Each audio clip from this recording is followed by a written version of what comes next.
What's going on, everyone? My name's Iceman. Welcome back to Microsoft Flight Simulator X Steam Edition. In this video, we're going to be continuing the Learning Center, and we're going to be doing the private pilot stuff. We're going to be doing the private pilot training in this. I'm going to do all of it, and I'm going to do the ground school as we did before. So, I'm going to do all that for you guys, but first I'm going to show you the settings. So sounds is what we have. Controls is pretty much default. I didn't really... I changed quite a bit, but you know, I just unbinded a lot of stuff. This is a search here. General is a search, and customize is the graphics we're doing. 30 FPS max, 1080p, no anti-aliasing. Have single line.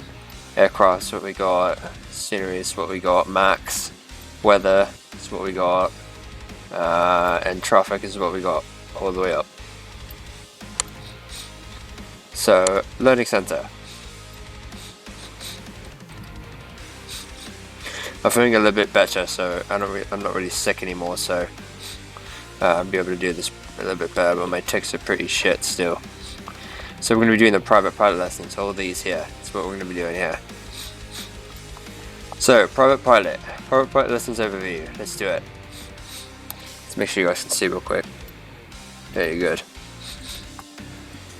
So, private pilot certificate. So this is training, but it's not like we're going to be doing a solo at the end, but we're going to have a certificate at the end.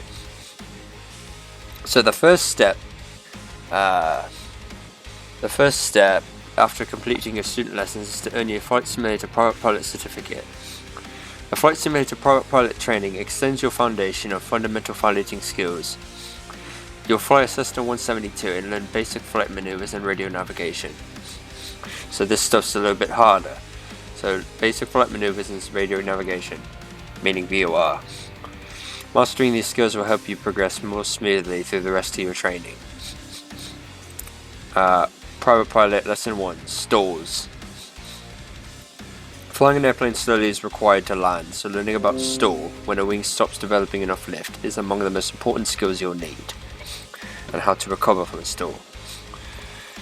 Lesson 2, Steep Turns. Become proficient at steep turns. You'll learn to fly more precisely and to divide your attention between the instruments and the view outside, in this case the view of the Olympic Mountains. Lesson 3, VOR Navigation. Learn about a basic form of radio navigation using a VHF or Very High Frequency Omnidirectional Range, or VOR, at Payne Field, Kilo Papa Alpha Echo in Everett, Washington.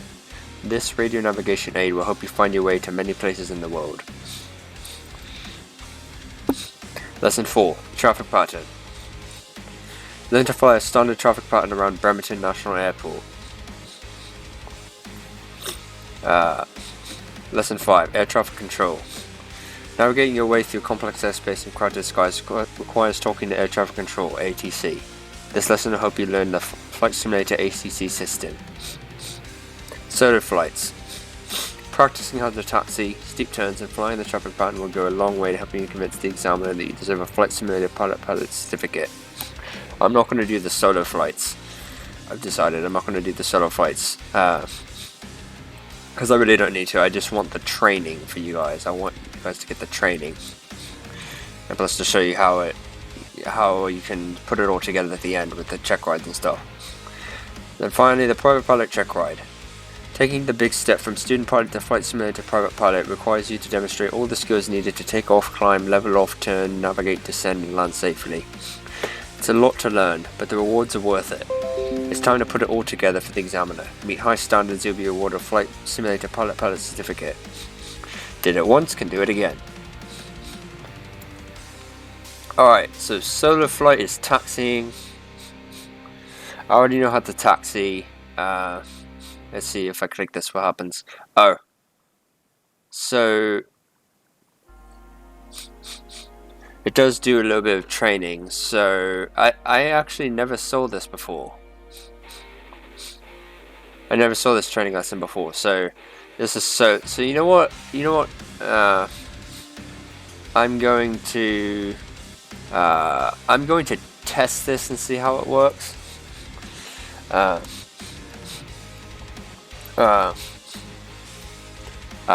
This is solar flight taxiing. I'm going to test this and see how this works. But I'm going to read this so you guys know. Read the ground school here, and I'm going to do it. You know what? No, I will do the solar flights, and that's just because I'll get to teach you in those. So, right, solar flight taxiing by Rod Machado. Before you can learn to run, you must learn to walk. That's what my grandfather always told me. If my grandfather were a flight instructor, he's not, I'm sure he would have said, before you can learn to fly, you must learn to taxi. He would have been right too. Here are a few taxi tips you should be familiar with before you go charging off into the wild blue yonder. Taxi thoughts. Airplanes are often graceful birds in the air. On the ground, however, they're clumsy, kind of like an albatross. To put it simply, they aren't meant to spend a lot of time on the ground.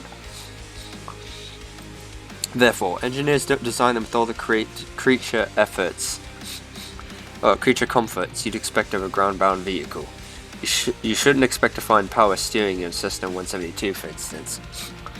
You will, however, find pedals on the floor of the cockpit in a real airplane, so how you steer the airplane during taxi.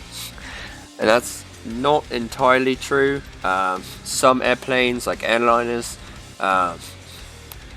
have either a rotary wheel on the left side of the cockpit by the captain's quarters, captain's seat, and the first officer quarters, and some will have a joystick, like a nosebleed steering NWS joystick that you use. And no, I don't know how to use those, but in a Cessna 172, he's right. You use the pedals to steer. Taxiing is rather easy. If your system is equipped with rudder pedals, simply push one or the other to turn the airplane. If you've got rudder action built into your joystick, just twist the joystick and it will have the same effect as pedals. Hopefully, if you twist your joystick, it will be the twistable type. Don't twist it if there's no control feature associated with the twist, otherwise your joystick will come off in your hands, which will make it a no joystick. And have tears.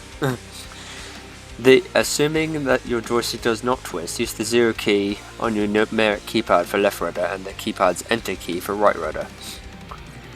Pushing a pedal deflects the airplane's nose gear in the same direction, causing the airplane to turn. For example, pushing the right pedal makes the airplane turn to the right. Once airborne, the airplane's nose gear extends into a position that prevents it from turning. When this occurs, pushing a rudder pedal deflects the rudder, not the nose gear. If you do not have rudder pedals, then life is much simpler for you. You steer by deflecting the joystick. The airplane turns in the direction the joystick is deflected. It doesn't get any easier than that. Word of caution. You want to avoid taxiing fast. The faster you taxi, the easier it is to have the airplane do something you don't want it to do. Tricycle gear airplanes, for example, are unstable when they have to top quickly. Anyone who has ever ridden a child's tricycle knows this. One quick stop or too sharp a turn causes the tricycle to topple over.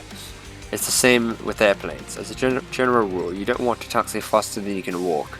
Of course, if everyone walked with the stride of Wilt Chamberlain, the pilots would have more patience during taxiing. Try to taxi slowly. Sometimes you have to taxi a little bit faster if there's a lot of traffic. You do this by only using enough power to start the airplane moving and reducing it to about 1000 RPM. If the airplane starts moving too quickly, then reduce the power to idle and apply the brakes. Slow the airplane down to acceptable taxi speed and continue as before. Also, do not ride the brakes. That's important. You'll overheat the brakes. Taxiing the airplane is the easiest part of this process. The difficult part is figuring out how to get where you want to go in the airport.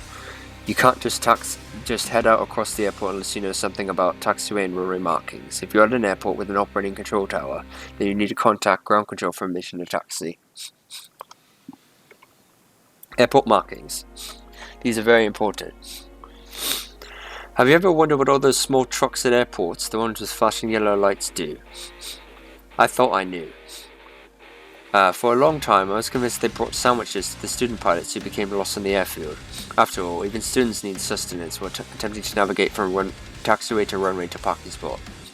An airport's signage and markings are one situation which consistency makes for confidence, and the FAA, Federal Aviation Administration, lends a helping airfoil by specifying in great detail how airport runways, taxiways, and other aircraft movement areas are to be laid out, marked, and lit. While it's not quite true that if you've seen one airport, you've seen them all, there is a method to the apparent madness. Just like a Buck Rogers secret decoder ring, you have to decipher what's in front of you. Let's take a look at Chino, California, shown in Figure 1. Figure 1. The old airport layout at Chino. A new runway is not shown. So I will explain this, but the airport is graced with 2 runways capable of handling takeoffs and landings in 4 different directions. 2 directions on each of the 2 runways for the geographically challenged. So basically what that means is you have a direction here, so you can take off and land this way, and you can also take off and land this way. But I will say they don't ever have so like let's say they have runway 3 active, so this here, let's say they have this active, right? Meaning you take off and land on this runway going this direction, right? Going 30 degrees. If they have this active going this way, they will never allow incoming traffic to land this way unless it's an emergency and there are no aircraft on the absolutely no aircraft on the runway or in the air, and they make planes go into holding patterns for the emergency aircraft. So like if it's an emergency aircraft with an engine out going this way, they may make them go around and go to 26 if possible, but they won't make them go all the way around here, do a full pattern and then land unless they have the height to do so. If all they can do is land on 2-1, then they will clear them for landing on 2-1. But that would be only an emergency. If runway 3 is active, going this way, if runway 3 is active, meaning takeoff and landing going this direction, heading northeast, they will not allow regular aircraft to land or take off. They won't allow any aircraft to land or take off on 2-1 the opposite direction, because there might be other planes coming in to land or planes taking off. You'll have a head-on collision. However, if there's an emergency aircraft in the air and but there's an emergency aircraft needing to come in to land with the engine out or something, and the runway is completely vacated and the traffic pattern's vacated, well, they'll vacate the traffic pattern anyway, but if the runway is completely clear, no one's taking off or landing on here, they'll allow you to land on this direction. You have to request it though, usually.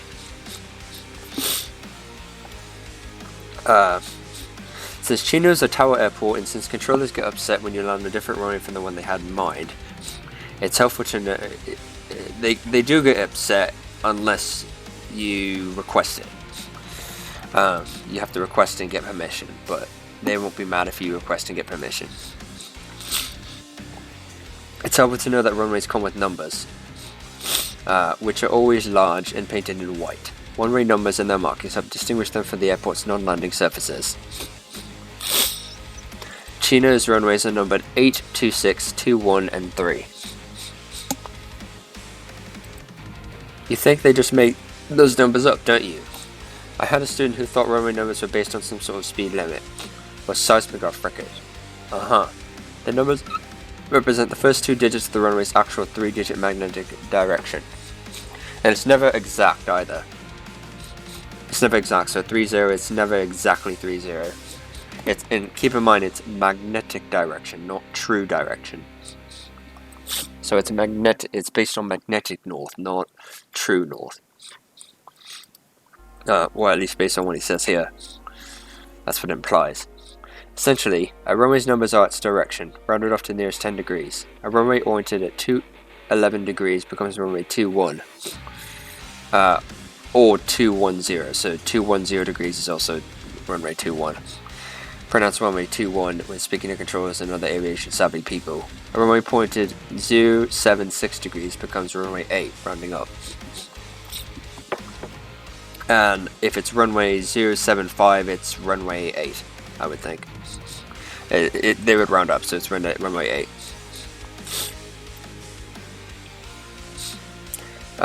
There are two. So this is runway. So this is runway. This is runway 3. If it was 30, if it was runway 30, then it would be heading like this direction. That's be runway 30 going this direction, something like that. That's just an estimate. There are 2 sides to almost every issue and 2 ends on to every runway. With rare exceptions, these have to do with terrain. You can theoretically land or take off from either end. This means each piece of runway pavement has numbers in each end. Those who are way ahead of me will realize these numbers, when expressed as 3-digit figures, differ by a value of 180. So these numbers, when expressed as 3-digit figures, differ by 1 of 180. So makes sense since 2 directions are 180 degrees apart.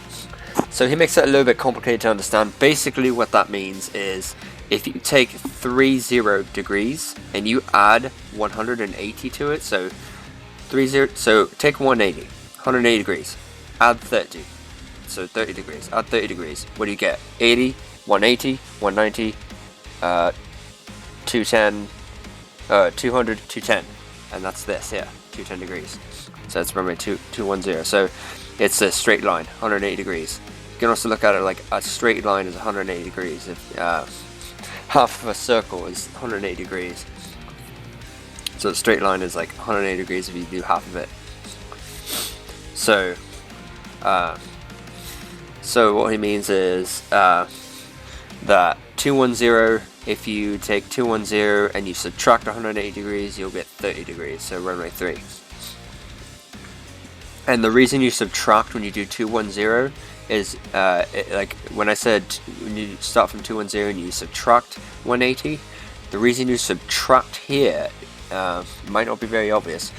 The reason you subtract here is because if you add 180, it makes it really confusing, because if you add 180, 210 plus 180 is like 390 degrees, but there is no runway 39. There's no such thing as runway 39.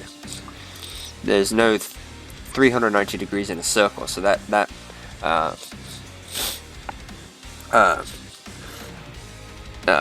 doesn't make sense. The only way you could use that and add 180 is realize that is then have to do an extra step and take 390 and then divide that by 360, and then subtract it, 390 and subtract it from 360, and then you get 30 degrees.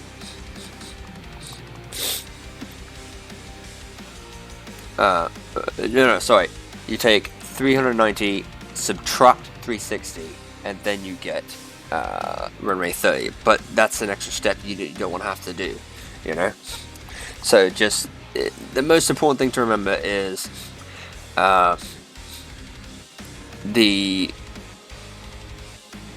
whatever runway you take off and land at, the opposite heading is the heading of the opposite runway on the opposite end. That's the important thing to remember. All runway angles are oriented to the magnetic North Pole. Yeah, see, there you go. Where magnetic compass points, and not the true North Pole where Santa Claus, a pilot, lives. When your airplane is pointing down any runway, the airplane's magnetic compass should approximately indicate that runway's direction. Figure 2 shows what the compass and directional gyro might look like when aligned with runway 26 in Chino. Figure 2. The runway's magnetic direction. Both the heading indicator and the magnetic compass show the magnetic direction when pointed down the center of the runway.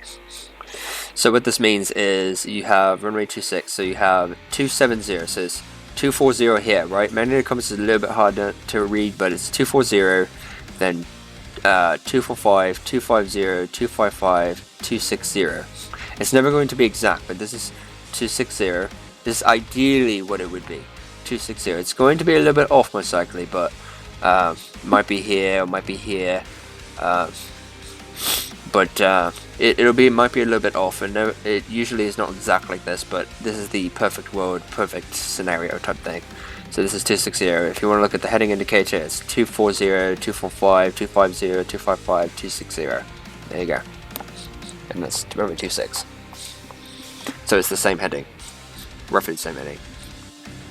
Remember that operating in an airport, wind direction, landing direction, and any headings ATC asks you to fly are all based on magnetic direction.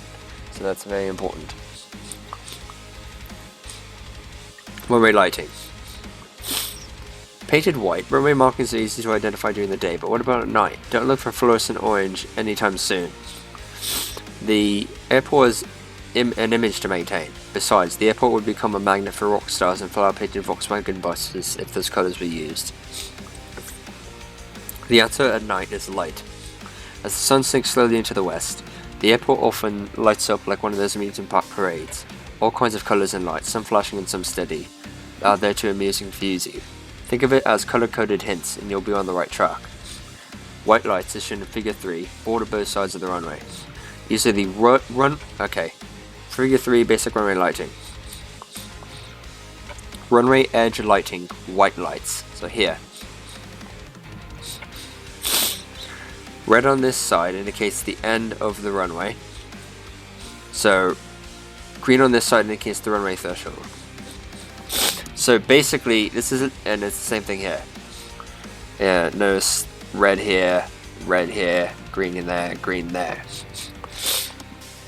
So basically what this means is, well, let me read this here. Called runway edge lighting, these lights are spaced 200 feet apart. So these lights are 200 feet apart. Controllers turn these lights on between sunset and sunrise or when visibility is poor. The beginning of the runway is announced when green threshold lights, while the far end of the runway is lit in red. It's an appropriate colour to indicate you're running out of usable landing surface. Only tractors, bulldozers and dune buggies beyond those red lights, please. These lights actually lead a dual life. On one side they're green, on the other red. Think about it for a second. The beginning, or threshold, of one runway is the end of another. So this is the beginning. This is the beginning of this runway, but it's also the end of if you're landing this way. If you're landing this way, this here is the end of runway 21, but it's also the beginning of runway 3. And conversely, this is the beginning of runway 21, but also the end of runway 3.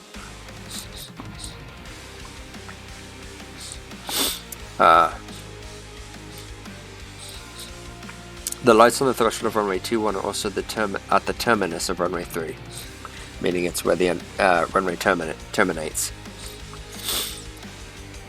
What I've described so far are the basics of runway lighting, which you will encounter at almost any airport that supports night operations. It can and does get a lot fancier. While gathering aviation experience, you're sure to come across airports with sophisticated lighting.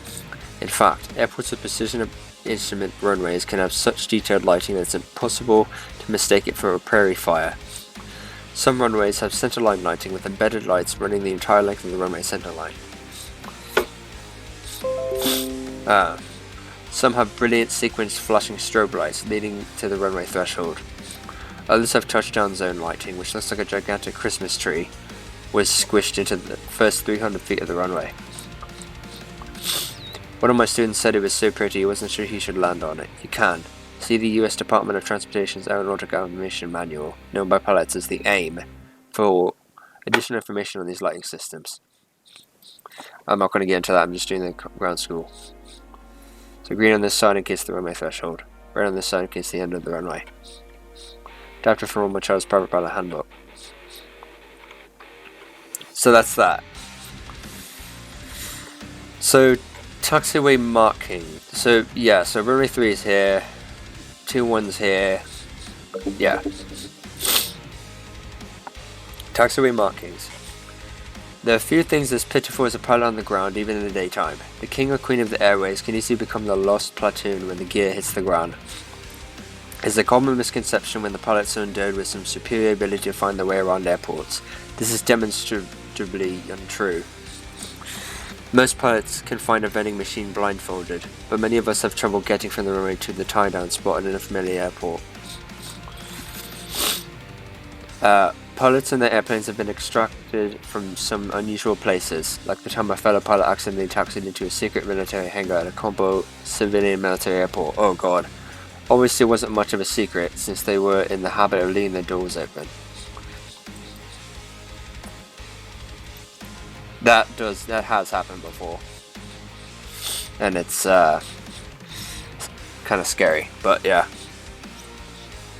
Figure 4 shows a drawing of taxiway markings from an airport chart. So it's kind of confusing. I will get into this. Copyright Rod Machado's Private Pilot Handbook.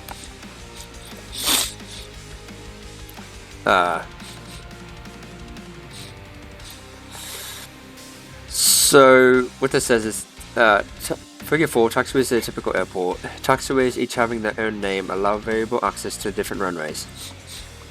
So this is kind of hard to understand. It's saying north is this way, Alpha 1 is going this way, so this is Alpha 1, and the chart, it all depends on the chart, so you got to look at the chart. This shows the elevation is 600 feet for runway 3. This is elevation 650 feet for runway 21. Elevation 600 and something feet, 614 or whatever for this here. This is Alpha Alpha. This is Alpha, taxiway Alpha, so this here. This is taxiway Delta. So it's basically wherever the taxiway is next to. And on the chart you can see this is taxiway Delta, this is Bravo. It's not Bravo up here because there's nothing up here, there's nothing here. But it's Bravo this way, so this is Bravo. This is just a parking area. This is Alpha 1. And I believe Alpha 1 Alpha 1 doesn't go that way. Or it might, I don't know. But this is Alpha 1, this is Charlie here. And this is taxiway Golf here. Actually no. This is Alpha 2. Actually this is a bit confusing. This is taxiway Delta. Looking at this, I'm not sure where Golf is. This is Alpha 1 for sure. I don't know why Alpha 2 is set here. This is maybe holding short on Alpha 2. This is maybe the hold short marker, like Alpha 2, cold Alpha 2 or something like that. Hold short Alpha 2. So meaning hold short at Alpha 2. But this is taxiway Golf and then it turns into Alpha 2, I would think. I'm not entirely sure about that. If any real pilots look at this, let me know the difference between Alpha 2 here and Golf. My thought is it's Golf here, so this is Golf, and then it turns into Alpha 2 up here. Once you reach this whole short line, it's Alpha 2. Taxiway Delta. Taxiway Delta parallels the north side of runway 8 and 26. So this here, 8, 26, parallel. So this is Delta. And taxiway Charlie parallels the northwest side of runway 3 and 21. So Charlie here. There are several interesting taxiways with individual phonetic names. At larger airports, and even at smaller ones in ground traffic or construction exists. It's not unusual for a tower controller to offer complex taxi clearance. Here's such a clearance. November 2132 Bravo, taxi to runway 21 via Charlie, southwest to Delta, turn left, cross runway 21 and make a left turn on Golf, over. And usually they don't say over, they just say, well sometimes they say, I've never heard a tower controller say over, ever. I've never heard it in live ATC or anything else. I've never heard them say over. They usually don't say over. That's old school. In aviation at least, they still use it. They may still use it in like military infantry and stuff. But yeah.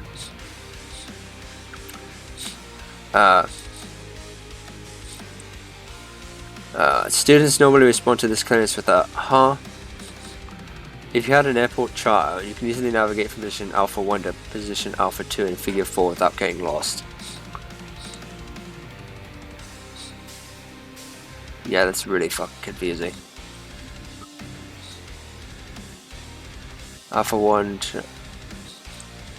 Yeah, but where's Gulf? Maybe Gulf is this. Maybe no, that's an arm-de-arm area. Well, in military, arm-de-arm area is this here, but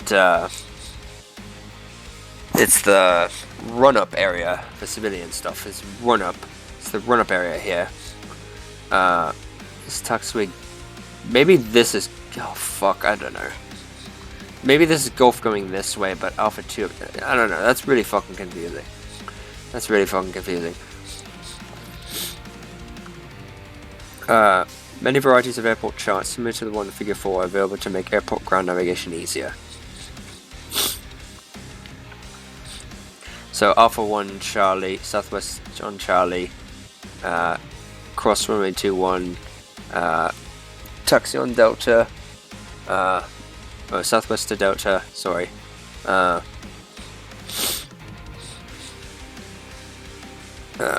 And then left on Gulf.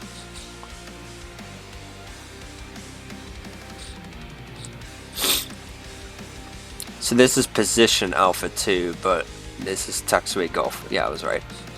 So that's really confusing. Alpha 2 is this position here. Alpha 2 is this position, but the taxiway is Gulf. Okay? Taxiways are identified by a continuous yellow line with double parallel lines, parallel double yellow lines on outer edges of the taxi service. Figure 5. Figure 5. Taxiway markings. All taxiway markings are in yellow, adapted from Rod Machado's private pilot handbook. So black letters on yellow show intersecting taxiways. So this shows black letters on yellow show intersecting taxiways. So this is intersecting. So Alpha intersects and Bravo intersects. Yellow letters on black identifies the taxiway you're on. So this is taxiway Bravo. We're on taxiway Bravo. This is Alpha, and this shows Alpha intersects Bravo. And if you're on Alpha, so double yellow taxiway edge line. This here. So this is a little hard to understand, this here versus this here. This is, we are on taxiway Bravo. If we're going this way, right? We're on taxiway Bravo. This means that, to note that taxiway Alpha intersects right to left. Now, what this means over here is, if you're on Alpha, and it's the same thing here, if you're on Alpha going this way, you're not here, you're here going right to left. If you're in that position going right to left, it will tell you here that taxiway Bravo intersects right to left. So if you're in this position going right to left, taxiway Bravo, so if you flip this 90 degrees, where we are on imagine we're here, imagine we are here going this way.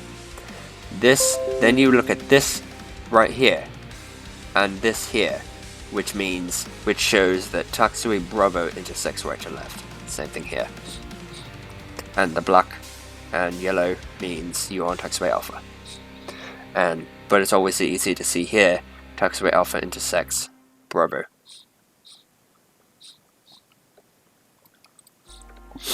Taxiway markings, all taxiway markings are in yellow. Taxiway names are shown by small signs placed along the side of the runway. These signs consist of yellow lettering on a black background. Signs containing black lettering on a yellow background indicate position of intersecting taxiways. Arrows indicate the relative direction of these intersecting taxiways. At night, many, not necessarily all taxiways have blue omnidirectional sideline lighting.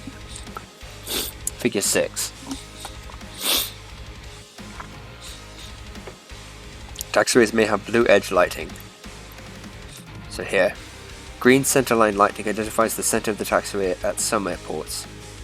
Figure 6, taxiway lighting, adapted from Rod Machado's private pilot handbook. At some airports, taxiways may have embedded green centerline lighting. One time, I caught an empathetic and sensitive student of mine weaving between the embedded green taxiway lights. I thought she was having a flashback until I found out she was afraid of damaging either the lights or the tires.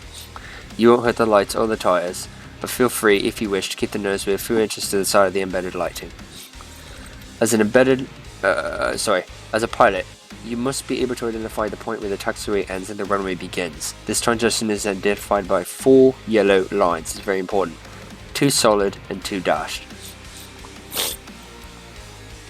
Crossing perpendicular to the taxiway and running parallel to the runway, figure 7, known as runway hold markings, or the hold short line, is this here.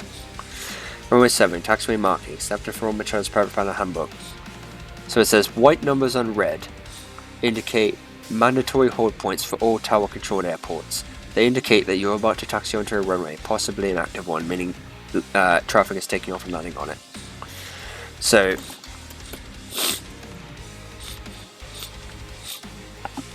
white numbers on red indicate mandatory hold points, but they also indicate that it's runways. So 30 and 12. So pretty much every airport I've seen has this here, red with white markings, so you have to hold short there.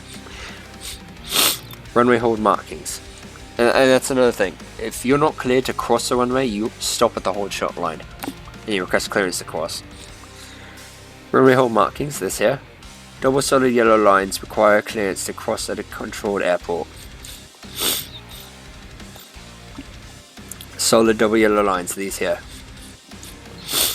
These are runway hold markings, this here. If the broken double yellow lines are on your side, you may cross them and enter the taxiway, thus moving clear of the runway area. So what this means, this is a little hard to understand. He makes this a little confusing. This implies that if somehow you're at an airport where these lines are first and the double yellow lines are where the dash lines are, that never ever happens. It's always the double yellow lines and then the dashed lines. What he's saying here, where it says if they're on your side, what he means is if you're on a runway and you're taxiing off a runway, you will see these dashed lines here first and then the solid yellow lines. But seeing that means you don't need clearance to taxi off a runway. You're on a runway, taxi off of it as quick as you can anyways. You don't need clearance to taxi off a runway. In fact, you have to taxi off a runway. So if the broken double yellow lines are on your side, you may cross them and enter the taxiway, thus moving clear of the runway area. Okay, so that's that. And this means we're on taxiway Charlie. This is taxiway Charlie. I don't know why it's black, but this is taxiway Charlie.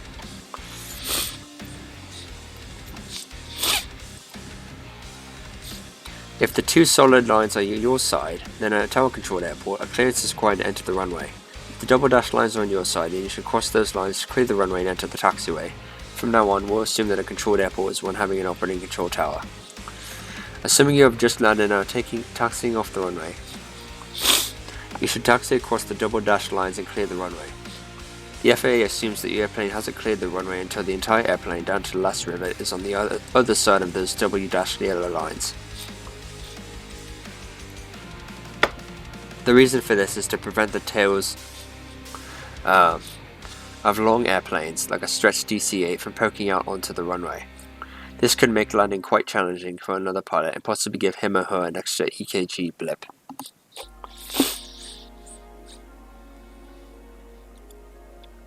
At airports without an operating control tower, meaning the airport has no control tower or the tower is shut down for the night, entering an active runway is done at the discretion of the pilot. From now on, an airport having no control tower or at one with the tower is not in operation will be referred to as an uncontrolled airport. In this instance, you should hold short of the runway behind the solid taxiway hold lines. Taxi onto the runway only when it's clear of traffic and when no airplanes are getting ready to land, known as being on short final. In other words, look carefully before taxiing onto the runway. Last thing you want is for someone to do a touch and go on you, and making another pilot go around won't win you too many friends at the airport. It's also a good idea to broadcast your intentions on something known as the Common Traffic Advisory Frequency, or CTAF, when no tower is in operation. This lets other pilots in the traffic pattern know what you're doing. More on this later. Another way to identify where the runway begins is with a white on red sign located next to the dashed and solid double yellow lines, shown in figure 7. These informational billboards are called runway holding signs. White on red, these here. Runway hold lines. Holding position sign for runway 15. On reverse of this sign is this. So this is a little hard to understand, but the reversed, if on the reverse side of the sign means if you're, well, let me continue reading. They're called runway holding signs, though they don't actually, okay, Another way to identify the runway begins with a white on red sign located next to the dash and solid double yellow line shown in figure 7. These informational billboards are called runway holding signs, though they don't actually hold anything. They exist to inform you when you're about to enter an active runway. They also indicate the runway direction. In figure 7, 30-12 indicates runway 30 is to the left, and runway 12 is to the right. In other words, go to the left to find the beginning of runway 30, and so on. He doesn't have an example of that. Oh, yeah. 30 here, 12 is to the right, 30 to the left.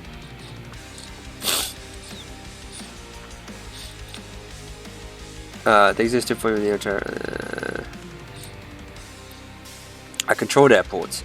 These signs are your cue to hold your position unless a clearance has been given to you to enter or cross the runway. Figure 8 shows a single runway holding sign indicating that the taxiway intersects the beginning of the takeoff runway.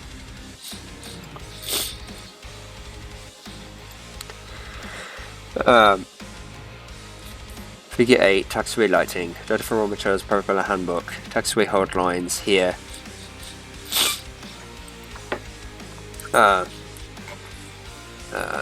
Runway safety area is here. So, basically, I'm not on, let's see, does he go into the taxiway hold lines? Because I'm not entirely sure where the taxiway hold lines are for. I think I see hold on the taxiway, but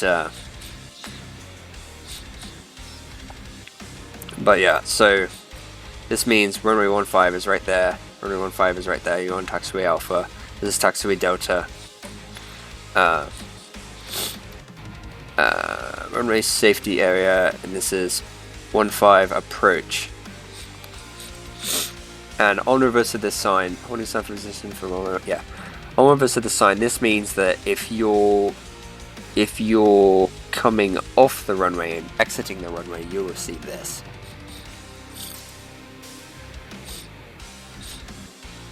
At uncontrolled airports, the runway hold signs indicate you can proceed across or onto the runway when you assured yourself no traffic conflict exists. An airplane preparing to take off or land is most definitely a conflict. At tower controlled airport, these signs are coupled with the double solid and dashed taxiway hold lines, providing an ample warning that you're crossing into the action area. Some airports may have taxiways that interfere with the runway safety area, like those shown in figure 8. Taxiway Delta is located directly behind the beginning of runway 15. Airplanes landing at runway 15 could approach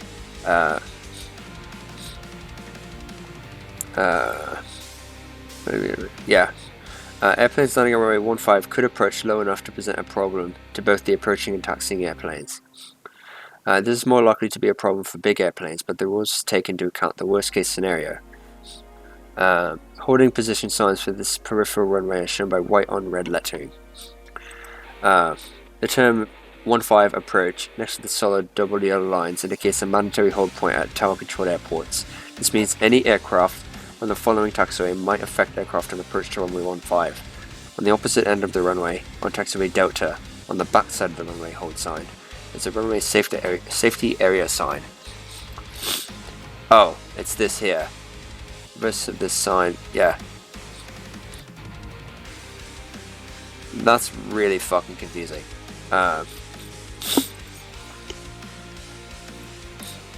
Normally found only at tower controlled airports. This consists of the same markings shown on the taxiway, double solid and dashed lines. These signs can be used as a guide in deciding when to report back to the controller that you're clear of the runway. Remember, at uncontrolled airports, pilots must decide for themselves whether to enter or cross the runway.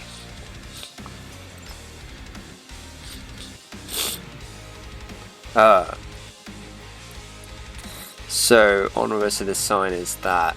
So, the back side of the runway hold sign. It's a runway safety area sign. I guess it's this. I don't know. That's weird, but I guess it's this.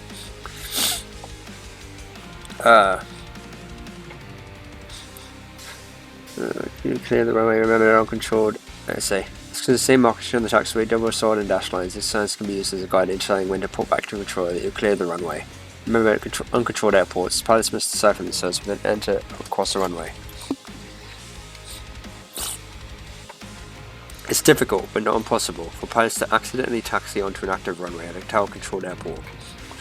One pilot at a busy airport once taxied right into the middle of an active runway and just sat there, probably waiting for one of those yellow trucks to bring him a sandwich. Completely confused about the tower's directions, unwilling to ask for clarification, he stopped his airplane while a jet was on final approach. The tower controller said, 32 Bravo, do you know where you are? Pilot replied, Burbank Airport? Controller said, yes, that's good, but do you see that Boeing 707 out there on final approach heading directly for you? Pilot replied, yes. Do you want to do a touch and go on you? Pilot replied, no. Controller said, then you better get off his runway. The pilot, not wanting to be bounced on by a 707, immediately exited the runway. I don't think this whole conversation actually happened. This is BS. No. The tower controller would never do that. Tower controller would say, exit the runway immediately. You're on the runway, get off the runway. They'll start yelling at the pilot. He won't be like, oh, do you want to go touch and go? No, he won't. The ATC, that's very, like, this whole story is probably made up because if a tower controller would go into conversation like that when in a very life-threatening situation like that, he would lose his license. He would lose his controller's license and shit, because especially if something happened. If anything, he'll get a slap on the wrist for doing that, because in real life, it's life or death. You can't fuck around.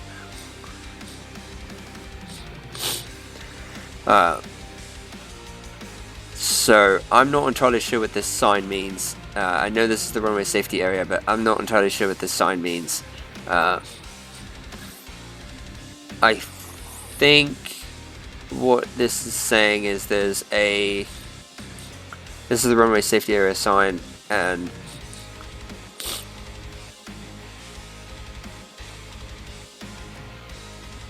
yeah, this is really fucking confusing. Oh, I think this means, I don't know why this is here though. Why the fuck is this here? This sign is here. On reverse of this sign, it's this. So what this means is on the reverse of this sign. So if you're going this way, you will see this here. And I don't know why this is here. That's weird. But yeah, this here. On the reverse of this sign here, the red sign is this, apparently. But I don't know why this is here. I don't know. Scratch that. I don't know why that's there. Additional one-way markings. Just because there is concrete on the shape of runway doesn't mean that it can be used for landing. Some runways have yellow chevrons painted on them. Figure 9, position A. Figure 9, runway surface markings. Adapted for Rod Machado's pilot handbook. So, figure 9, runway surface markings.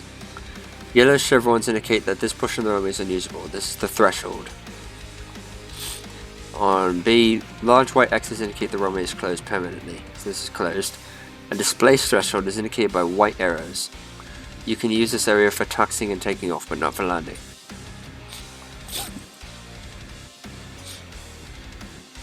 So, yeah. This signals that the runway is unsuitable for taxiing, taking off, and landing. It's basically an airplane's no man's land. Don't use any portion of this area.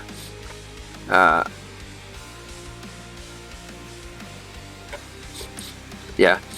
It might be off limits because the surface won't support the weight of an airplane even for taxiing, let alone landing, or because the surface is otherwise unsuitable. Planes that venture onto chevrons can find themselves up to their axles in asphalt and trapped like a gigantic insect on flypaper. White arrows pointing in one direction form what is called a displaced threshold. Figure 9, position Bravo. So this here. This is a runway area that is not to be used for landing, but on which you can taxi, take off, or roll out after landing. Display thresholds often exist as part of a noise abatement effort. By forcing you to land farther down the runway, you maintain a higher altitude on the approach than you would if landing at the beginning of the runway. A display threshold can exist for other reasons, such as the presence of a surface that will support the rate of an airplane, but not the impact of an airplane landing. There's a big difference. I know this since one of my instructors used to call out Richter scale values following my touchdowns. I won't mention any names, but on occasion, professional airline pilots have been known to land at the wrong airport with a full load of passengers. Nothing like bringing your own audience to a faux pas, whatever that means. Several years ago, a pilot did this at East Coast Airport. He accidentally landed at a small training field with nothing but itty-bitty Cessnas and Pipers floating around the pattern. As he touched down and came to a stop, his wheels punched holes in the thin runway surface. He knew he was in trouble when it took full power just to taxi. A few of the locals came out and said, "Hey, look what you did to our runway. Put divots in it. Sheesh." The only way they could get the airplane out was to completely strip it down to bare bones metal, making it light enough to take off without further runway damage. The same could not be said for the pilot's career. Now it's time for you to practice taxiing on Payne Field. Use the airport diagram to help you find your way around the airport. Airport diagram chart. Jefferson Simpson. Oh my god, this is fucking intense. First of all, I can barely read this. Second of all, this is really fucking... Where do we start? I don't know where we're gonna start, but... Oh my god, that's pretty insane. So I will go over this. Flight assessment now. Oh shit. It doesn't have a thing. It doesn't have a thing where you... I guess for this flight, fuck. Yeah, hold on. No. let me let this load real quick, and then I'll switch to Frap so I can do this for you guys. Alright, so we're in the Cessna here. So it doesn't look like we're going to get any instruction. So we are here.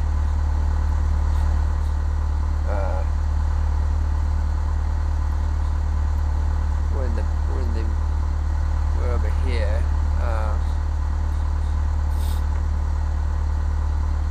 I see a runway there, so I'm going to go take off and land there. But what I need to do is taxi speed in the Cessna should be pretty low. Oil pressure is low. I don't know why. I don't know why the oil pressure is low.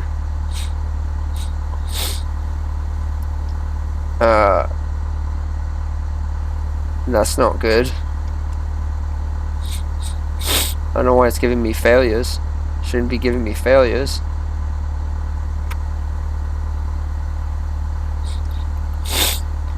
Should not be giving me flight failures right now. I know my beacon's not on. I'll put beacon on.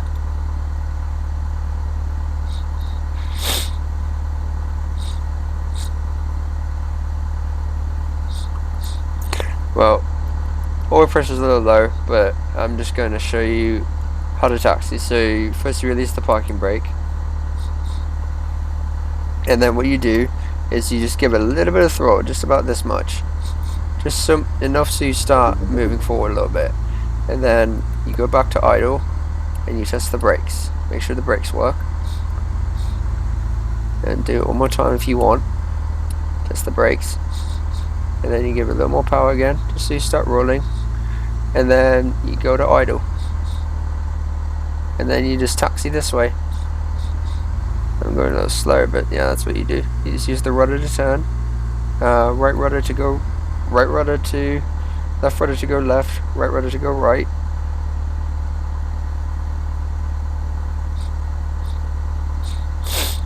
And you just taxi that way.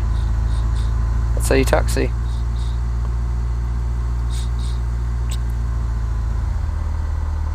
runway. So here's our first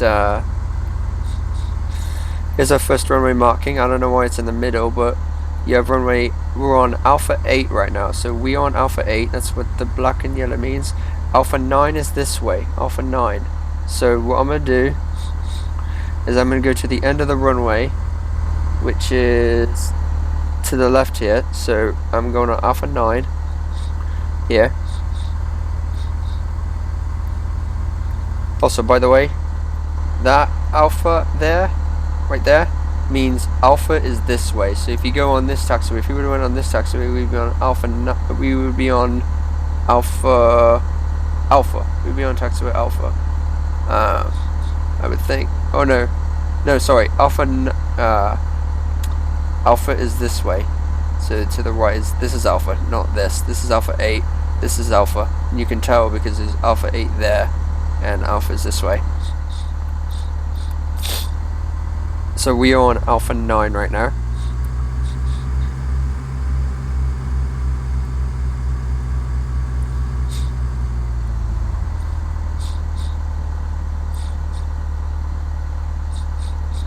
We are on Alpha 9.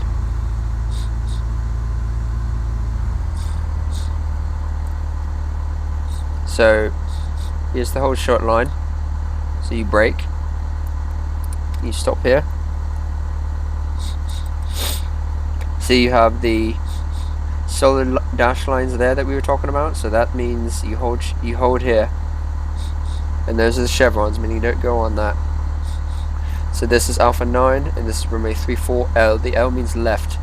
So you have either L, C, or R.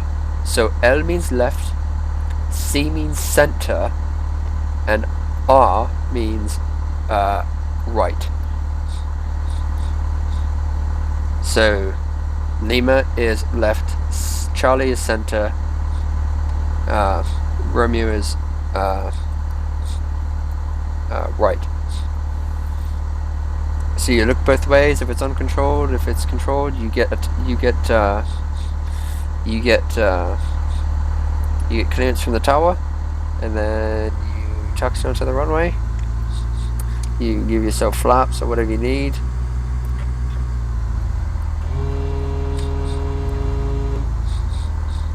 And make sure you taxi slowly, and make sure you slow down for turns. I know it's very laggy. I know I'm getting only 6 FPS, but that's because I have to use fraps for FSX.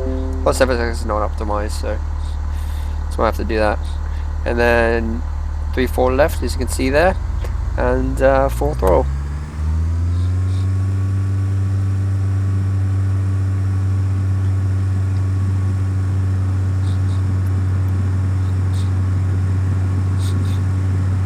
Right knots.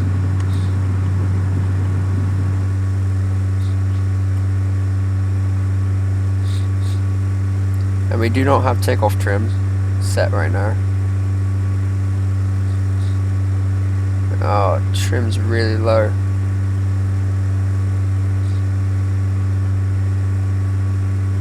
Yeah, we do not have takeoff trim.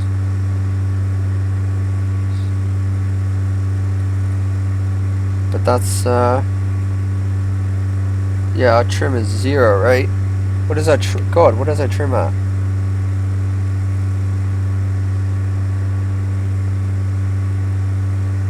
Negative 5.8, what the fuck? Why is my trim so low? Why is my trim down? It shouldn't be like that. I didn't check my trim. I didn't think it'd be modified, but it is. Anyways, that's how you do that, guys. That's how you taxi there. See, look how much up elevation I have on the joystick in order to keep the plane up. But yeah, that's how you do that, guys. That's how you taxi and take off. So yeah, that's how you do that. Okay, so we just did the solo flight and taxiing. That was pretty easy. So in stalls. So stalls. So lesson 1, Stalls, Private Pilot by Rod Machado. First, literal theory. In our class on slow flight, I showed you how in order to maintain sufficient lift for flight, the wing's angle of attack increases, the airspeed decreased.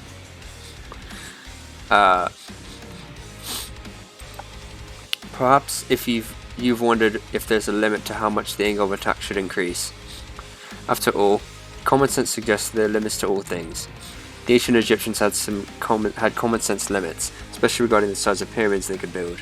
I think this is known as Tutank common sense. Wings have limits too. A pilot's job is to work the four forces, maintain lift and avoid burbling the air condition that results in stall. As I mentioned in a previous lesson, this kind of stalling has nothing to do with the engine stopping.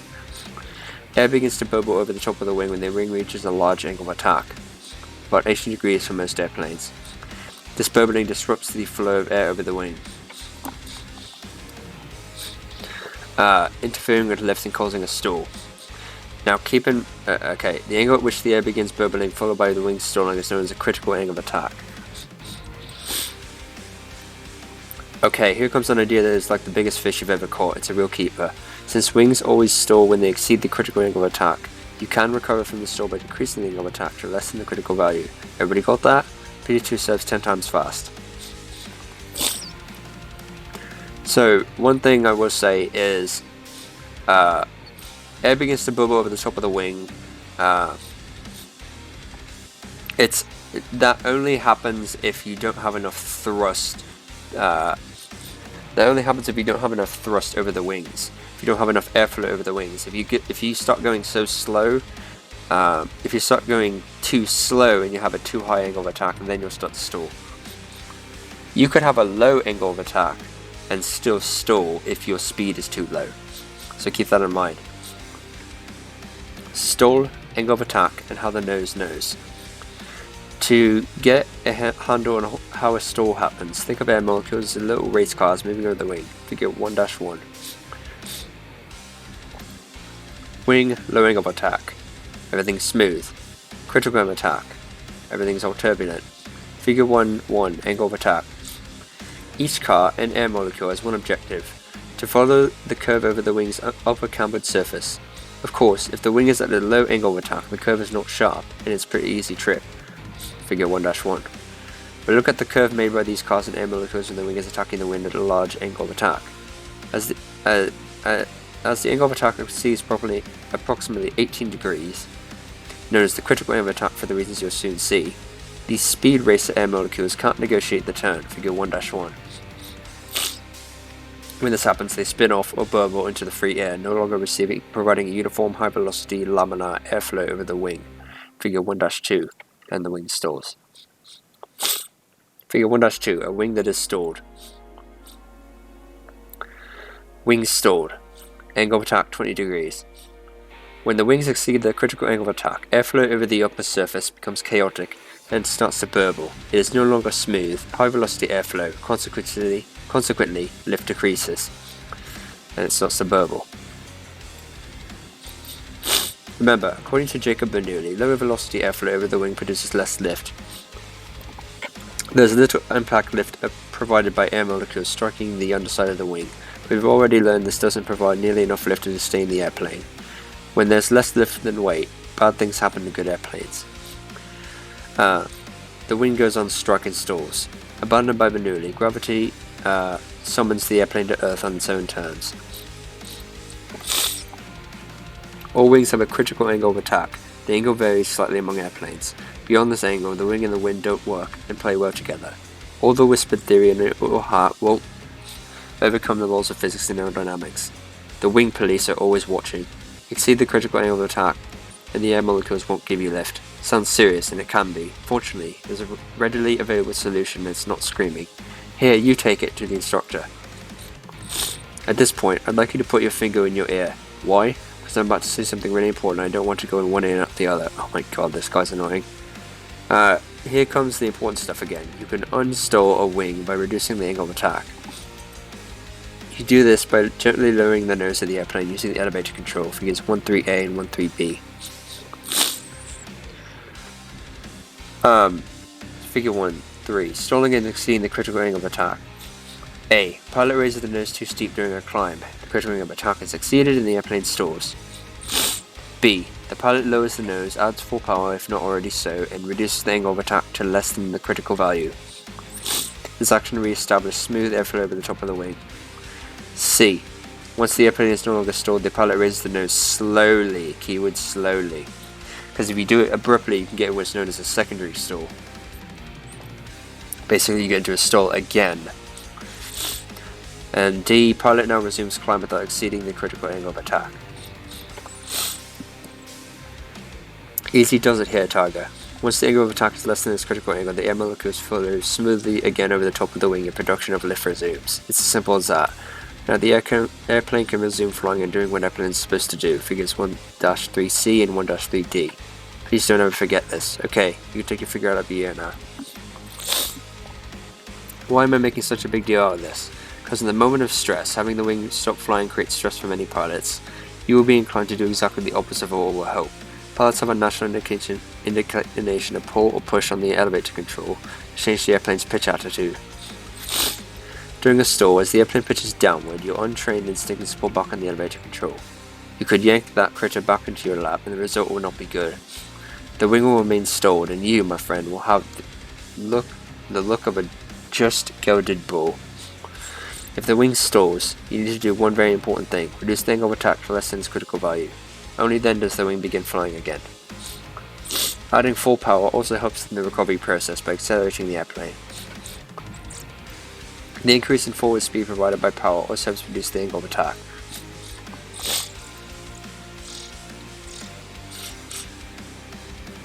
Don't just sit there with stalled wings. There's a reason why you're called the pilot in command. Do something, but do the right thing.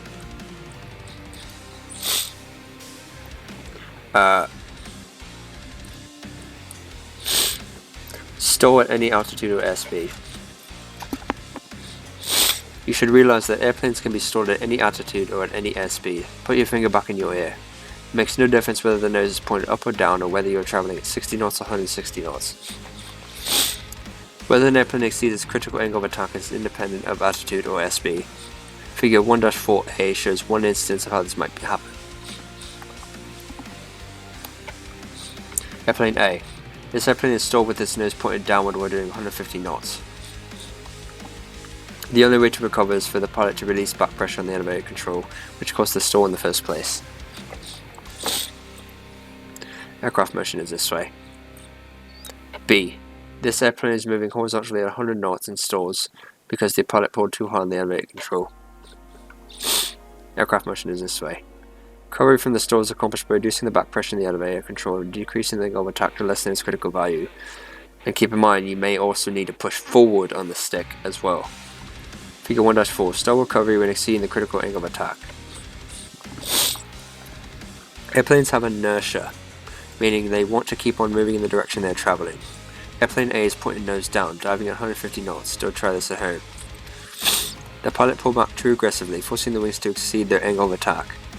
And the airplane stalled. Wow. I imagine that. It stalls nose down at 150 knots. Figure 1-4B shows an instance of an airplane stalling at 100 knots in level flight after the pilot pulled too abruptly in the elevator control. What must the pilot do to recover? First step is to decrease the angle of attack by moving the elevator control forward or releasing the back pressure on the joystick. Remember, pulling back on the elevator control is probably responsible for the large angle of attack that induced the stall in the first place. This re-establishes the smooth high velocity flow of air over the wings. The airplane is once again flying.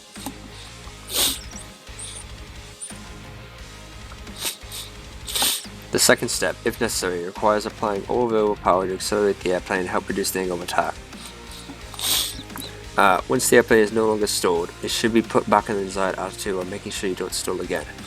Stalling after you've just recovered from a previous stall is known as a secondary stall. Unlike secondary school, it is not considered a step up, especially by the participating flight instructor. You'll know an instructor isn't happy when you hear her make subtle statements like, come to think of it, childbirth wasn't all that painful. Damn. Stalling an airplane intentionally at a safe altitude is actually fun, or at least educational. Stalls are relatively gentle maneuvers in most airplanes. Stalling an airplane close to the ground, however, is serious business because it usually is not an intentional act. During flight training, you'll have ample practice in stall recovery. Managing a stalled airplane is one thing, managing your natural instincts, however, is another. For example, a typical stall trap you could literally fall into involves this high sink rate. There's a high rate of descent during landing. Or on approach, you might apply back pressure on the elevator, attempting to shallow the descent. If you exceed the critical angle of attack, the airplane will stall. The runway now expands in your windshield like a low orbit view of a supernova. If you follow your untrained instincts and continue to pull backwards in the elevator, the stall deepens. Trained pilots know better. They are aware of the possibility of stalling and apply the appropriate combination of elevator back pressure and power during landing to change the airplane's glide path.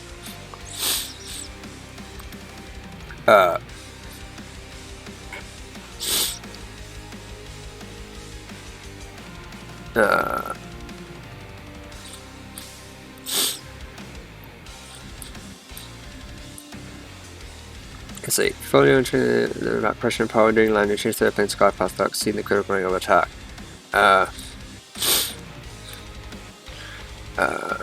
Your instructor will show you the appropriate use of the elevator and power during landing. How do pilots know the proper amount of rearward movement to apply to the elevator? How do they know they won't stall the airplane? If there is an angle of attack indicator in the airplane, stall recognition would be easy. You simply keep the angle of attack less than what's critical for that wing. Angle of attack indicators, although valuable, are rare in small airplanes. In Flight Simulator, the main clue you have to the onset of a stall is the stall horn, which will activate when you're a few knots above stall speed. You also have the luxury of seeing the word stall appear on your screen. You won't have this in an actual airplane, of course. You may, however, have a red stall warning light activate, which is almost the same thing. Now that you have a good foundation in stall aerodynamics, let's examine the details of stall recovery.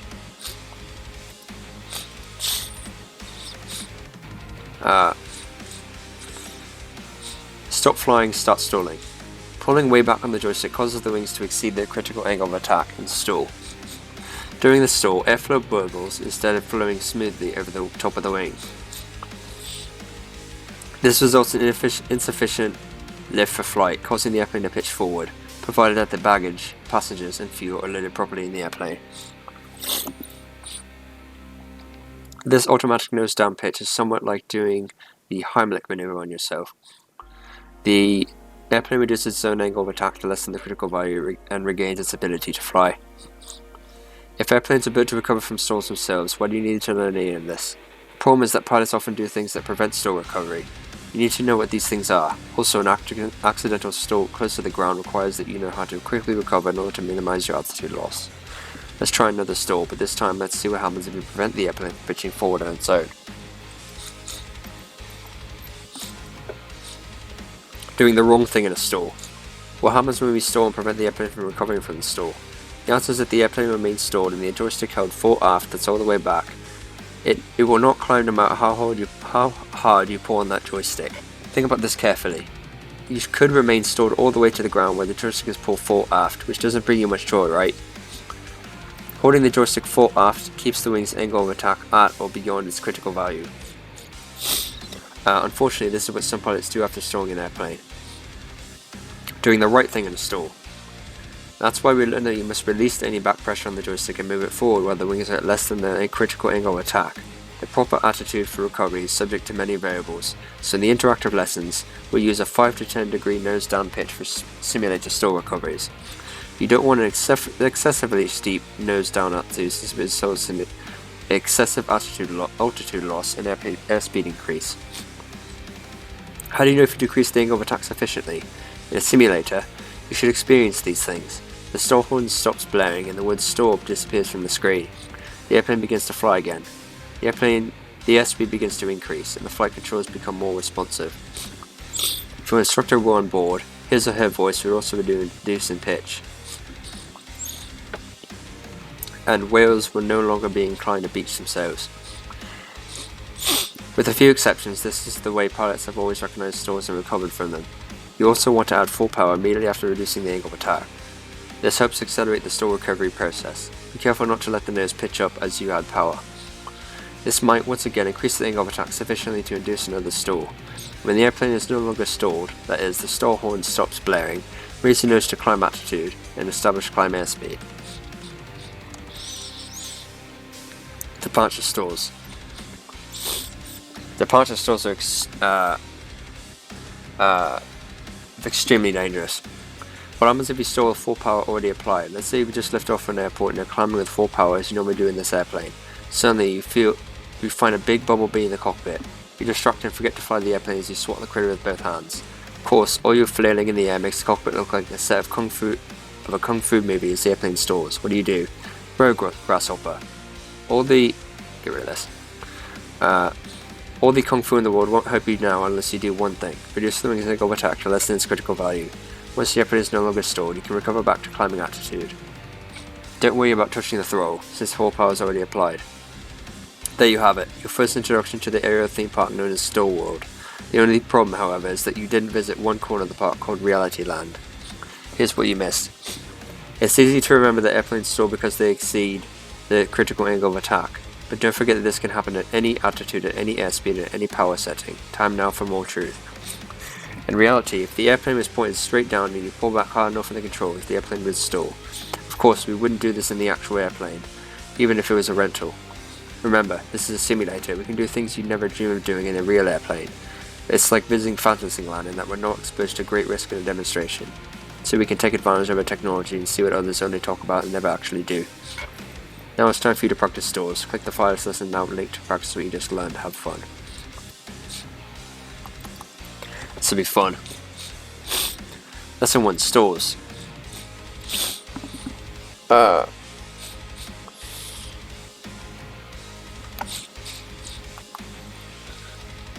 In this lesson you'll learn how to fly the airplane when the wings no longer generate lift.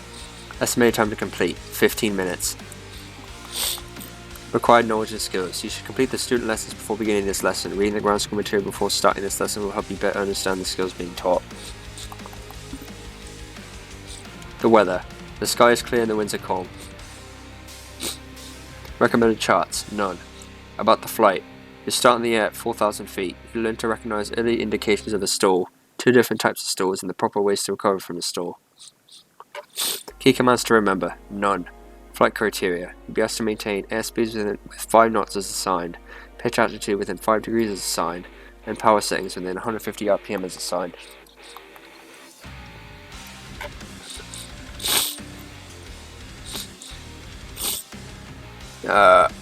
Yeah.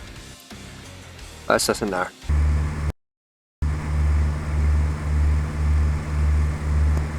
A stall in an airplane is not the same thing as when the engine in your car stalls, and about the only thing they have in common is the name. When we talk about stalls in an airplane, we're talking about the wings losing their ability to generate lift. When that happens, we are no longer a beautiful bird soaring amongst the clouds. We instead become just another rock falling to the ground. In this lesson, we're going to stop flying, so you can see what I mean. That's right, I said stop flying. In other words, stall. As you recall from your ground school reading, wings generate lift because the air flows smoothly across the top of them. When the angle the wings are making relative to the air they are traveling through exceeds the critical angle of attack, the air can no longer flow smoothly across the top. As the wing approaches this critical angle of attack, the air begins to become turbulent. In a real airplane, we feel this turbulent air as bumpiness. Manufacturers put devices on airplanes to help us know when we are approaching the critical angle of attack. In this airplane, there's a horn that sounds. The horn sounds prior to the critical angle of attack as a warning before the stall happens. In this simulator, the word stall also appears on the screen to help us more. When the wing reaches the critical angle of attack, the wing can no longer generate lift and the nose of the airplane drops. This is the stall. When the wing is stalled, it's not flying, it's dropping. Remember, the stall is a function of angle of attack, not airspeed. Your airplane can stall at any airspeed if it exceeds the critical angle of attack. When we practice a stall, we'll purposely stall the airplane to practice the correct technique for recovering from a stall.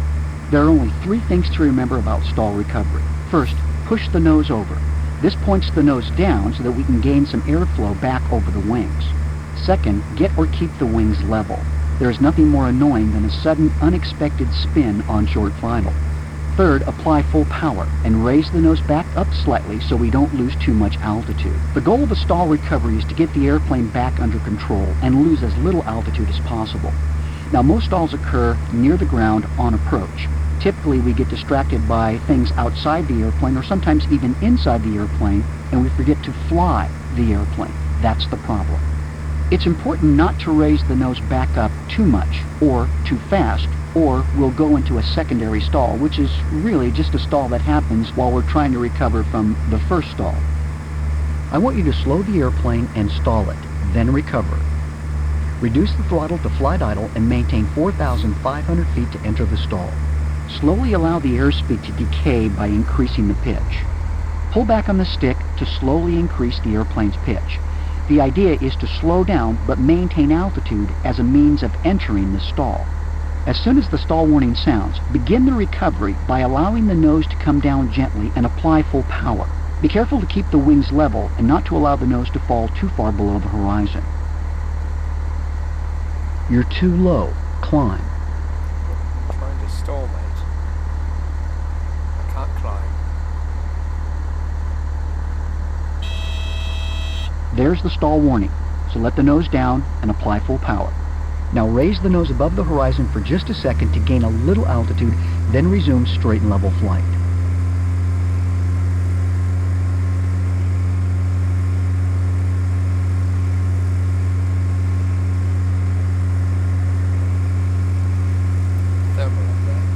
Congratulations, you did your first unassisted stall recovery. What happens if you stall with full power already applied? Let's say that you've just lifted off from an airport and are climbing with full power, as you normally do in an airplane. Suddenly, you find a big bumblebee in the cockpit. You're distracted and forget to fly the airplane as you swat the critter with both hands. Of course, all your flailing in the air means you're not paying attention to the airplane and it stalls. This is known as a departure stall. What do? Simple. Reduce the wing's angle of attack to less than its critical value. Lower the nose to an attitude less than climb attitude. Once the airplane is no longer stalled, you can recover back to climbing attitude. Now don't worry about touching the throttle since full power is already applied. Establish a climb at 75 knots with full power. Make sure you trim for this condition too. Right, going to a thermal is going to make it a lot harder to stall, but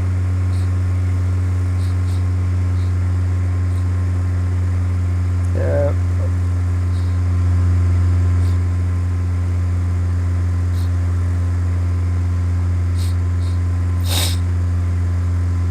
Now, gently raise the nose high enough to exceed the critical angle of attack. This simulates the attitude the airplane may default to when you're distracted. You'll know when the airplane stalls because the stall horn activates and the word stall appears. The airplane begins to pitch forward.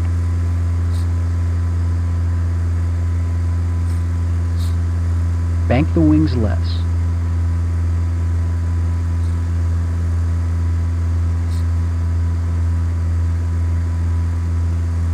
Bank the wings less. Bank the wings less. My God, mate.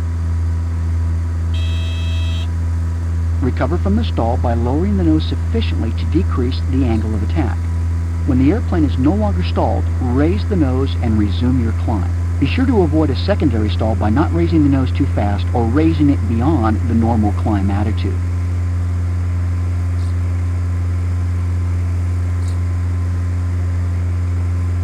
There you have it. Remember, pilots must recover from the departure stall by reducing the angle of attack first, then pulling back on the joystick to re-establish the climb. This means they must fight the almost instinctual response to pull the nose up to climb before they reduce the angle of attack first.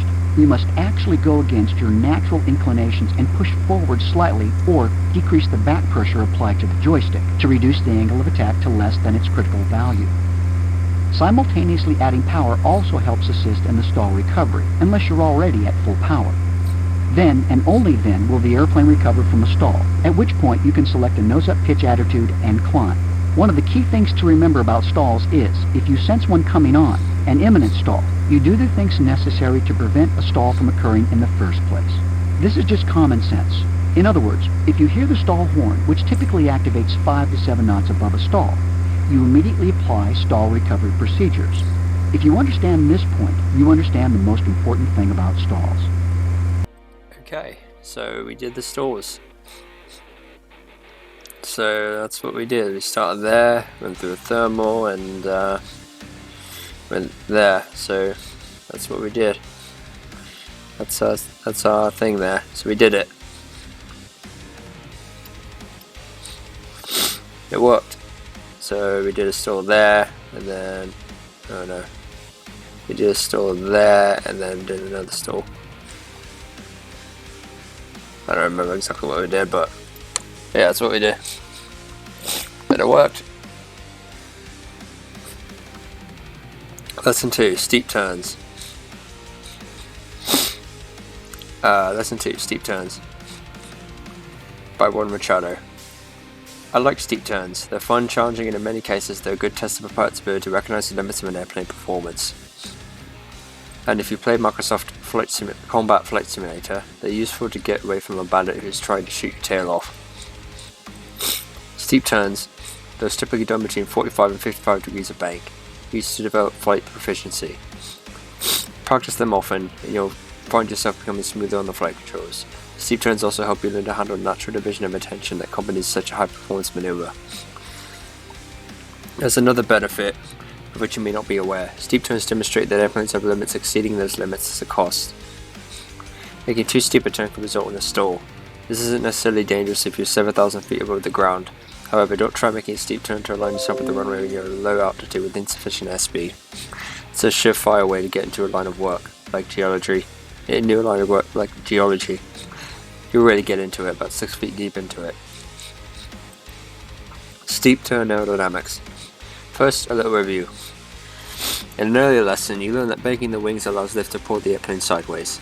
As the airplane turns, because some lifting force acts in a horizontal direction, of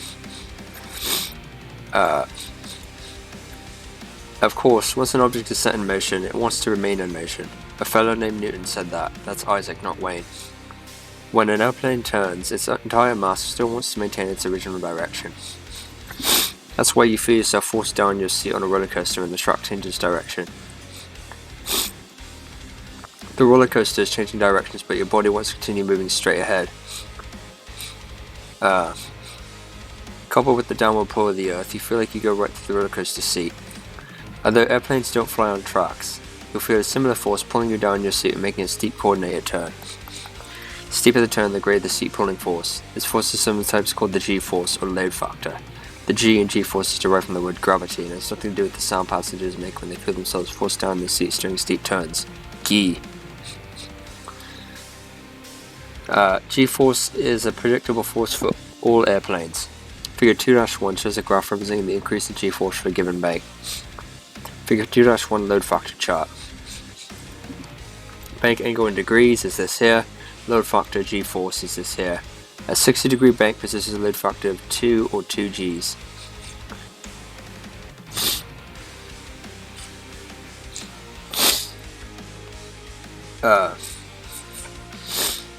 The example shows that in a 60-degree bank, or twice your body weight, by the way. The example shows that in a 60-degree bank, you and the airplane will feel a G-force of 2 Gs. In other words, you'll feel and the airplane feel like you weigh twice as much as you normally do. Imagine that. You experience an apparent increase in weight, all without letting even one bag of greasy fries slip past one of those disciplined lips of yours. His jokes are annoying. Of course, you can lose that weight by rolling out of the turn back into straight and level flight, where you'll feel a G-force of 1, just like you feel right now, which is determined about how many fries you've eaten up to this point in your life. Here's the catch. If you and the airplane feel heavier because of an increase in G-force, then you, the pilot, must compensate for the artificial weight increase. You must increase the airplane's lift if it is to keep flying. Without compensating for this, the airplane won't be able to maintain altitude in a steep turn. In fact, it can even stall, and you don't want to become known as a pilot who stalls whenever he or she makes a steep turn. Imagine the kind of nickname you get for that. Imelda Impact, Steve Splatdown, or Chris Crater. Increasing lift in a steep turn means that you must increase the angle of attack by applying back pressure on the joystick. Lift must equal the weight. real weight or apparent weight if the airplane is to remain flying. That's why steep banks require large angles of attack to produce the necessary lift necessary for flight. You see what's coming, right? If you make a too steep a turn, the airplane may reach its critical angle of attack before producing sufficient lift for flight, and the airplane will stall. Now you're forced to recover from the stall before you can even continue flying. You just learned that an airplane's stall speed increases in a steep turn. While you may stall at 50 knots in straight and level flight, you may need 70 knots to keep from stalling when turning steeply. Figure 2-2 is another graph which allows you to predict this increase in stall speed based on the increase in g-force. Figure 2-2, stall speed and bank angle chart. Bank angle degrees, percent increase in stall speed. A 60-degree bank produces a load factor of 2 Gs. For example, in a 60-degree bank, the airplane and its contents experience 2 Gs, that's a g-force of 2. Figure 2-2 shows that 2 Gs give you a 40% increase. No it doesn't. What? No, this is the wrong chart. What the fuck? No, this is the wrong chart. You put the wrong fucking chart in here. What an asshole. He totally half-assed this work, that's for sure. Come on, mate. So what this is supposed to say, let's see. Figure 2 shows that 2 Gs give you a 40% increase in stall speed. So what this is supposed to say is 2 Gs equals a 40% increase in stall speed.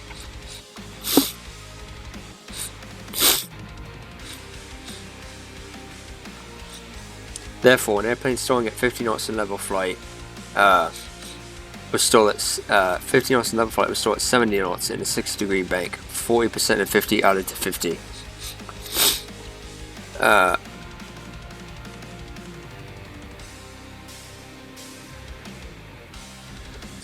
40% of 50 is apparently 20. Oh, yeah, that's right. 40% of 50 added to 50, right. So 40% of 50 knots, and then you take that answer and you add it to 50 knots. Here's what this means to you. If you're planning on doing a steep turn at 60 degrees of bank, you better have an airspeed of at least 70 knots if you want to avoid a stall. Isn't that amazing? You made a prediction, didn't need to peek at a magic crystal ball, throw bones, or read tea leaves, and save these things for weather predictions. That's why you need to add additional power when doing steep turns. In most cases, this provides the necessary increase in speed that helps prevent a stall. Of course, the airplane doesn't have a big engine, and it may not be able to produce the thrust necessary to keep the speed high enough to prevent a stall during a steep turn. Well, I remember going to a doctor and saying, "Doctor, it hurts when I do this." Her advice of course was, "Don't do that." If you don't have sufficient power, then you can't go around making really steep turns, and the author's decision is final on that. Don't worry about technique right now. You'll want to examine the aerodynamics first, and then we'll talk about the art of making turns. What this means to you. It appears that you need a 6-degree nose-up attitude to hold your altitude in this turn. Since your angle of attack increased, more of the wing's underside is exposed to the airstream. This creates more lift but also more drag. Thus the airplane slows down a bit as shown in the airspeed indicator. The reason it causes more drag is because it's becoming like a wall. Instead of becoming a wing, it's also starting to run into it like a wall. There's a lot of high pressure. A lot of impact lift. So here's a problem for you. A steep turn with a constant altitude is accompanied by a decrease in airspeed. Coupled with an increase in stall speed, you may find yourself caught between the proverbial rock and a hard place if you're not careful. As the stall speed increases and the airspeed decreases, the two may eventually meet. What happens then? Yes, the airplane stalls. How may you prevent this in a steep turn? Try adding power to prevent airspeed loss. Once again, don't worry about making beautiful steep turns yet. Ugly ducklings are fine for right now. Hack your way through it, and I'll teach you the proper steps to dance in a bit. 2G or not 2G.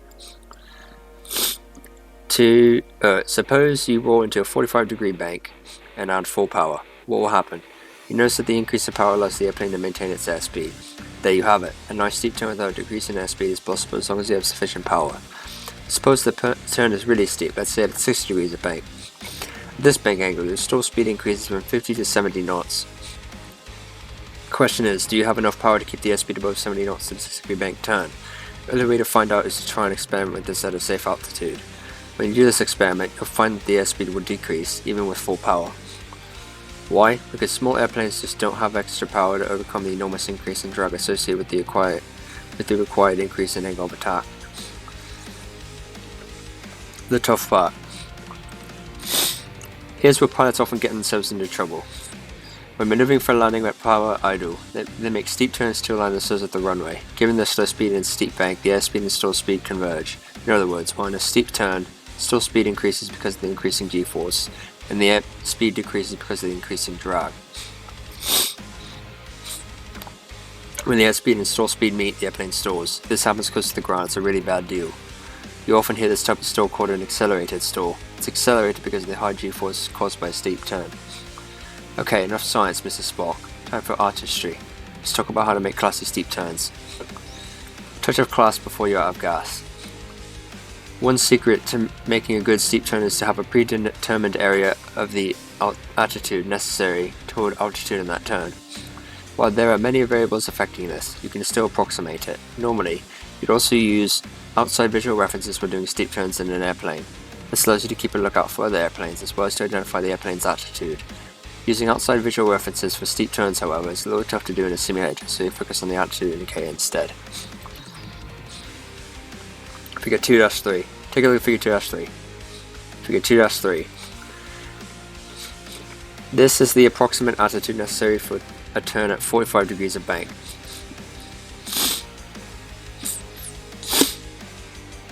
As you roll into the turn, you need to progressively increase the pitch until you reach a 60-degree nose-up attitude. Then you should use the altimeter to determine what type of small pitch correction is necessary to hold altitude. You can also use the VSI as an additional source of information if you like. The secret is to make small corrections and always keep an eye on your attitude. Overcorrection is sure to send you wandering all over the sky, so try returning to assigned altitude. Steep turn is considered acceptable from private pilot standards when the following things are all true. Your altitude doesn't vary more than 100 feet. The heading on rollout is within 10 degrees of the direction you started with. The bank varies no more than 5 degrees. The airspeed remains within 10 knots of the entry speed. There's one other thing you should be aware of when doing steep turns. Holding back on the joystick tends to increase the bank a little. That's why you must be careful not to let the bank increase during a steep turn. This is a rather common occurrence in applying back pressure on the joystick. Additionally, at steep bank angles, airplanes have a natural tendency to steepen their bank without the pilot doing anything to cause this. Once again, be prepared to compensate for this with an aileron pressure if necessary. Therefore, in a steep turn, especially when applying back pressure to maintain altitude, you might need to apply a little opposite aileron with the joystick to prevent overbanking. Perhaps you're wondering why I haven't mentioned anything about trimming during a steep turn. The reason is that we only use trim to hold the controls in one place for a relatively long period of time. Since steep turns are transitory, trim isn't normally used. Besides, steep turns help you to recognize the onset of accelerated stall. In the actual airplane, you can feel yourself being forced down to the seat by increasing g-force. You can't feel this in a simulator. Therefore, you must rely on the back pressure you're applying to the joystick to warn you of an approaching stall at higher speeds. This is another good reason not to trim in steep turns. You're now qualified to try steep turns at larger banks. When you practice them in the interactive lesson, go all the way to 55 degrees, which is the bank required for commercial license certification. Roll into and out of the turns while holding altitude within 100 feet, airspeed within 10 knots, and roll out headings within 10 degrees of the entry direction. Have as much fun as you can. It's time for you to practice steep turns. Click the Flyers Lesson Now link to practice what you just learned. The next ground school session, I'll show you how to keep your traffic pattern at an airport from becoming a tragic pattern. So that's that. In this lesson, you'll learn how to control the pitch, bank, and power doing a series of turns at 45 degrees bank angle. Lesson 2, steep turns. Estimated time to complete, 15 minutes. Required knowledge and skills. You should complete the student lessons in private pilot lesson 1 before beginning this lesson. Reading the ground school material before starting this lesson will help you better understand the skills being taught. The weather. The sky is clear and the winds are calm. Recommended charts. None. About the flight. Start in the air at 5,000 feet, you'll learn to maintain a 45 degree bank, and then learn to maintain altitude while controlling the bank. Key commands to remember. None. Flight criteria. You'll be asked to maintain Bank angle no more than 15 degrees, no less than 10 degrees as assigned. All out on specific headings within 15 degrees as assigned. Altitude no more than 100 feet above or below 300 feet below your assigned altitude. That's a little tricky, but we'll be able to get it done. So yeah, fly this lesson now. Let's do it. Steep turns.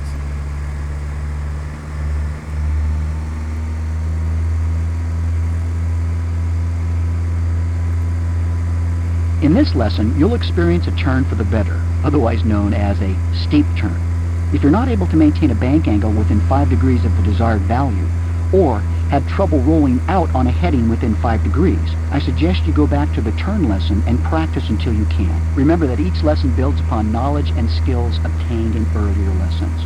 You have to crawl before you walk, and you have to walk before you ride a horse, or fly an airplane.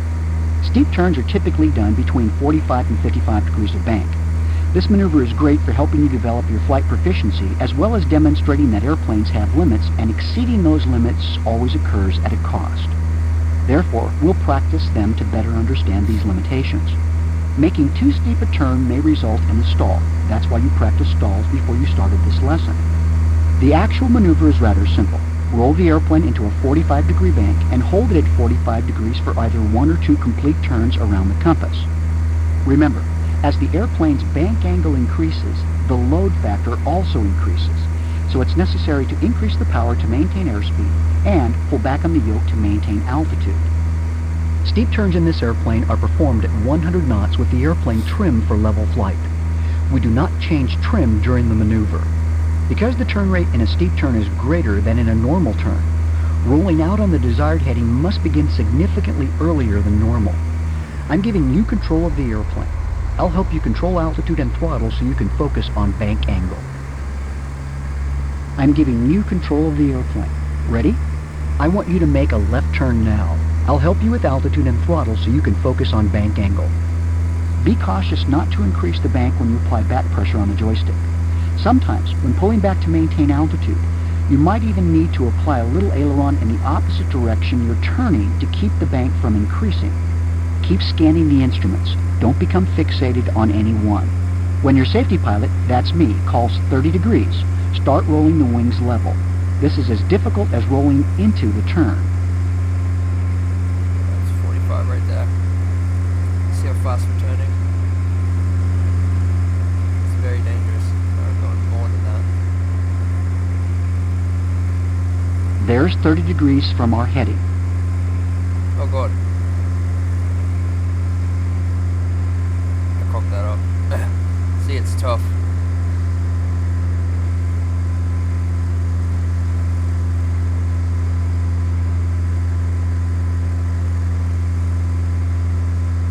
That was very well done. No, it Give me a wasn't. minute to get this airplane under control. That was god awful. If he thinks that was a good job, he's not a very good instructor. That was a terrible job.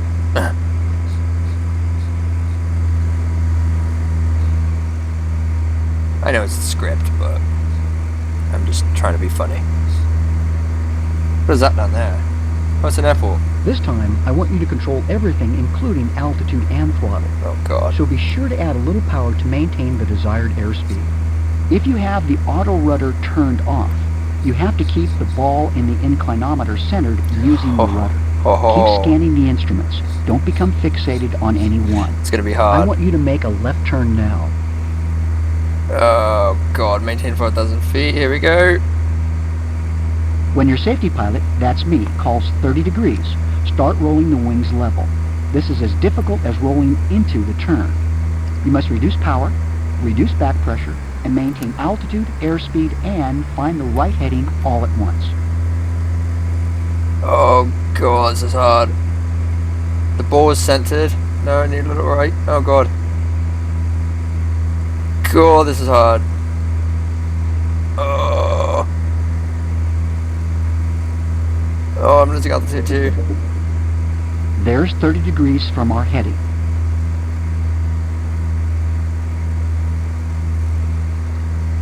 Oh god, that was tough. I didn't do a very good job, That was but very well done. no, it wasn't. To try that again, press the control and left bracket keys. Otherwise, we'll end this lesson in 20 seconds. Okay, it's ending, so I'm gonna continue on. I'm gonna go for the solo flight. Okay, so we just did that. We just did the steep turns. That was kind of a bitch. I did not do well at all. I definitely need to practice at a slower pace, because he's wanted me to do all this stuff considerably, and he wants to do one turn. What I would do is do 2 turns or 3 turns even. 360 degree turns. I did pretty shit on this, but yeah, that's the flight path. That's what we did. That's what we did there. Lost some altitude, but yeah, it's whatever. I'm out of practice. I'm rusty. Because I fly the F-16 all the time. I do hard turns and shit like that all the time on the F-16, so I'm not used to flying Cessnas and stuff and flying proper and shit like that. Solo flight, steep turns. This is what we're going to do here. Now I will say that when we do this stuff, the airline transport pilot, I'll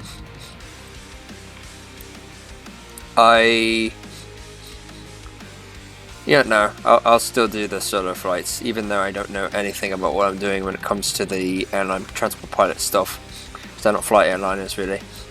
Solo flight, steep turns. Alright, solo flight, steep turns. You'll start at 4,000 feet facing Mount Rainier, form 360 degree steep turns to the left and then to the right using the mountain and heading bug set to 140 as reference points. Maintain 45 degrees bank throughout the turn. Be sure to roll out a 140 degree heading. Use Mount Rainier as visual clue to help you roll out, but be aware that there are other mountains in the area. Mount Rainier is very easy to tell, to see what it looks like. It's the big snowy volcano. Yeah, maintain a 45 degree bank throughout the turn.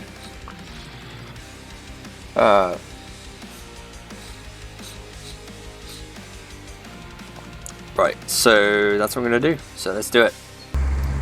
So, flying steep turns. I'm not sure what this is trimmed to. I don't like it. So flying steep turns.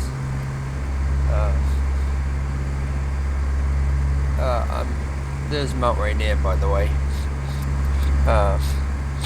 I'm going to show you how to do the steep turns. I'm not going to bother trying to go to a target heading or anything like that, because that's too difficult when you're learning out. Best thing to do is to just do continuous circles, continuous turns with the steep turns or whatever.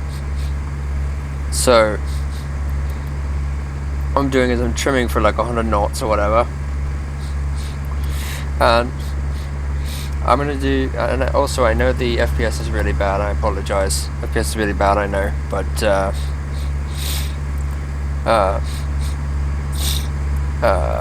it's because I'm installing stuff to the drive that I'm recording onto.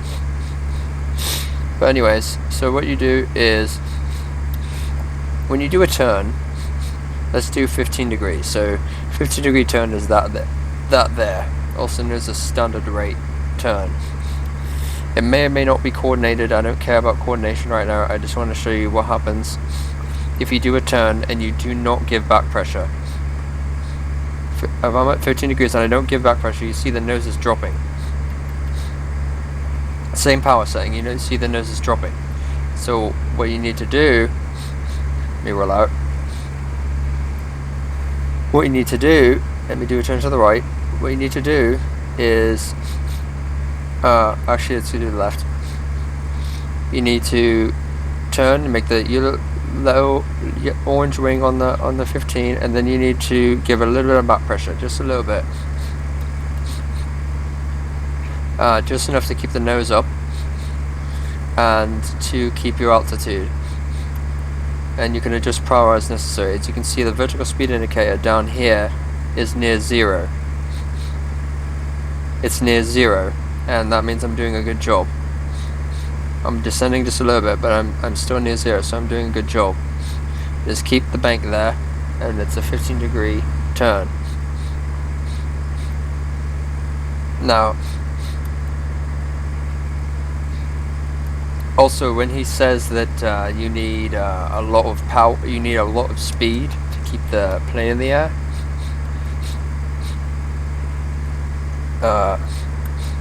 When he says you need a lot of speed to keep the plane in the air, you need like 70 knots or whatever. If you have flaps down, that decreases just a little bit. Except when you're in steep turns. Like steep turns, it's pretty much the same. Steep turns, in steep. Well, we'll try it, but in steep turns, I believe that the airspeed, that the stall percentage is, decreased. So when you have flaps, because flaps increase drag or whatever. So we'll try that, but because I don't know exactly what will happen, but I'll try that. So we just did a 360-degree turn at 15 degrees. You can see I kept back pressure there to keep the nose up the whole time. Same thing with the right turn. Make the right wing go to the 15-degree mark, and you need a little bit of back pressure to keep the nose up, right? Because if I let go and keep the bank bit, decrease the back pressure, you see the nose drops and we lose altitude by a lot. We don't want that, especially if ATC has assigned us to a certain altitude. We want to stay at that altitude. That's what we got there. Now for a steep turn. Steep turns, you need more back pressure. So if I go to 45, which is that line there, to a left turn, watch. If I don't use any back pressure, watch how fast my altitude drops. Look how fast my nose drops. You don't want that. You don't want your nose dropping like that. Let me slow down just a bit, because I'm nearing the yellow arc, so I need to slow down just a bit.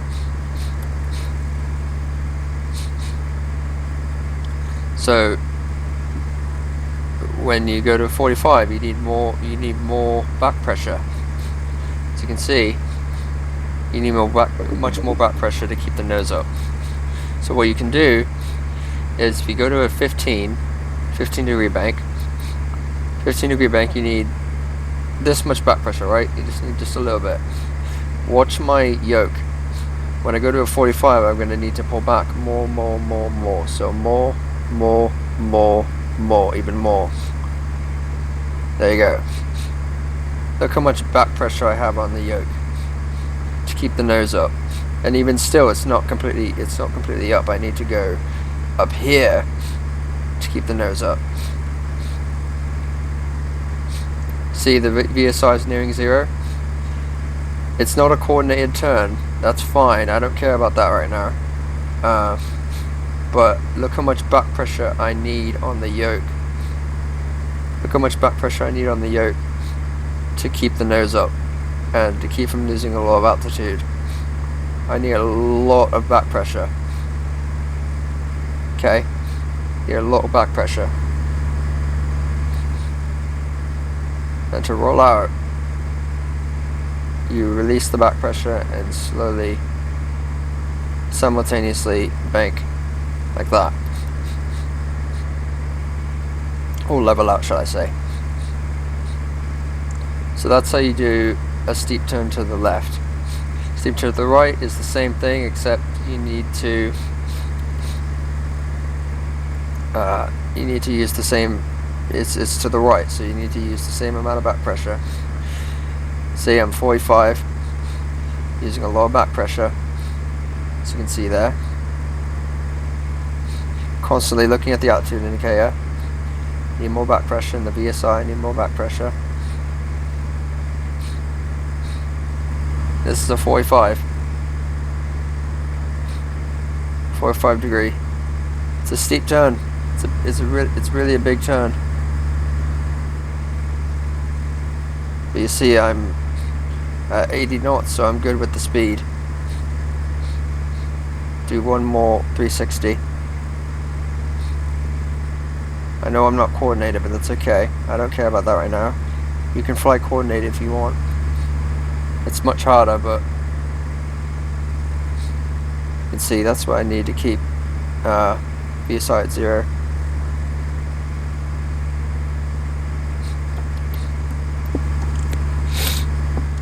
And Microsoft Flight Simulator and X-Plane, I'm sure the flight controls will be a lot different and a lot more realistic, but that's essentially what you need, okay, to do the steep turns. And remember, never trim in a turn. So don't go here, have the nose up and think, oh, I'm tired of keeping the nose up, so let me trim for this. Let me trim for this, just like that. There, let me trim for that. Now I'm trimming in a turn. You don't want that, because look what happens when you roll out. Your trim's off, and your nose is going to keep rising. You know, incorrect trim, then you've got to retrim. So you lose your trim. So you don't want that. Trim again. Lost a lot about 2, but it's okay. Let me do some flaps. Do 20 degrees of flaps. I went up, I did the flaps above the white arc, I know. That was my mistake. But if I'm gonna go full power and do a steep turn and see what happens.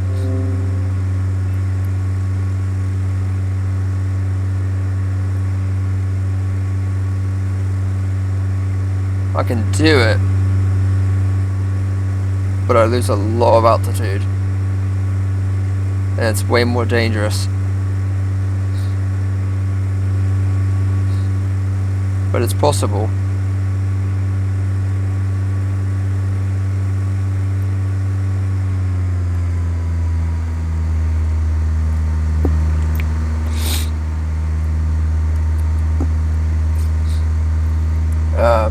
It's possible to do it for sure.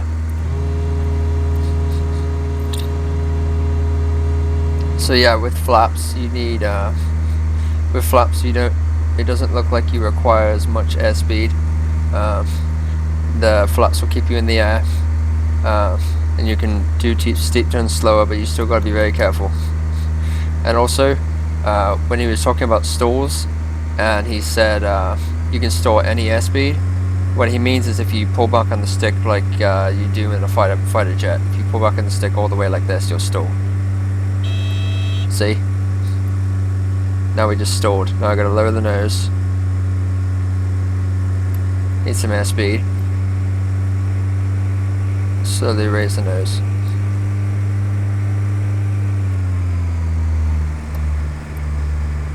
Just like that.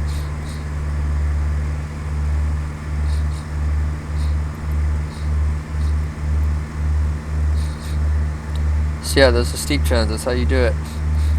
I'll do one more time with full flaps. Left turn this time with full flaps. Go a little bit slower this time. We'll be at like 60 knots.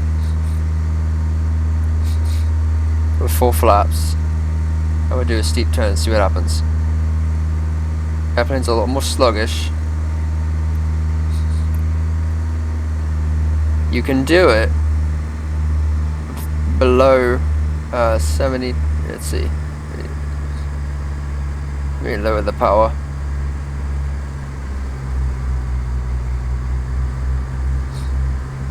Yeah, you can do it, but you lose a lot of fucking altitude.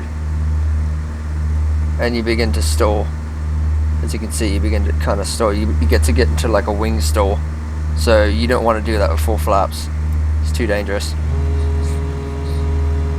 Specifically, the dangerous part about it is not the turn itself, it's the back pressure. You're putting so much back pressure.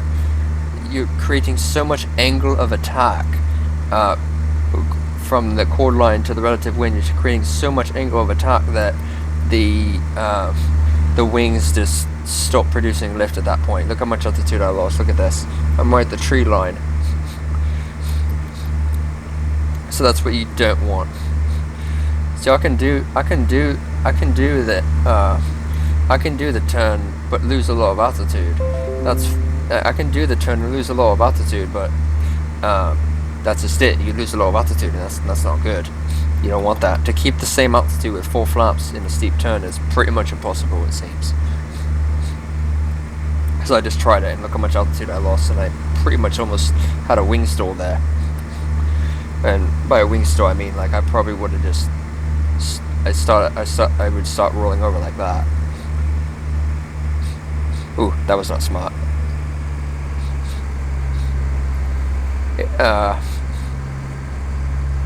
HSC would probably have require me to have to write down a number from a pilot deviation at this point. But yeah, that's steep turns there. That's how you do it. Alright, those are steep turns. That's how you do steep turns. So that's sort of like steep turns, so I showed you how you use steep turns. Lesson 3, VOR navigation. So this is a big step up from what we were doing before. What we were doing is basic handling and shit like that. This is now navigation. VOR navigation is very hard for new people to understand. This lesson did not help. This lesson 3, did not help in the private pilot section for me. But I understand VOR navigation and ADF navigation, so I can do both. But this is VOR navigation, so we're doing VOR navigation here, and I'll show you how it works. So lesson 3, VOR navigation. So this is a lot of reading, as you can see. There's a lot of pictures and stuff. This is pretty complicated, so just bear with me here. I'll try to explain as best I can. He does not explain it very well. Lesson 3, VOR navigation by Rod Machado. Have you ever been so lost in your car that you actually considered pulling into a used car lot, selling the car, and using the money to purchase a new identity? If so, you were really lost. Getting on lost is easy, especially in a car. Simply drive to a gas station and ask for directions. You can't do that in an airplane. It attracts way too much attention if you buy gas to check the oil. Fortunately, you don't need to worry about getting lost in an airplane if you know how to use a little navigational device known as a VOR, which stands for Very High Frequency Omnidirectional Range. The big picture. VOR navigation requires 2 things, an airborne VOR equipment like that shown in figure 3-1 and a ground transmitting station, which, from an altitude of 7,000 feet, looks like an itty bitty house with an enormous bowling pin on the roof. So VOR, does he have a picture of a VOR? No, he does not. This is a VOR station here.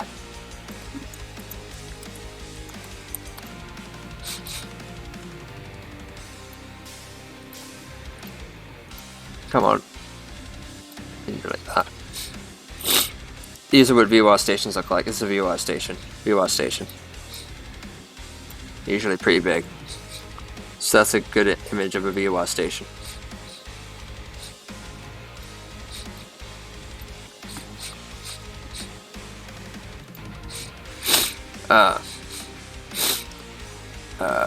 So A is figure 3-1, a VOR receiver. And you can tell by the nav1 here. If it says nav1, that's a VOR receiver. Nav2 is also a VOR receiver. That's for a second VOR. And B is a VOR display. So we have first VOR here, second VOR here. We're not going to get into this just yet, but I will say that the second VOR does not have a glide slope indicator, glide slope line. It's only VOR 1 that does that on the Cessna. The ground transmitter produces 360-degree electronic courses. 360 electronic courses, each of which runs through the center of the station. It's depicted in figure 3-2. So this is extremely fucking hard to understand. So this is figure 3-2 VOR courses. Let's read what he says. Each course is aligned with a specific degree on the compass, with 0 degrees pointing north, 9 degrees pointing east, 27 degrees pointing west, and so on.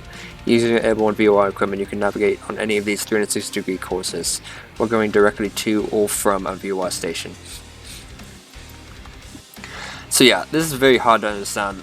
Basically, what he's saying is, VOR station works exactly like a heading indicator, basically, as far as degrees go.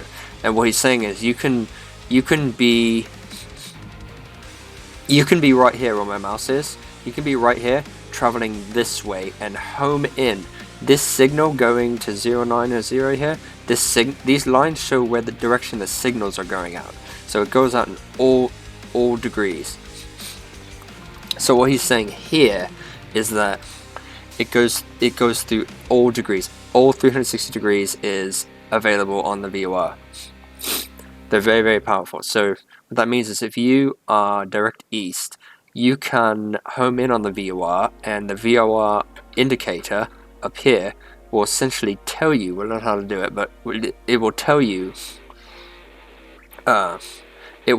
where the VOR station is and how you can what's called home into the beacon. So you can home into the VOR station and navigate to it and fly direct. If you're 90 degrees pointing this way, if you're let's say you're pointing north, you can make it so that the VOR allows you to know that the VOR station is to your left. In other words, there's a really good simulator online that I can show you how this works. There's a really good simulator online that can show you how this works. It's called VOR Simulator. I'll bring that up after we read all this, because this is really stupidly hard to understand. So I'm going to continue reading, and then I'm going to bring up that simulator and show you how it works. Each course is aligned with a specific degree on the compass, with 0 degrees pointing north, 9 degrees pointing east, 270 pointing west, and so on. Using airborne VOR equipment, you can navigate on any of these 360-degree courses, or going directly to or from a VOR station. Each of these outbound degrees, like 90, 270, 136, 134, 130, all these, they're called radials. So if you're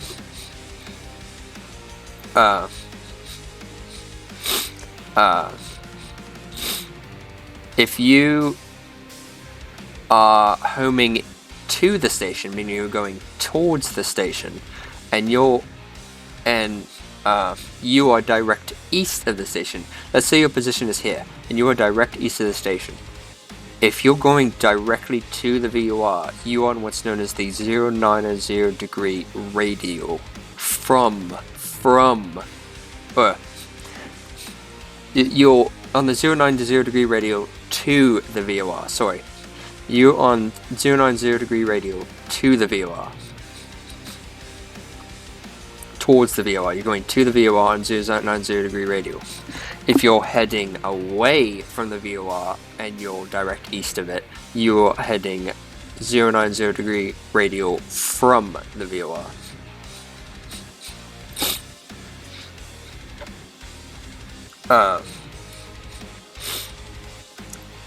So keep that in mind. It's a little hard to understand, but I'll show you in the simulator. It's much easier to understand that.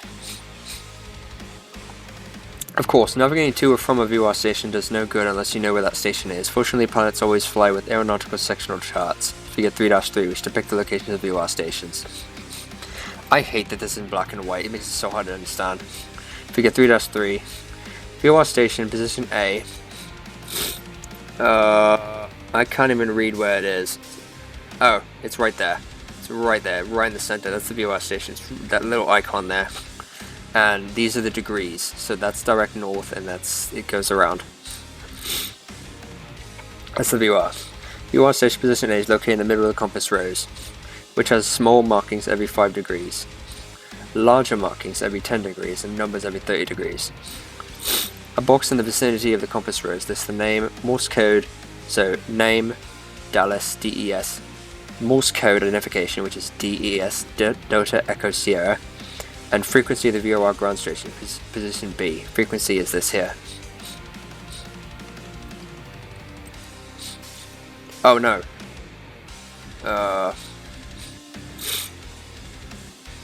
Yeah, okay. So that's the frequency there. 122.3. And it's also channel 70. Oh, that's because this is a VORTAC. This is a VOR slash TACAN is what this is. So it's also channel 70 X-ray for military aircraft. So keep that in mind.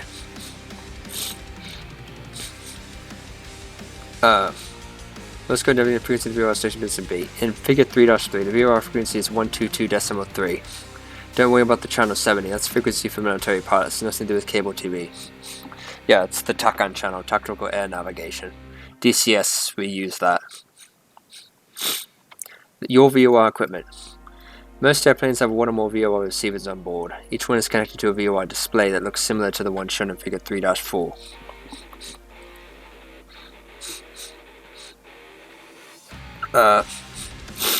So figure A, figure 3-4A alpha is index, Bravo's CDI, course deviation indicator. I don't know why that's abbreviated like that. So A is index, so this is your index here. Bravo, this is your CDI, course deviation indicator. And C is your flag, your to or from. Remember when I said if you're flying to or from the VOR, this will show to or from. And it's either the word to or the word from, or it's a little arrow. It's a little up arrow or down arrow. Down arrow means you're going from, up arrow means you're going to. And D is the OBS knob. Option button select, I believe. Oh no. Bearing selector. I'm not sure what that. I don't know what it stands for. Something bearing selector, I think. When pilots refer to DVOR in their airplane, they're usually talking about the display, which consists of 5 main components. One is an index at the top of the display that points to selected course. So it's just an arrow to show you just an imaginary extended line from this part here to there.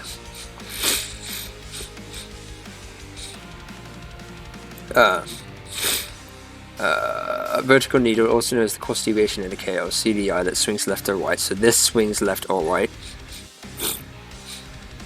A flag or ambiguity indicator in the form of a triangle that points up or down, or a red and white striped flag. Triangle pointing up represents a to indication. Triangle pointing down represents a from indication, and a red and white striped flag represents an off indication. In this ground school session, I'll use the words to, from, and off to represent these 3 flag conditions. The reason off is important is because you'll see the word off as you fly directly over the VOR. So when you're over the VOR, you won't get a signal, and this will turn to off. So that's why it's important to know it.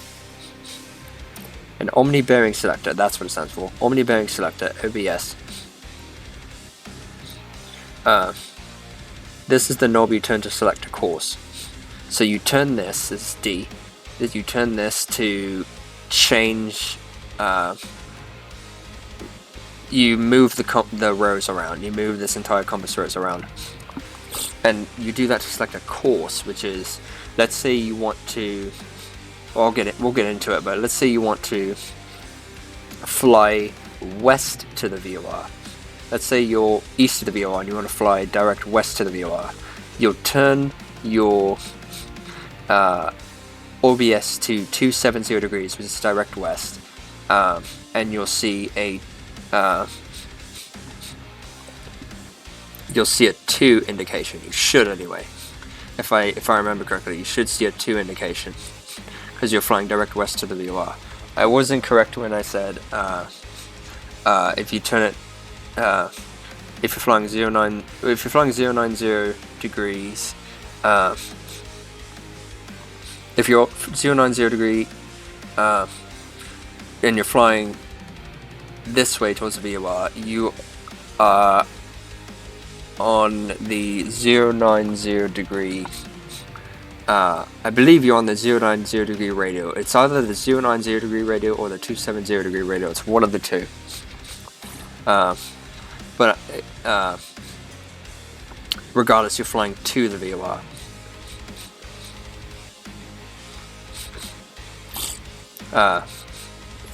When the bearing selected is now return selected course. A circular movable compass car, which is just by rotating the OBS. Rotating the OBS causes a different course value to move the index.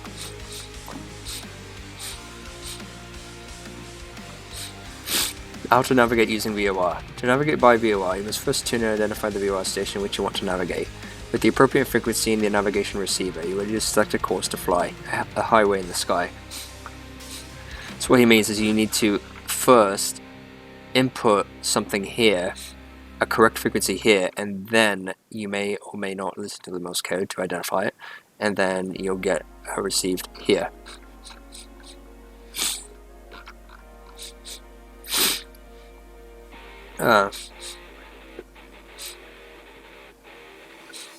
Rotating the OBS and placing the specific number above the index, shown in the figure 3-5, allows you to select any one of the VOR station's 360 flyable courses. Figure 3-5. So 360 degree course 0 means you're flying this way. 360 degree course to the VOR 0 degrees. 270 degree course. This means that the top of this would be 270 degrees. 27. So you'd be here flying this way. Either if you're going to, then you're going this way, then you're here. If you're from, then you're here. See, the to and a from indicator will also help let you know where you are in relation to the VOR. If it says to, it means that if you continue on your current heading, you'll be going to the VOR. You haven't reached it yet. And if it says from, and it says 27, and it says from, it means that the VOR is behind you. It always points direct to the VOR. 030 degree course is this way. 240 degree course is this way. Let's suppose you select 360 degrees or 0 degrees, they're the same thing, using the OBS. Your VOR display now automatically orients itself to show you where the 360 degree course is located relative to your airplane. It's also called the radial.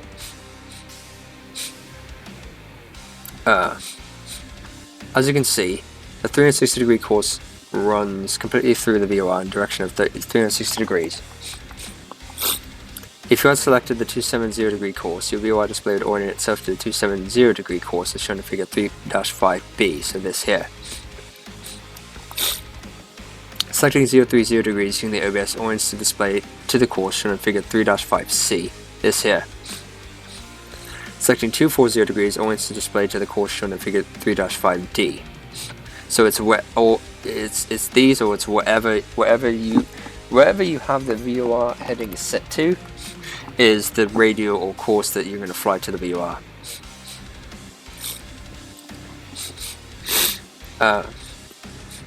When operating Flight Simulator, be aware that VOR's course indicator knob rotates.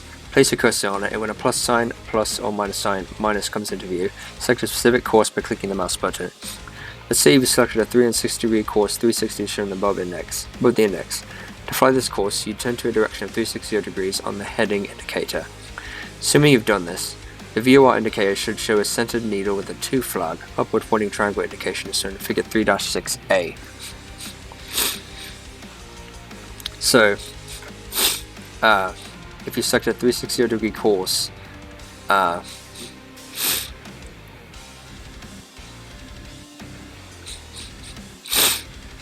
and the VOR indicator shows center needle with the to flag. That's not necessarily true. Okay, what he says here is not necessarily true.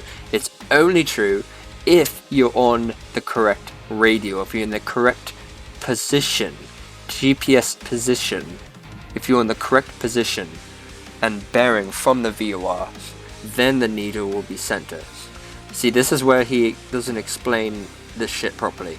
This basically implies that if you selected 360 degrees and you just turn to 360 degrees on your heading, you'll automatically be centered. No, you can be 360 degrees, have this set to 360 degrees, and the needle be left or right. And you need to compensate for that. I will show you that in the simulator, because the simulator shows you exactly how this works. But the way he explains it is absolutely god awful. I hate it. But I'm going to continue reading anyway.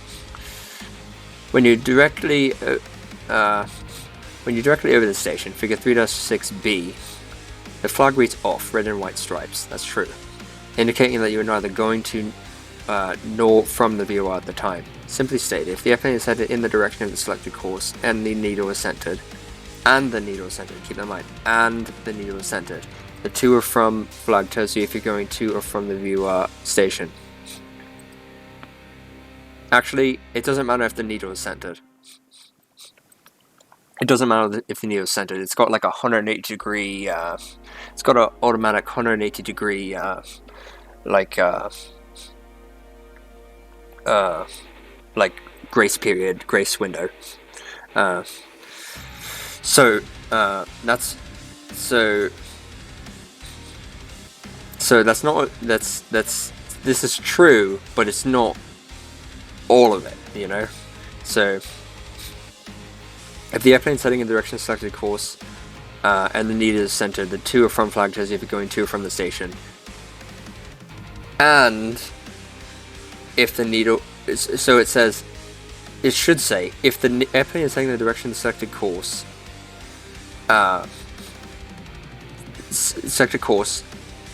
the to or from flag tells you if you're going to or from the VOR station. The needle does not have to be centered. Does not have to be centered in order for the to or from flag to show. So it's not the needle. The needle does not require to be centered in order for the to or from flag to work. No, it works all the time. So the needle does not have to be centered. It can be all the way to the left or all the way to the right, and you'll still have the to or from flag. As you fly along the selected course, the to flag automatically changes to a from flag. A downward pointing triangle as you pass the VOR station. Figure 3-6C. What happens is it'll be 2, and then you're over the VOR, off, then it will go off, and then when you're over the VOR, you're beyond the VOR, it will show from. This is a really horrible graphic. This is really horrible graphic. Figure 3-6 here. This is a horrible graphic. What this is basically saying, the VOR is here. He should not have the plane here. The VOR is right. So scrap the plane, put the VOR here.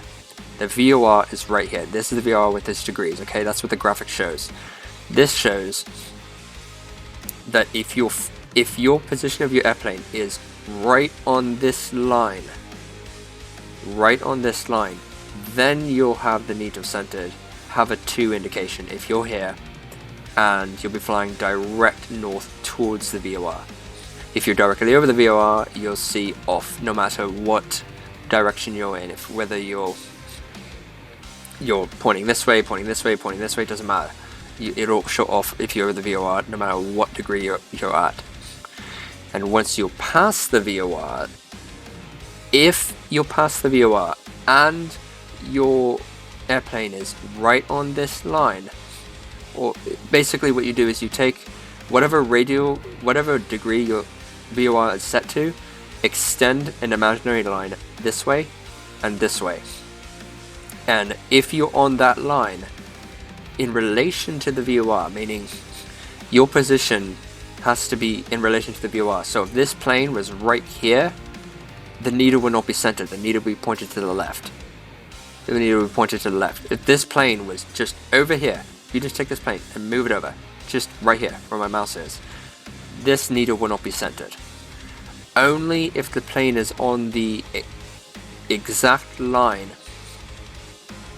Only if the plane is on the exact line. It never really is, but only if the plane is on the exact imaginary line coming from the VOR, the bearing that it's set to here. Only if the plane itself is on this line will it show that you are to the VOR, will the needle be centered. So keep that in mind. This is a horrible graphic. Everything will make sense when we do the simulator, I promise. Flying the 3-6C, yeah. So what happens if you're flying the correct heading and the VOR needle is not perfectly centered? That means you aren't yet aligned with the correct course. Figure 3-7 shows several airplanes and their respective VOR indications. Yeah, so here we go. Figure 3-7. Airplane A is heading 360 degrees. The direction of the selected course. So the course is selected to be 360. He's heading to... This is also a horrible graphic. This is a really fucking horrible graphic.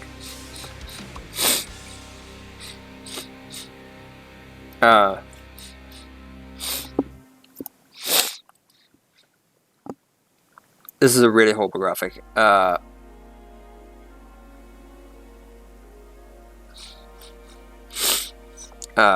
Basically what this means is the plane is in this position. If you take a line and you do this, the plane is off course. You need to put the plane here for the needle to be centered. Conversely, you need to have the plane here, this plane here, for the needle to be centered. And this, I've never seen C and D happen before. I've passed VORs in Flight Simulator before, and it would just switch from a to a from. That's all it would do.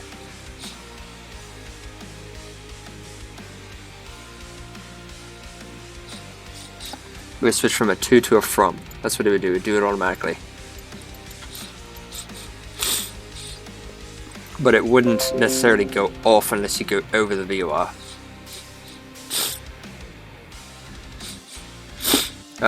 So airplane is saying 360 degrees, direction of selected course. Yeah, so I don't know what this is about. The VOR display shows a right needle with a 2 indication. This means the selected course is to the right, and if the airplane A was on the course, it would be heading directly to the station. So if you put this plane here, right here, it would be the needle would be centered, and you'd be heading directly to the station.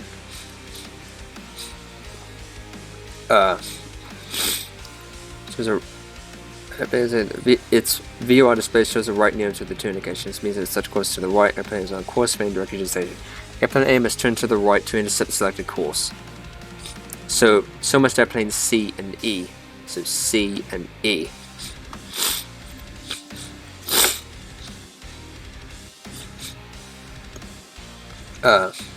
Airplanes B, D, and F must turn left to intercept the course. Notice that when you are beaming the station, 90 degrees to the side of it, the flag shows off. No, this doesn't mean you're off course. It means you're momentarily neither going to nor from the station.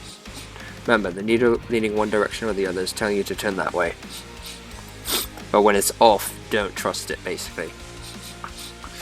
Just wait till it shows to or from.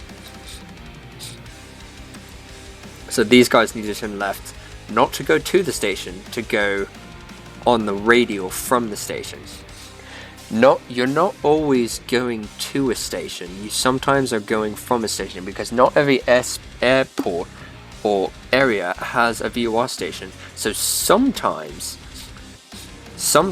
you need to go to the nearest VOR station and fly from it for a certain amount of minutes or whatever to get to a certain area. You may need to fly from it at a certain degree to get to a certain area.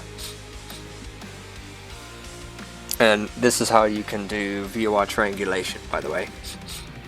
This is like a pre-step to do VOR triangulation, which is using 2 VORs to locate yourself at any point, any position, any area. Airplane speed and F and turn left is shows off. No, it doesn't mean you're off course. It means you're momentarily not going to from the station. Remember, the needle is leaning one direction or the other, is telling you to turn that way. Intercepting and tracking a VOR course. Let's assume you want to depart What's-its airport and fly the 030 degree course to and beyond the VOR, shown in figure 3-8. Figure 3-8, let's see. To be precise, degree values less than 100 are shown with a 0 in front of them. This presents pilots for thinking that value 30 is 300 degrees. We pronounce 030 as 030. Say it like this, and you'll sound like an experienced air helicopter. So this is pretty confusing. Basically, let's see if it gets into it. Your destination is Yazoo Airport, which lies on the 030 degree course from, keyword, from the Roadster VOR. 030 degree course from the VOR. This is what I was talking about. Not every airport or whatever has VOR right next to it or whatever. Sometimes you need to fly from the VOR in order to get to it. With your OBS set to 030, you depart wet seats or whatever. The VOR display shows the left needle with a 2 indication. A right or left needle indication doesn't tell you on which side of the selected course that the airplane is located. To determine this, you must physically point the airplane in the direction of the selected course. Or at least imagine yourself pointing in this direction. Why? The VOR needle and flag indications are completely independent of the airplane's heading. So that's very important to know.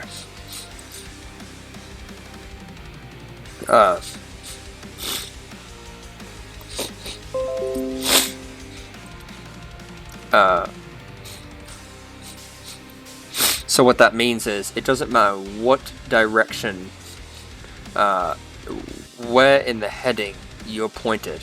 It doesn't matter what your heading is, what direction your nose is pointing, it does not matter. Your VOR indicator will show the same thing, because the VOR indicator is based on the position you are relative to the VOR.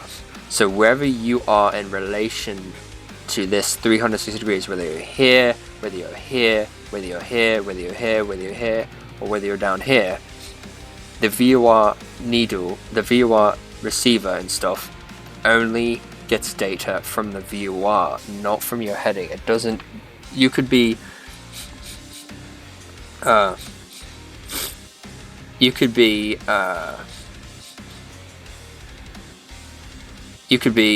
flying this way, and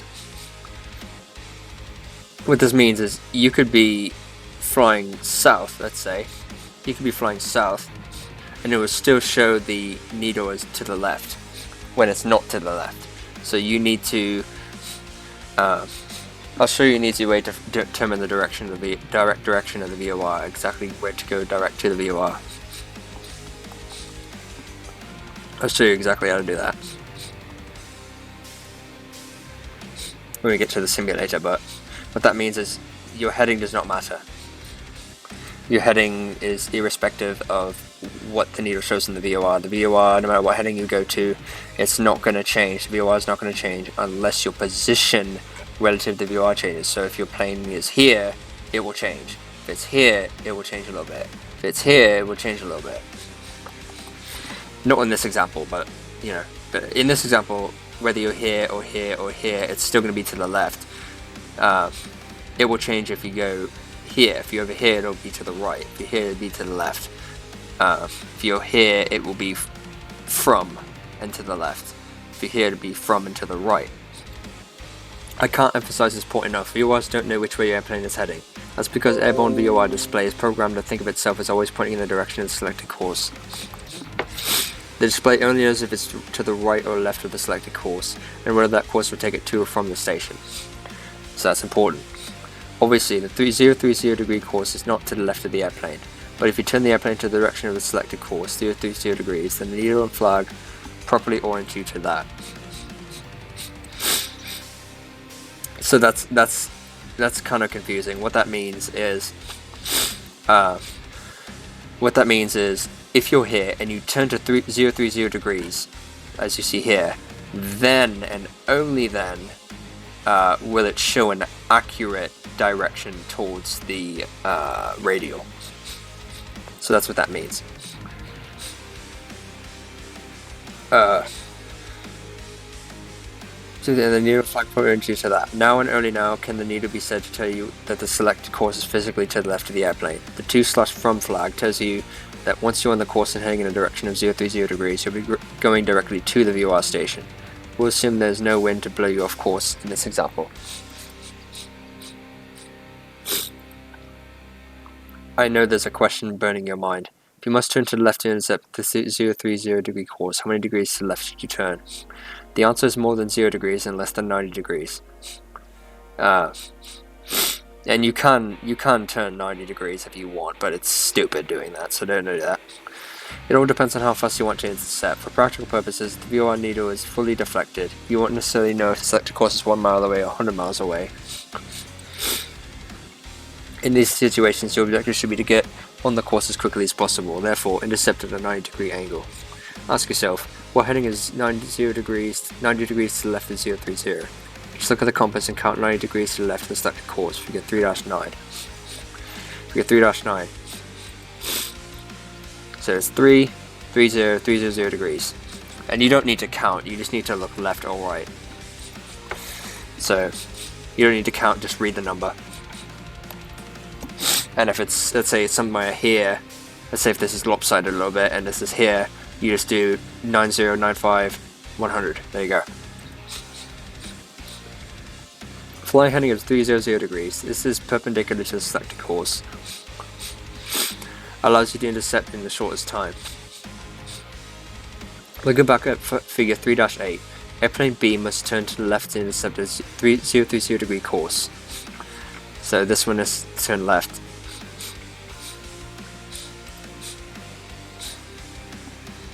How many degrees to left did it turn? The answer is more than 0 degrees and less than 9. If you want to intercept the course in the shortest possible time, we turn to a heading of 300 degrees. This is perpendicular to the heading to the selected course, shown by airplane C in figure 3-8. It's airplane C. Okay. Don't worry if you can't do this precisely at first. How quickly the needle centers depends on how close you are to the station. A little bit of experience will teach you to estimate the rate at which the needle approaches the center, and how soon to begin your turn on the course setting. Also, what I will say is, the VOR stations get more sensitive the closer you go to them, so once you're about over the VOR, your needle will go to the left or right quickly.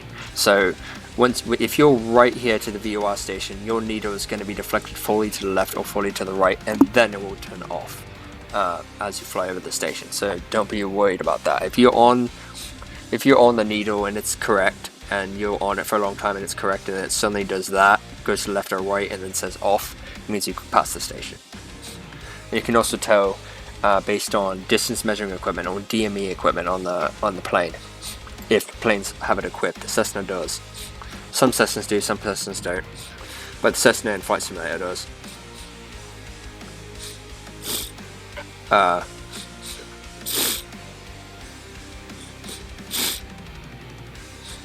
Don't worry if you can't just a little bit of teach the rate needs to be approach the center. How soon begin your turn the course heading? Flying from the VOR on a selected course. Let's make VOR usage more practical. Suppose you are airborne in the city of Ulost Airport. Airplane A in figure 3-10 and want to fly to Wrong Way Airport. Figure 3-10. So airplane A. So this is a VOR lesson. Let's use the VOR to find wrong way.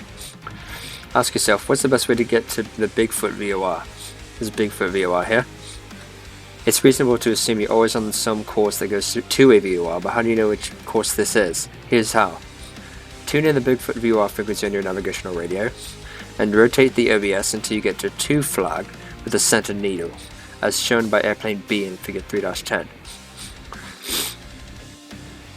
Look up the index to see what course is selected. Look up at the index to see what course is selected. In this instance, you're on a 305 degree course to the Bigfoot VOR. Turn to a heading of 305 degrees in heading indicator and fly that course to the VOR, as shown by airplane B. Easy, eh? So that's very hard to understand. He doesn't explain that really well. Basically what he's saying is, if you don't know the direction to the VOR, just move the VOR OBS dial, move that until you get a 2 indication and the needle centers. The needle will eventually center.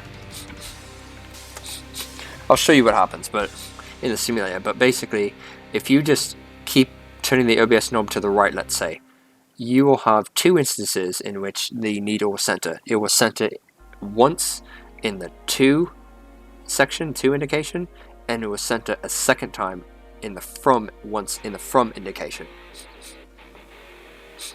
and then it will switch back to 2.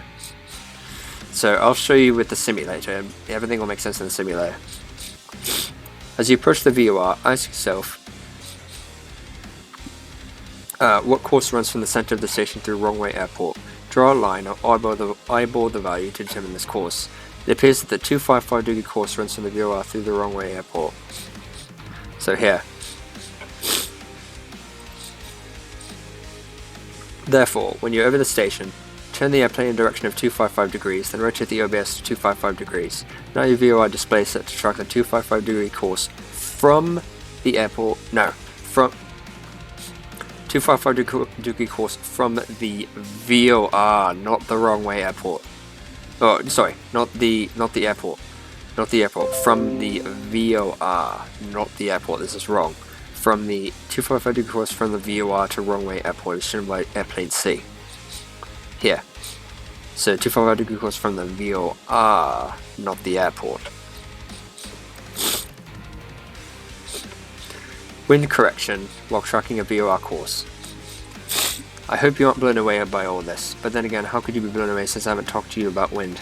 Until now, I've assumed a wind-free environment, but this seldom exists in the real world. Let's learn the correct for wind when navigating using VOR. Wind correction is broken down into three components. 1. Identifying the effective wind on the airplane. 2. Re-intercepting the course. 3. Implying a wind correction. Figure 3-11. Here's how this works.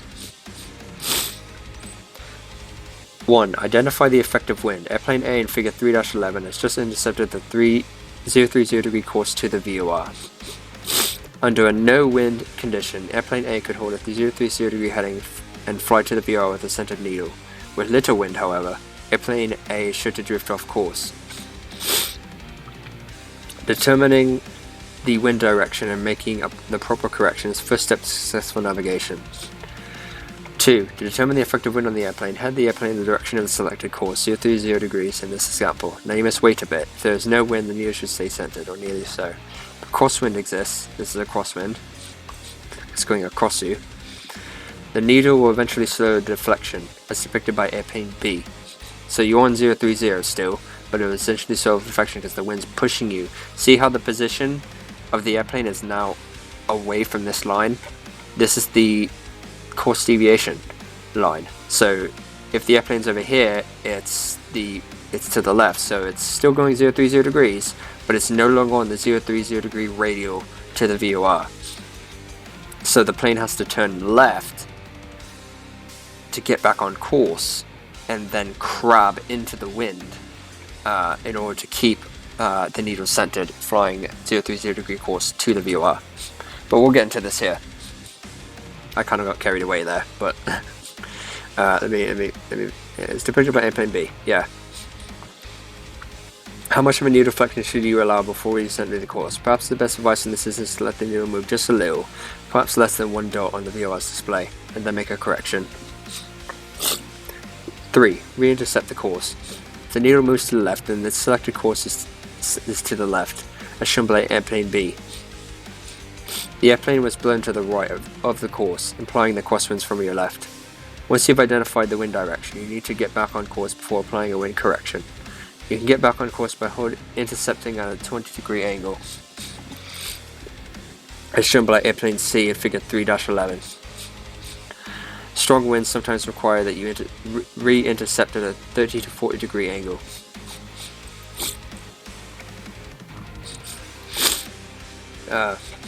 Yeah, airplane C. So you need to go on a steeper angle. 4. Let's see. Yeah, I already read this. 4. Apply a wind correction. Once re-established on course, the third step is to apply a wind correction. You must compensate for the wind's push by heading the airplane into the wind. How much? That depends on several variables, one of which is the wind's speed and direction. Actually, these variables don't really matter all that much. Just start with a 10 degree wind correction angle and see what happens. Just like going to the movies, you never quite know how good or bad the film might be, so you try it. Although the last movie I watched was so bad I walked out. Unfortunately, it was on TV at the time and I walked out of my own house. Once you're on course, turn the airplane so it's pointed 10 degrees into the wind, which means it's now heading 020 degrees as shown by airplane D in figure 3-11. Be patient, wait to see what happens. See, it's 010 and then 020 to get on course, and then keep it there to keep the neo center. As you can see, airplane E is tracking directly to the VOR station on the 030 degree course. The needle has not moved, and you're darn lucky that if you, or for that matter, any experienced pilot can find the proper wind correction angle on the first attempt. Realistically, you'll probably need to make a minimum of 2 attempts at determining the wind correction angle before finding the proper value. Same wind correction principle applies when tracking from the VOR on a specific course. So what that means is if you're flying from the VOR and the wind is to the left, to stay on the course you need to still stay at 020 degrees to stay on that course and be in this position on this line. So what he's saying is, the way you can tell you're off is because the wind is pushing you away from this line. If you draw an imaginary line from the VOR, it's through the VOR like this, or whatever your thing is set to, your VOR is set to, your course is set to. If your plane is to the right of the line, it's going to be this is going to show to the left. If the plane is to the left of the line, the needle's going to show to the right. So it's going to keep showing to the left until you get back on track. That's why it's centered. As you can see, airplane A is tracking directly to VOR station. You're on your way to becoming a high priest of VOR tracking, master of all meteorological forces and reigning monarch of all airway navigation. You'll be required to walk around the airport in white robes. Pilots from all over will come seeking your guidance. Wow, TV shows, live appearances, think of the possibilities. At the very least, you'll get your destination with ease. It's time for you to practice VOR navigation in the interactive lesson. After that, we'll work on flying in the traffic pattern. Click Fire Lesson now to practice what you just learned. Advanced learning for VOR navigation. VOR's airborne freeways. I've never actually read this before, so I don't know if I know this shit. Until now, I've referred to all VOR routes as courses, and for good reason too. This makes the whole process easy to understand. In order to do advanced things such as flight instrument approaches, you need to think about tracking to and from a VOR on a specific radio. Okay, there we go. Radio instead of a specific course. While pilots speak of traveling to and from a VOR on a specific course, you can also speak of traveling to and from the VOR on any one of its 360-degree radials. Let's begin our discussion with a recollection of your last car trip when you drove through a small town. Let's also say the freeway pointed due north is as it passed straight through this town, as shown in figure 3-12A. So town, freeway due north.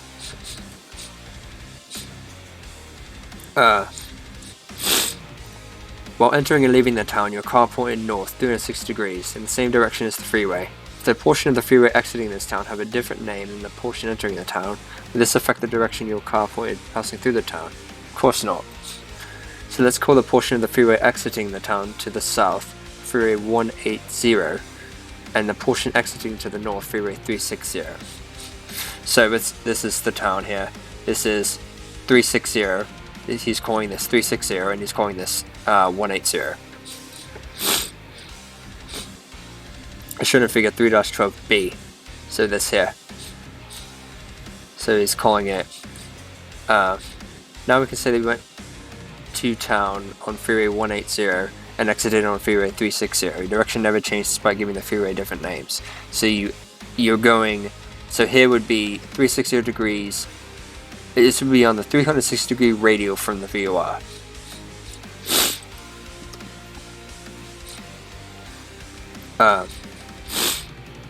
Yeah. Navigation by VOR is basically the same. It's shown by figure 3-12C. So this here. If you're headed northbound to the town VOR, you travel inbound on the 180 degree radial and outbound on the 360 degree radial. So this is outbound 360 degree radial, inbound 180 degree radial. So the inbound means you're going to, outbound means you're going from. So here, if you pointed away, you're at 360 degrees outbound on the 360 degree radial, outbound from the VOR.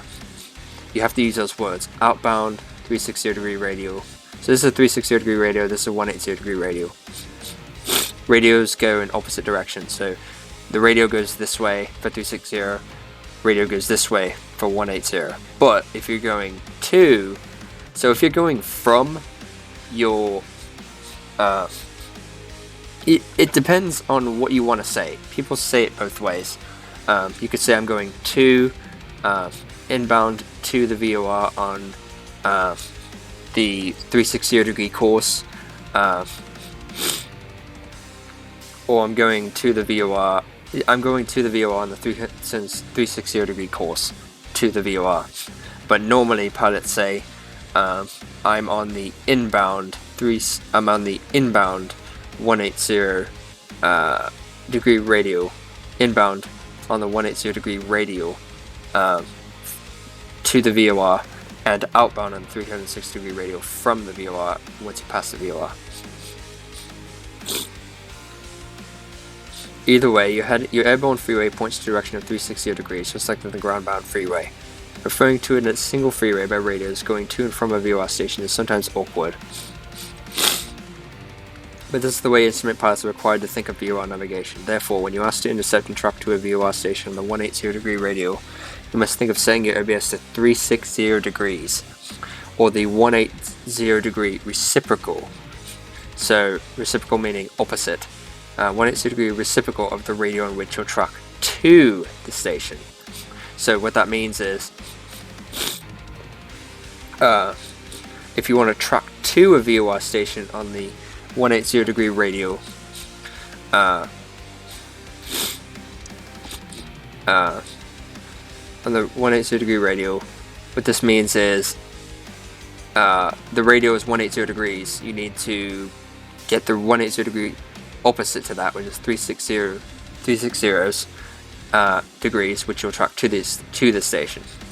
So if you don't know, if the person says, go to a VOR station on the 180 degree radio, if you're having trouble understand the word radio, here are the keywords: to and radio.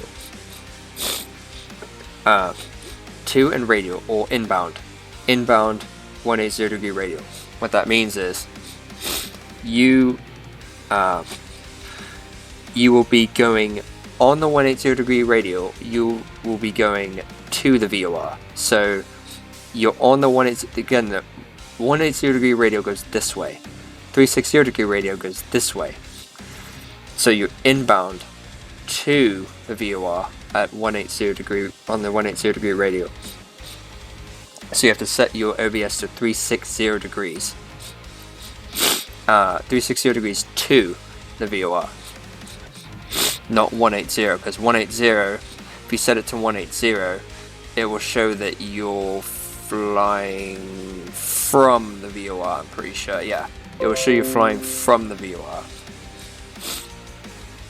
So you don't want that.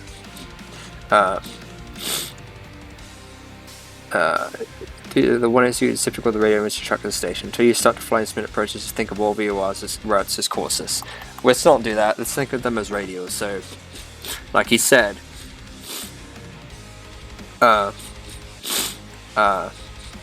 this is the 180 degree radio inbound to the VOR, 180 degree radio to the VOR.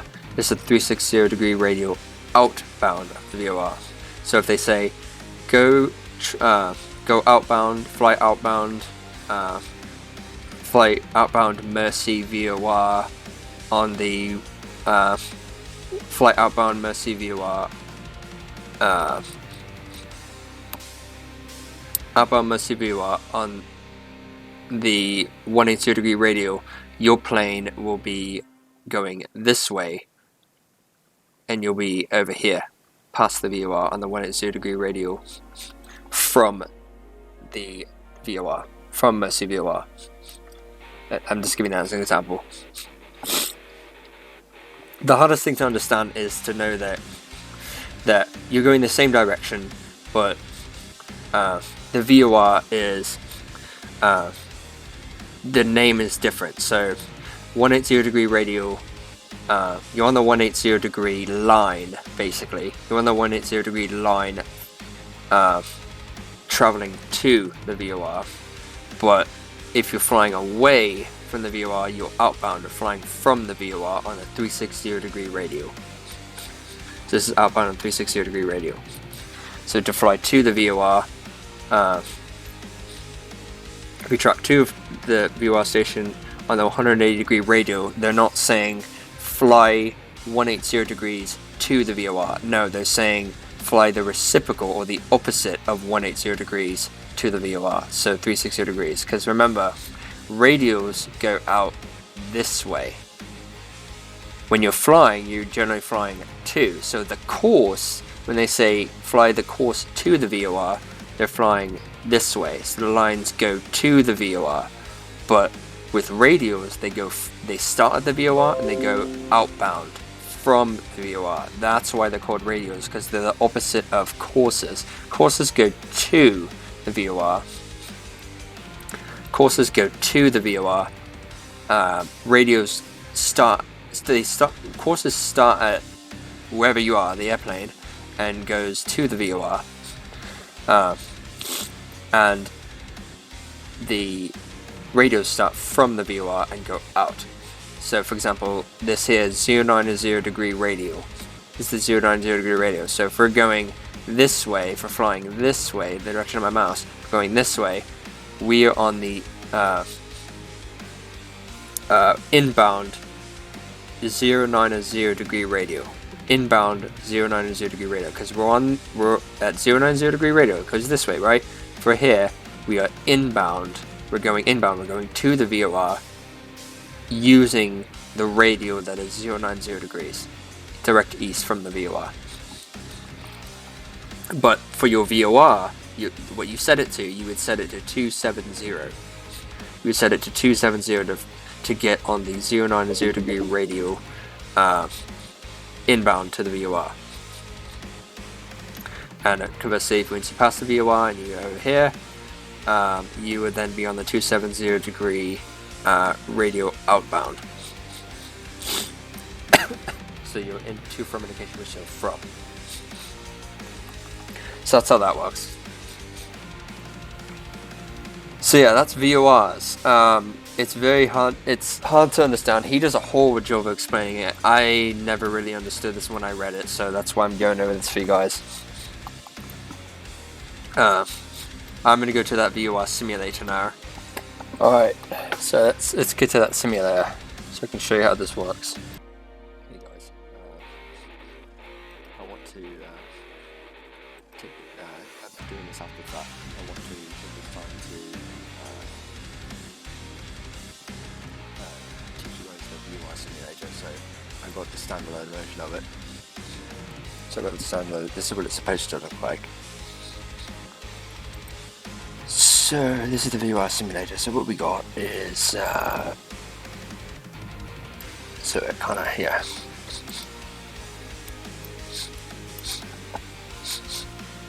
So you've got the main instruments here. This is obviously how you start in the world, and it's just an icon here and stuff.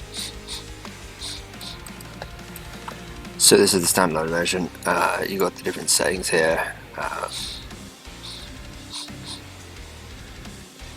Let's see what this does. Oh, that's nice.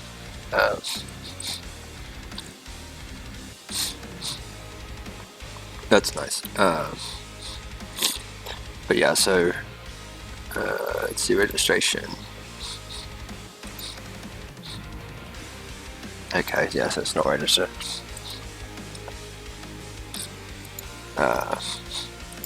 So yeah, so what we got here is we've got the airplane, right? So here's the VOR station here. There's the radio, so it's 09180 270, right? So that's how that's working. So let me make this easier for you guys. Let me make this to that. So it's very easy for you guys to understand, okay? So let me, yeah, this is working fine. Okay, so let me get the heading. I'm just making this easy for you guys. Let me get the heading to.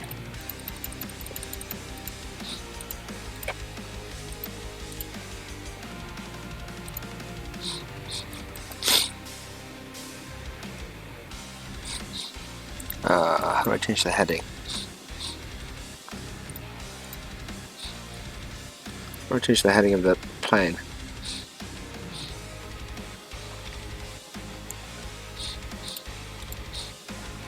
How do I change the heading of the plane? What the fuck?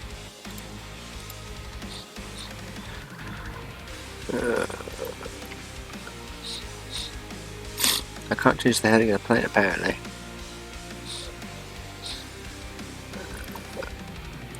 Oh, there we go.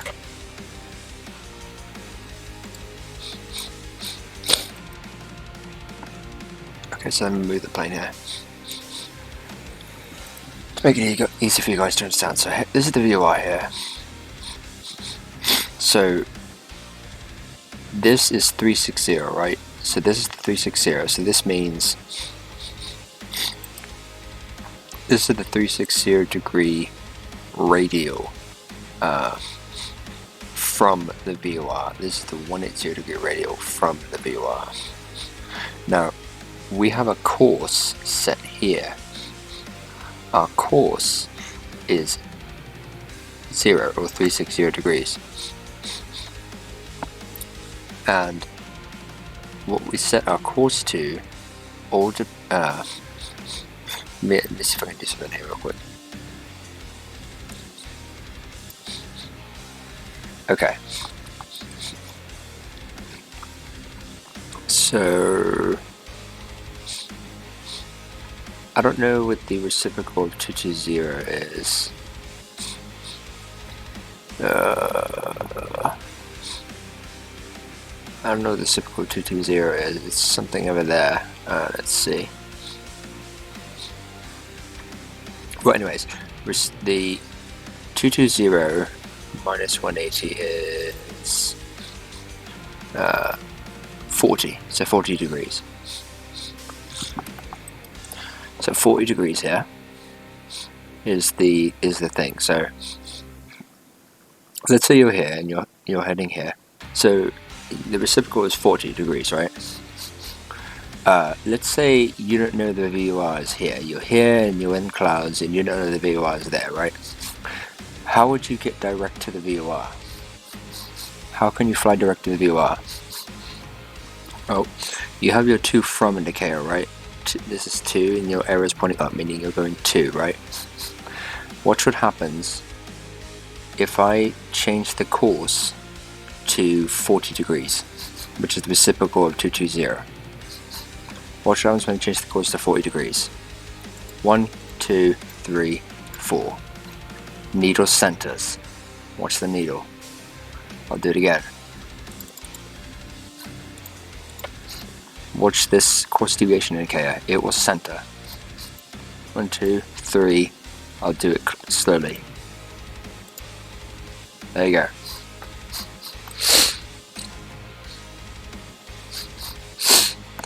See how the needle is centered? This means that once the needle centers and you have a 2 indication, that means to head to direct to the VOR, turn your airplane from whatever heading it's at to 40 degrees. So 1, 2, 3, 4. Let me make this 1, 2, 3, 4. Boom. You are heading direct to that VOR. So you're heading direct to the VOR. See? Now let me make it go back. So now, because the course is set to 0 degrees, it means, and let me set this back. Oops. Because the course is set to 0 degrees,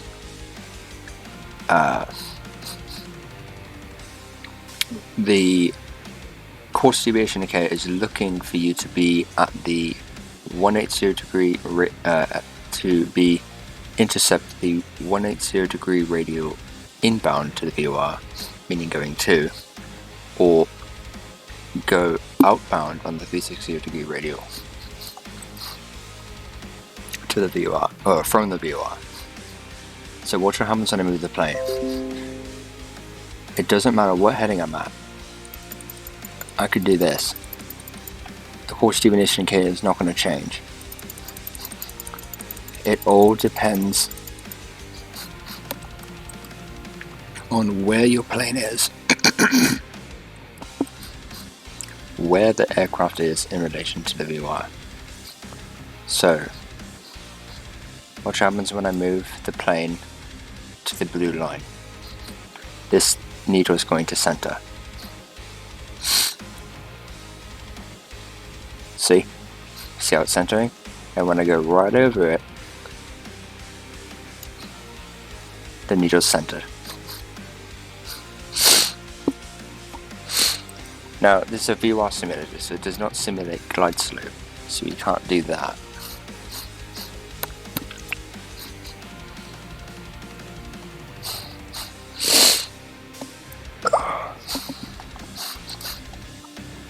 Glide slope is similar. Glide slope is the same thing, although it's up and down. VOR does not do glide slope. ILS, Instrument Landing System, does glide slope. So if the needle is up, it means if this needle up down here, we're going to get into it, so I'm not going to confuse you guys. But we'll get into this.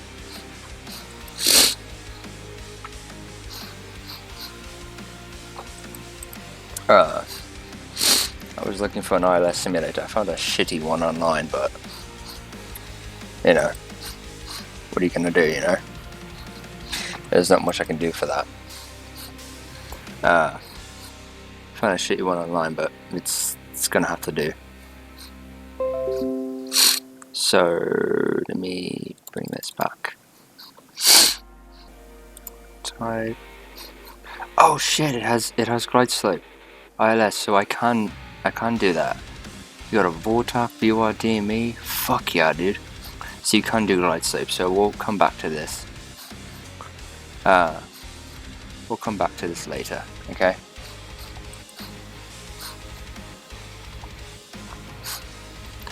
And it doesn't have ADF. Unfortunately, it doesn't look like it, but anyways, so as you can see, depending on where the plane is, if it's over the line, the needle is centered. If it's not over the line, then the course deviation indicator depicts what direction you need to fly in order to center it. So the course deviation indicator is to the right, which means to fly to the VOR and to be on course, it's known as on course, you need to move your plane, fly it to the right until the needle centers, and when it's centered like that, you are on course, and that's how you know you're on course. Same thing if I do it this way. If the needle's to the left, that means I need to turn to the left, or if the needle is center. Make sense?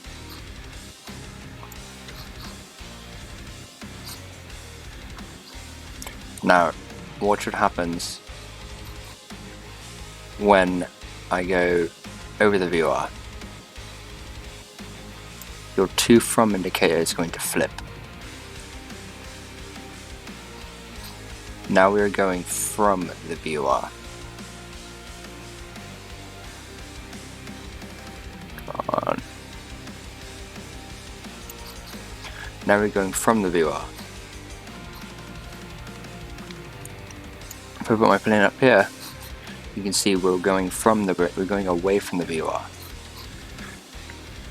So what this is saying is to fly from the VOR on the 360-degree radial from the VOR to fly outbound.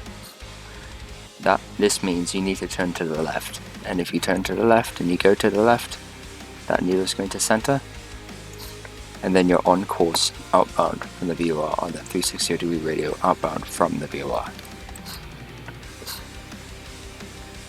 So I hope that makes sense. Now watch what happens when I go out here and I go past this line. The needle is going to flip to 2. So as you can see, the VOR works. This line here that switches it from to from. It's not always left to right. It's based on what your course is set to. If your course is set to 0, or whatever your course is set to, so let's say it's set to 20 degrees. No, let's say it's set to 90 degrees east. That means that in order to fly east to the VOR, east to the VOR, you need to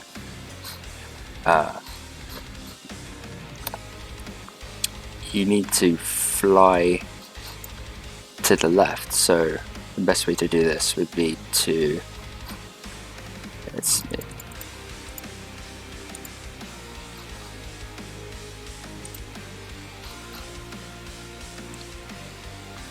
fly this way, or technically this way, like this, right?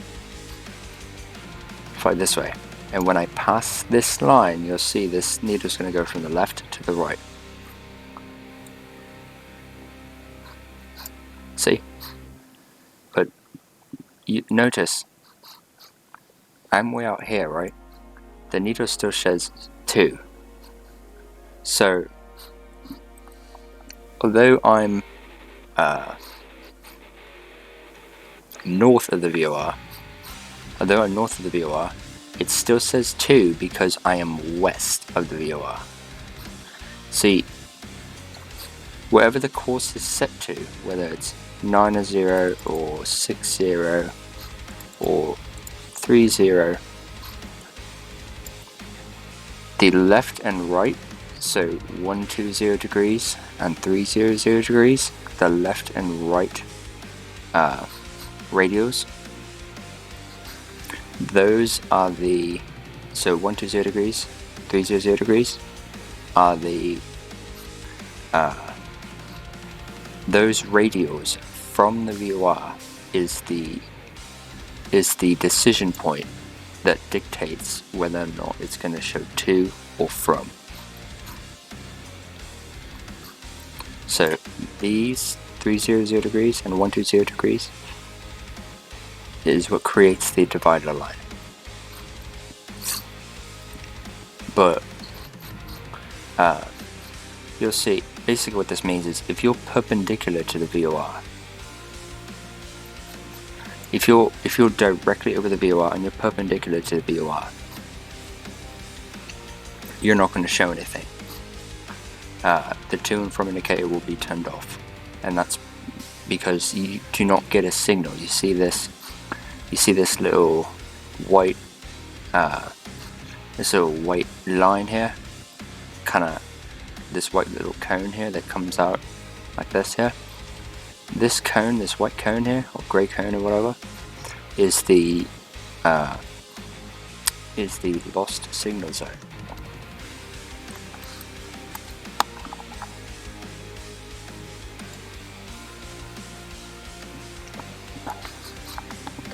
This is the lost signal zone. So if your aircraft is in this zone, whether it's way out here or right literally smack dab over top of the VOR, you're going to get no signal in those areas. Does that make sense? You're going to get no signal in those areas. So that's how that works. So you go past here, it shows from. The most important thing to remember about VOR is that it all depends on what your course is set to. Okay? It all depends on what your course is set to. Look at your course heading, whatever it's set to, 0360, whatever it is. Look at your course heading and center the needle. So this shows to the left. That means your aircraft needs to go to the left for it to center. Now, what was I going to say? I was going to say something earlier. I don't remember what it was.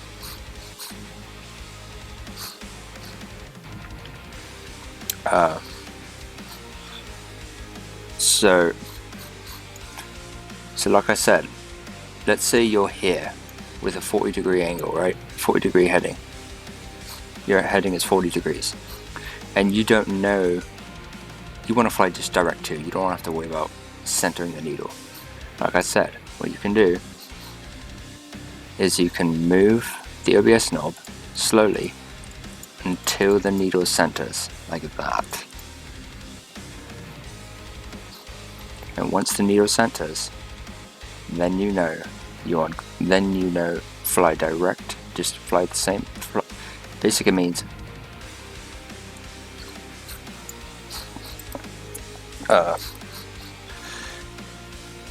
fly straight and you'll get to the VOR. See, if I do this,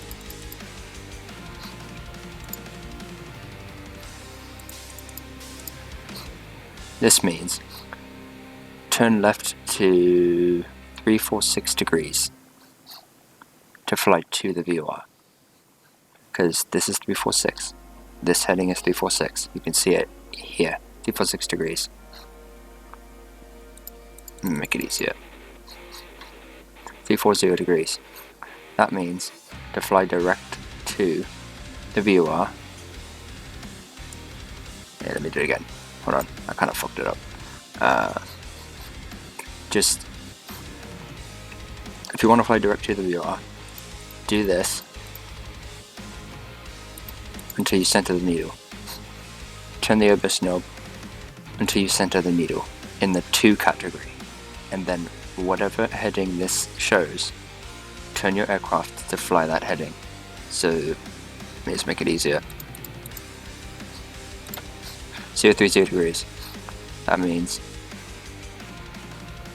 turn your aircraft to,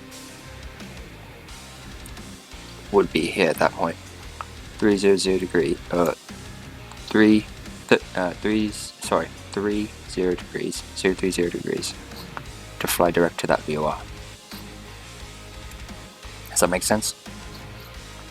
So the needle will center, you know, you turn your aircraft, you turn the OBS knob to find, put the airplane at 900 degrees. You turn the OBS knob to the needle centers, and when the needle centers, whatever this shows at the top, if there's a 2 indication, whatever it shows at the top, you turn your aircraft heading to that number, so 270 in this case. Now guess what? You're flying direct to that VOR based on this. Now, one thing you got to remember is there are 2 instances. There are exactly 2 instances when you turn the OBS knob and the needle will center. One with the to indication and one with the from indication. So watch. I turn the OBS knob, needle centers, right? There's a to indication. Watch, I'm going to keep doing it. Now we have a from indication. The needle is going to center once more. Watch. There you go. There's it centered. So what this means,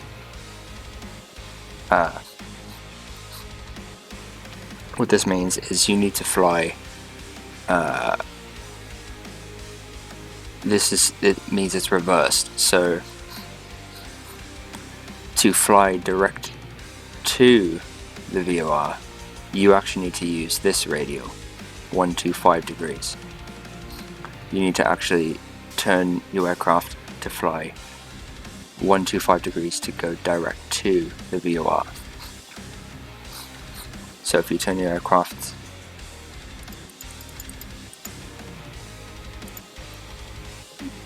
sorry, I made that mistake. You need to turn it to 305 degrees to go to the VOR. So you need to go 305 to go to the 305 degrees, which is back here, to go to the VOR if there's a from indication. Otherwise, this needle this arrow shows that 125 degrees is the direction you need to fly direct outbound on course away from the VOR.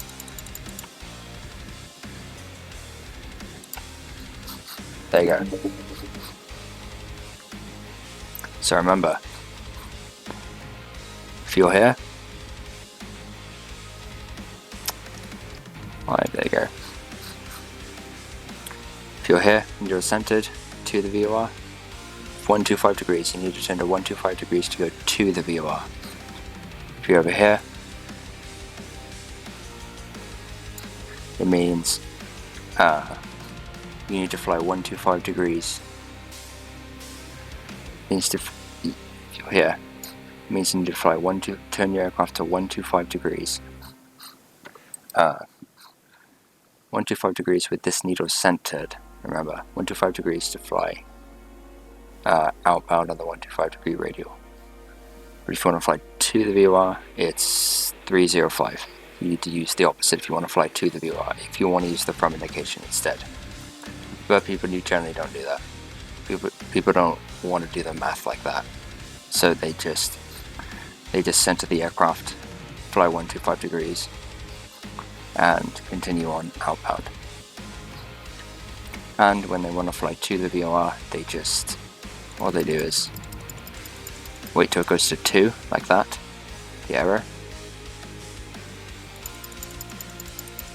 and wait till the needle centers, like that. And they turn their aircraft to whatever this is. So the idea is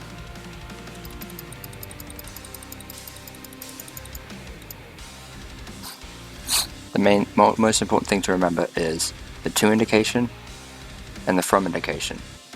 Whatever is displayed here at the top with the needle centered is whatever displayed at the top is, if it says to, you're flying inbound to the VOR at 305 degrees. At 305 degree heading. Or you're using the inbound 125 degree radial, which is the 305 degree course. So again, radials go outbound. Radials do this. Courses go from the plane and go inbound to the VOR. Radials start from the VOR and go outbound. So keep that in mind. So you're flying inbound on the 125 degree radial line coming from the VOR, which means you're on 305 degree course to the VOR. You're inbound on the heading 305 degrees is your course. But ATC will say fly inbound 125 degree radial, and that's this. If they say fly outbound 305 degree radial from the VOR, you need to be here. Okay? So, most important things. Check your from indication, check your to indication. Whatever this is set to,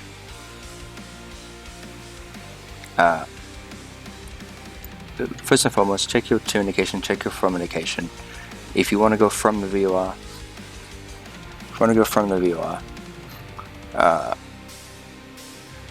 get this needle centered. Want to go from the VOR, get this needle centered. So it says to turn to the right. So turn to the right, go to the right until that needle centers. Once it centers, fly that heading outbound. You're flying that heading outbound. If you want to fly to the VOR, use the OBS knob to the indicator goes to 2, to the needle centers, like that, and then take your aircraft,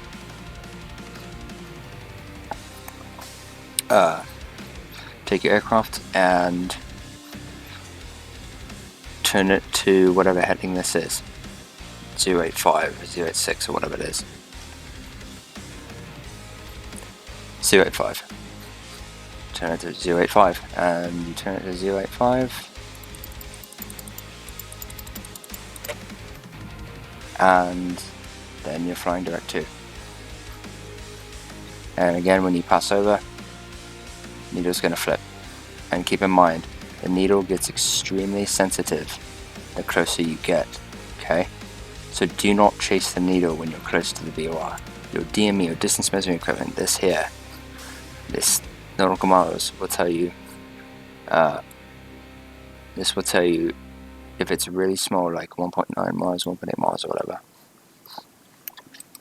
It means you're getting really close to the VOR. It's going to be very sensitive, and since you're about over the VOR, don't chase it. Don't start turning right, trying to get to center, turning left, trying to get to center.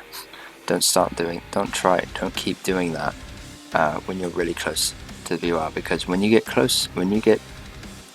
to a certain point, the needle's going to sway to the left or right anyways, no matter how good you are. It's going to sway all the way to the left, all the way to the right, and then the tooth from indicator is going to do this. Tooth from indicator is going to turn off, and that will mean you are over the VOR. You're directly over the VOR. If your DME says 0, but if this goes to or from and this turns off when you have a large number of nautical miles, that means that you've hit the dead zone. You've hit one of the sides of the VOR, you passed the VOR and you're not near it, meaning you are to one of the sides of it. So that means if your needle shows to the left, that means the needle VOR is to the left. Needles to the right, VOR is to the right. So yeah, that's how VOR works. Hopefully it makes sense to you guys. If it doesn't, I mean, there's not really much else I can explain. You kind of have to play with it a little bit. Kind of have to play with this a little bit.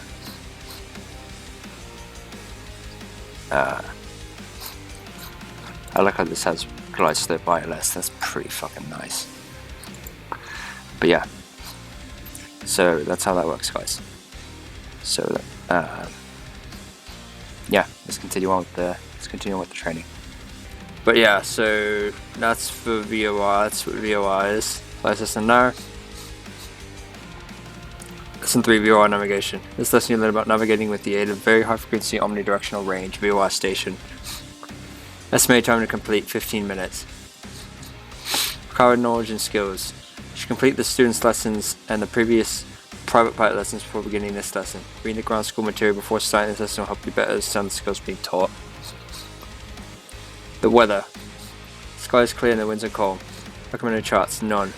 About the flight. You start in the air at 4,000 feet, within 2. Tune in at VOR station. Identify the station. Identify where you are in relation to that station. Intercept and flight courses to and from the station. You must remember, none. Flight criteria. We ask to maintain your course within 5 degrees as assigned. All out on specific headings within 10 degrees as assigned. And altitude within 300 feet of your assigned altitude. So with that said, let's do it.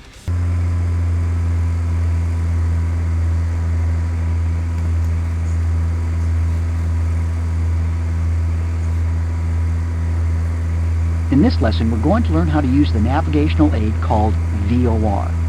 VOR is short for Very High Frequency Omnidirectional Radio Range, which is a mouthful. As you learned in ground school, VORs are radio aids to navigation. To use the VOR, you tune the frequency for the VOR you want to use in the VHF nav radio and listen to the Morse code identifier. Once you have verified you have the correct station tuned, the VOR indicator will tell you where the airplane is relative to the VOR station. We're going to use the Payne Airport VOR today. It's located in Everett, Washington. That's where they build the 747s, you know. I've already tuned the radio and identified the VOR station for you. You can learn how to do that in the ground school material. We're about 6 miles south of the Payne VOR station. How do I know I'm 6 miles away? Because the Payne VOR also has DME. DME stands for Distance Measuring Equipment. The name kind of says it all, doesn't it? How it works is best described as magic, and what it does is even better. It will tell us our distance from the VOR, our ground speed, and how long it will take us to get there. The DME indicator is on the upper right-hand corner of the instrument panel. It's the panel with 3 red numbers and a switch marked N1 and N2. The switch allows us to measure our distance from either nav radio 1 or nav radio 2. The first number is the distance to the station. The second is our ground speed relative to the station. And the third is the time it would take us to get there. Back to the VOR indicator. We want to continue northbound on the 360 degree course inbound to the station. So I'll set VOR number 1 to 360. As we pass over the station, we'll continue north for 3 DME and then head west a bit. Then we'll turn south to intercept the 090 degree course to the Payne VOR. This will head us back eastbound to the VOR station. On the VOR1 indicator, notice 360 is set at the top center and the to from indicator points up. This indicates the direction to the VOR station. I'm giving you control of the airplane. Ready? Maintain an altitude of 4,000 feet. Where necessary, make small corrections to keep the vertical needle centered in the VOR1 indicator to stay on course. So we need to turn to the right. The course deviation indicator is to the right, so we need to turn to the right. Turn left more. Mate, shut up. I need to turn right because we are off course. See how it's centering now? On the VOR, it's centering. Now we're gonna turn left just a little bit.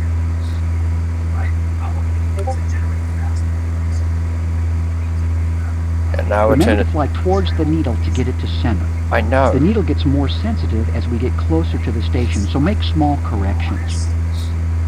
There we are now in a thermal.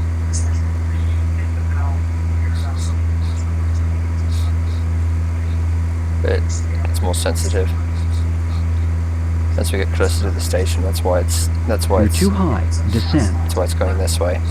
We should just leave it because we're too close.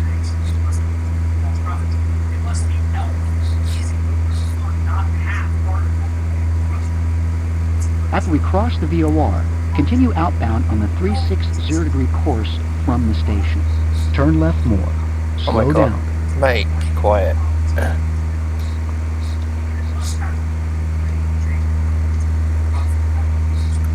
So, we need to turn right just a little bit.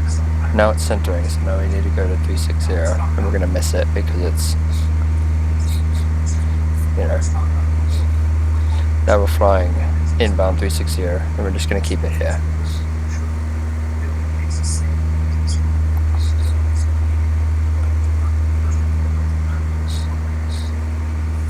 We're just going to keep it this way, keep going north. Now that we've passed the station, notice that the indicator See it still there. reads 360, but the triangle in the bottom center now points down. This There. means we're heading outbound from the station on the 360 degree course. It's very sensitive, but it's going to start Turn coming left back. more.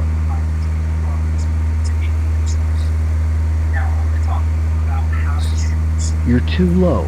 Climb. Oh my god. This guy's annoying.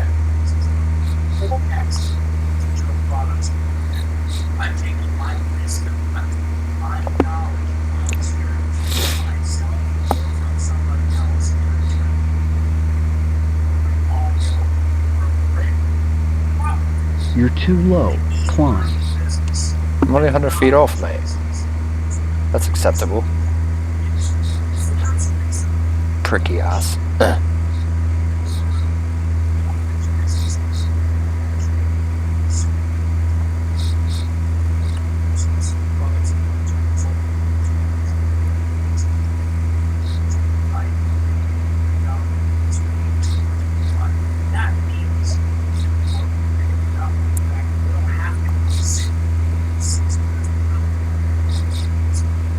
Go to the right just a little bit. I'm not even touching the throttle. Turn left more.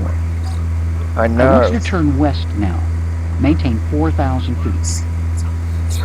So turn west.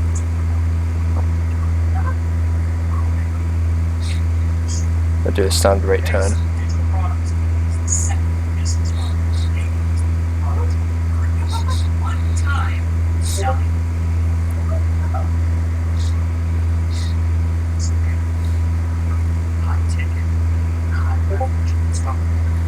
Alright.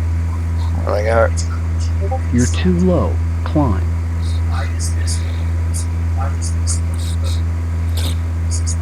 We'll fly on this heading of 270 for a minute or so. So we're maintaining 4,000 feet here. And we can see the needle is showing to the right, and that's because VOR is to the left, and the 360-degree radio is to the right of us, so it's technically behind us. It's behind because, you know, we're not going to the station, we're going away from the station.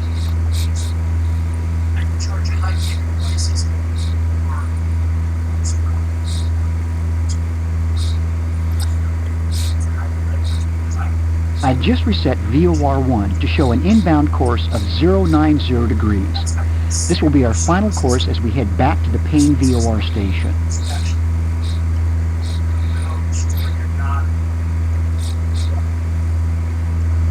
So the VOR is that way somewhere.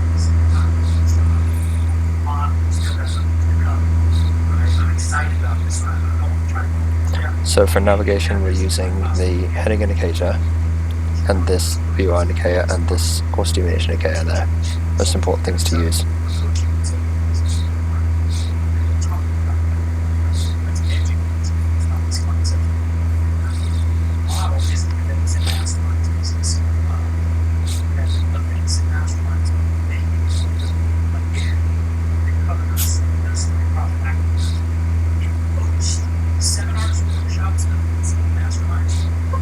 So we're going pretty much perfect here.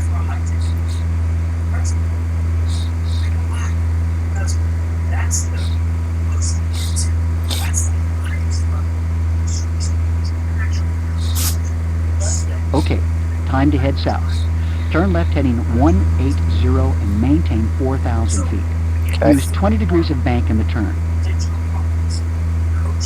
20 degrees, it's there.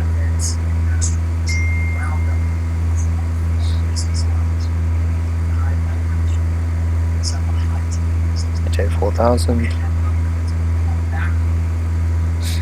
Roll out. Slowly. It's perfect.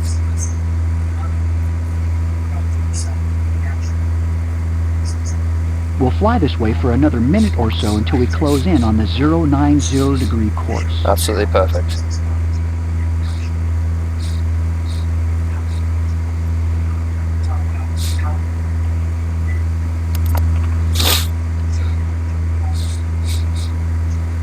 All right, we're going to intercept the course.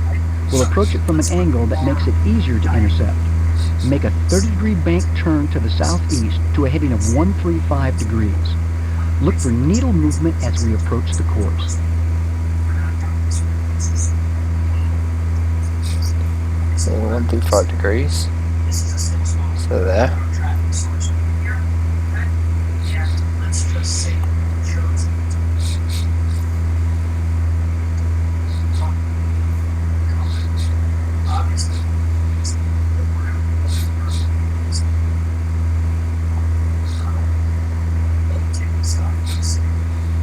So we're waiting for this needle to start moving to the center. See this, we're going 2, because east is this way. When the needle starts moving toward the center, that's your cue to start turning toward a heading of 090 degrees. This will allow us to track the 090 degree course to the station. Remember, make small corrections of 15 to 30 degrees to center the needle and keep it centered.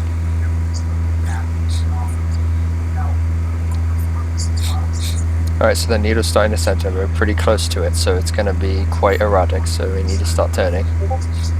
So we need to turn east, so direct east, because that's what this is set to.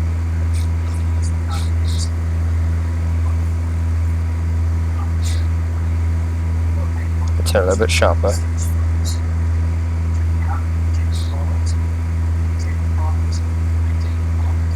There we go. A little too far left. Gonna roll out.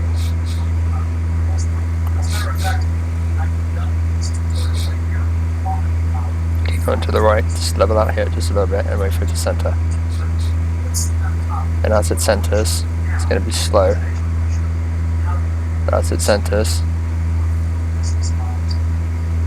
now we go east. There we go, that's how we center it. There you go, Perfect. See that needle centered? Now we're on There you go. 09. We're now on the 090 Yep. degree course heading inbound to the paying VOR just as we planned. That's it for VORs. You now know how to navigate the highways in the skies. Alright, so we just finished the VOR stuff. And I know it's kind of hard to understand, but it's kind of something you have to get a feel for. I didn't really get a chance to teach it myself, but it's something you gotta get a feel for, really. But it'll come to you naturally. It's very, very natural.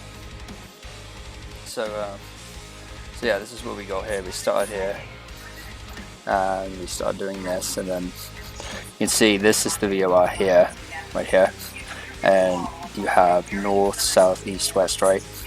So what we did is we ended up, north is I think this way, so we ended up going on the 360 degree radial to the VOR, and then we were on the outbound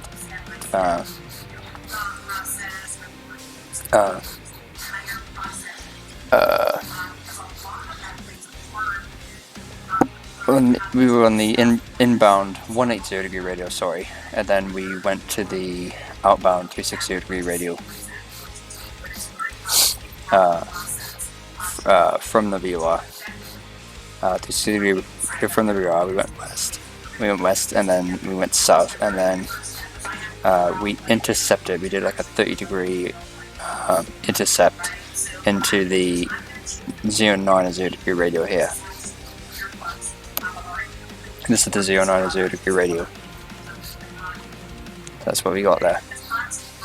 So we did it.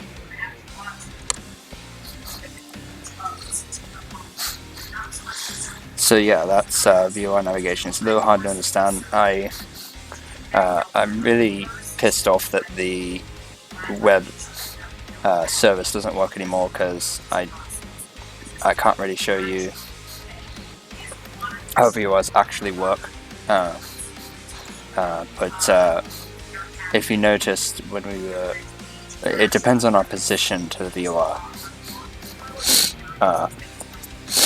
It's really hard to explain. It depends on a position to the VOR, position in relation to the VOR, is how it navigates and stuff.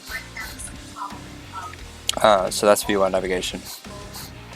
Lesson 4 is pretty easy, traffic pattern. So we're going to do the traffic pattern here.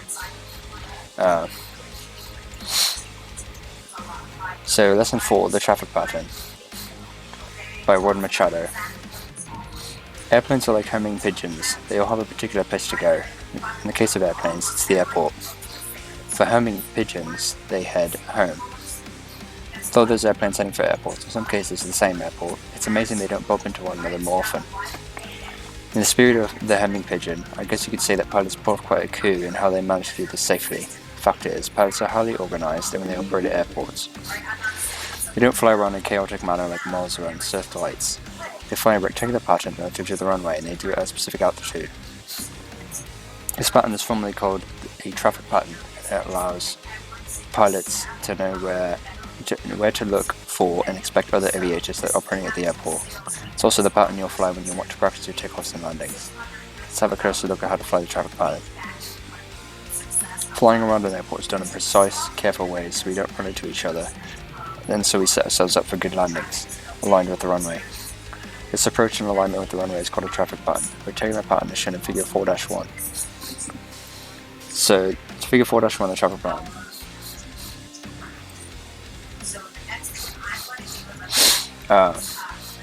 So this is a pretty shitty graphic, to be honest. This is a pretty shitty graphic. This is showing the traffic pattern here. Now this is what's known as a left-hand traffic pattern. I don't think it goes into this, but this is the left-hand traffic pattern. It is the standard traffic pattern. Standard traffic patterns are always left-handed. Left-handed means you make all turns to the left. You see, when you're on the departure leg, you make a left turn to go to crosswind leg. When you're on a crosswind leg, you make a left turn to go to downwind. Then left turn to make a base, and then left turn to go to final. They're all left turns. Left turn, left turn, left turn, left turn. So that's the left-hand traffic pattern. Right-hand traffic pattern is the opposite. It's non-standard. It's not that common. It's usually in the in the case of terrains, terrain avoidance, stuff like that, but it's right hand. So right hand traffic pattern is all turns to the right. So right turn, right turn, right turn, right turn. So the traffic pattern has 5 major legs or segments. The departure leg, which is this here. The crosswind leg, which is this here. The downwind leg, which is that there. The base leg, which is that there. And the final approach, which is that there. So if the wind direction, let's review each segment and discuss its purpose. And since we can imagine this any place we want, why not imagine ourselves at that beautiful Honolulu airport? So first, the departure leg. Let's say you line up at runway 30 and you take off. If you're at the same heading as the runway, you're on the departure leg. So you're on the departure leg. And after departure, if you turn left, perpendicular to the runway, you're on what's called the crosswind leg. This is a left-hand pattern, and right-hand pattern is the same thing. It's still called crosswind, still called groundwind, still called base. This is left-hand crosswind, so departure, crosswind, the runway is perpendicular to you. Then you turn left again to downwind. It's parallel in the opposite direction to the direction you took off and land from. That's the downward leg. And the wind direction may change. So the wind direction may not always be this way. If it's a crosswind, let's say there's a crosswind and you have to take off in a crosswind. Generally that's not really done, but if you have to take off in a crosswind, these legs are still called crosswind, downwind, and base. The names have nothing to do with the actual wind direction. They're all called the same regardless of the wind direction. It's just they call it these names, like crosswind and downwind, because in general the runways are built to be more or less in the direction of the wind. So that's what that is there. Decision point for turn to base leg is right here. Base leg here. This is also known as left base, and then this is final approach. So base is perpendicular to the runway, perpendicular to the direction you're going to land. Crosswind is the perpendicular to the direction you took off from.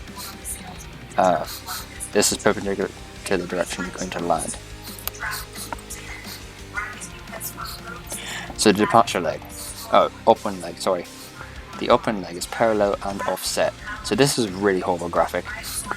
Basically the parallel, or the upwind leg is out here. So it's at this, the parallel leg is the same height as the downwind leg, but on the, what's called the dead side of the traffic pattern, the dead side of the pattern. Dead side meaning the place that the pattern, the area that the pattern is not being flown, so here. This is a horrible graphic. I'll show you another image. Let's see, does he go into it? No, he doesn't. What a fucking asshole. Let me show you. Well, yeah, let me show you.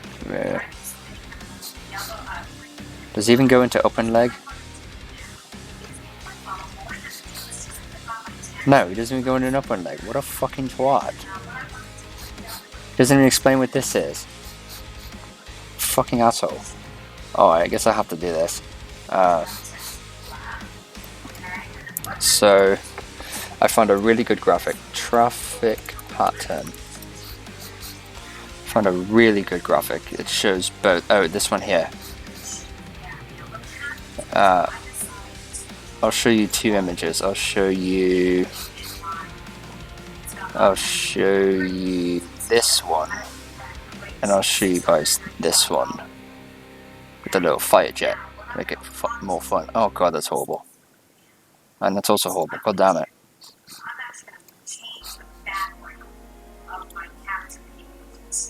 Make that there. Accept all cookies. And then I'll also do this here. Oh my god, it's so slow. Oh, so small.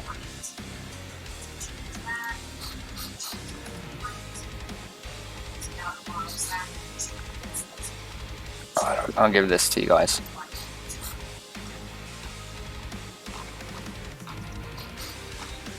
There we go. So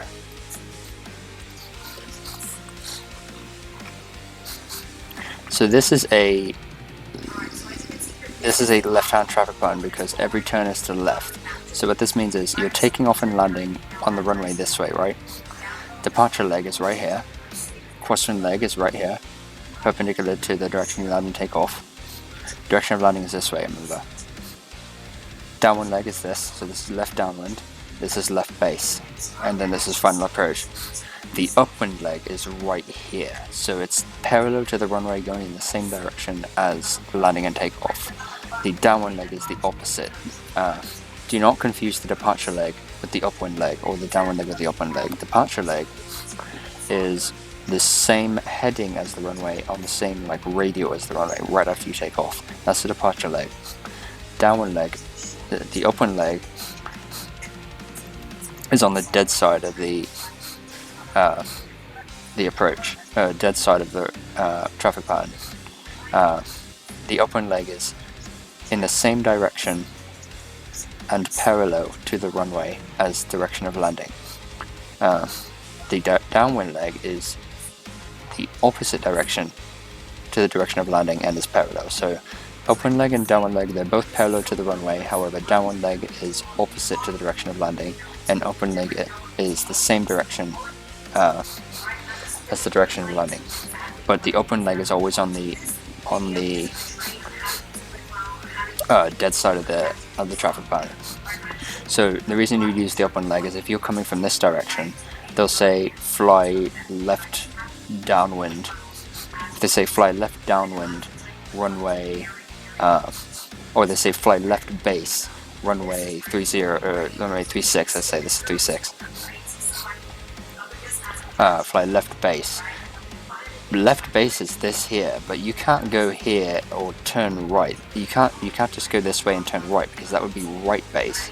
Right base is this. So what you need to do is you need to go on the upwind leg, do the entire pattern, and then you're on your base leg, your left base, final approach. So you need to, if they say fly left base runway 36, and you're right here, you need to turn right, go parallel to the runway, then turn left to your crosswind, check for departing traffic, turn left to your crosswind, left to downwind, left base, and then final approach and land. So that's what you do, that's what the upwind leg is for. And he does not explain that. So this is a good image here. So this here, standard left-hand traffic button depicted, yellow. So this is standard, so this is departure leg. This is the no transgression zone, meaning you can't fly here. So this is the departure leg.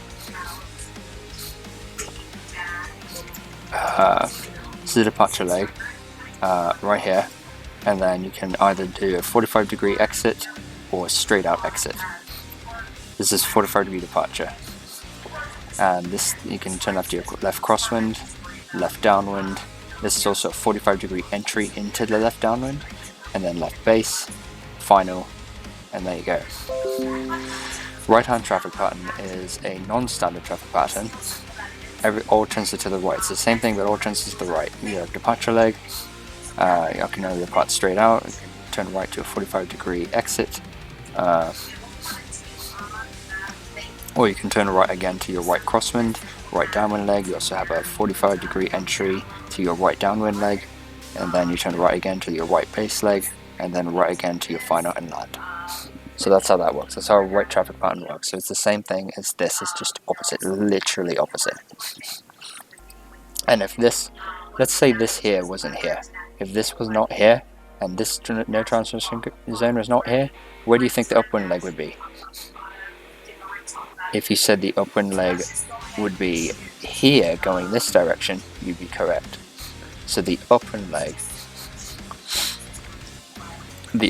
for the right hand traffic pattern would be going this direction. You start here and go this way. This would be because it's the dead side, it would be here, going this way, and then you turn right onto your crosswind, and then right to downwind, right to base, right to final. And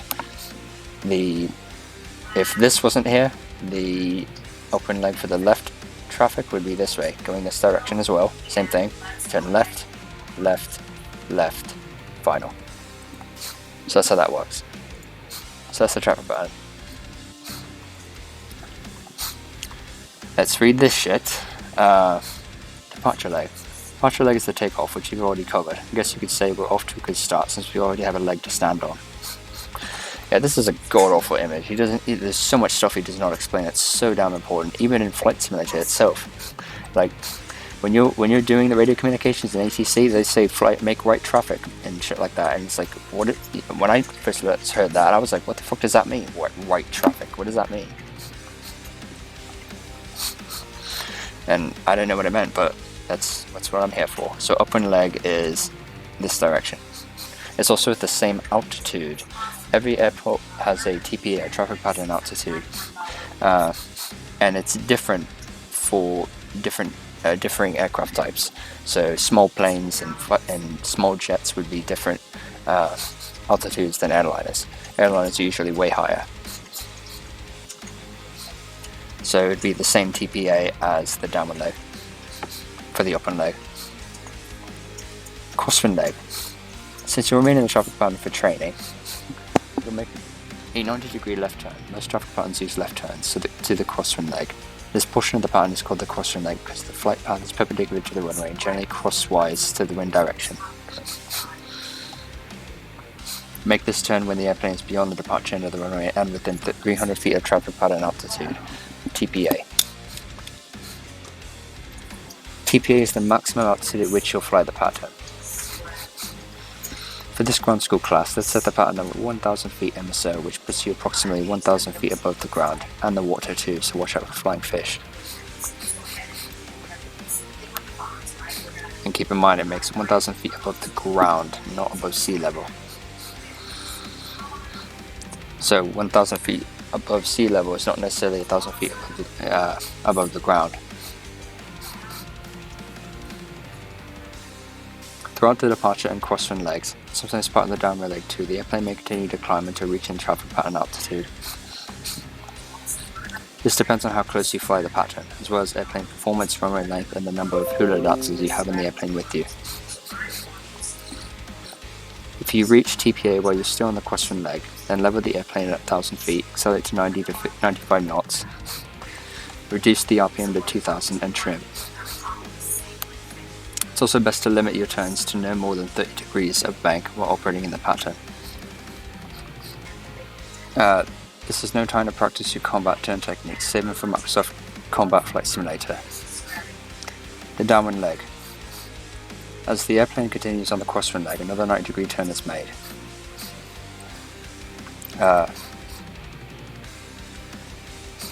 This places the airplane parallel to the runway, going opposite the direction in which it will land. This is called the downwind leg for your 4-1, because you're now going with wind instead of going into it.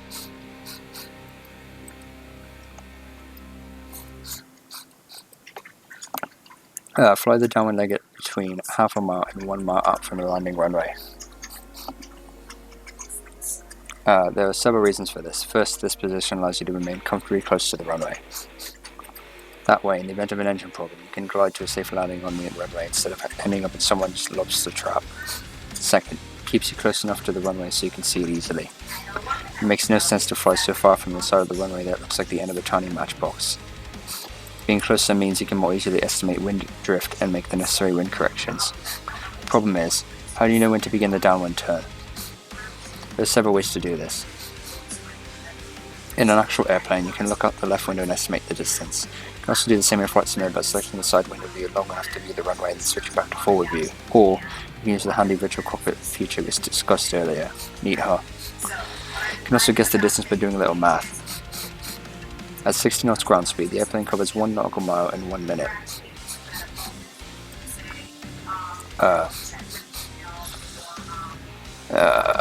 Therefore, you'd want to begin the downwind turn anywhere between 30 and 60 seconds after turning crosswind. Uh,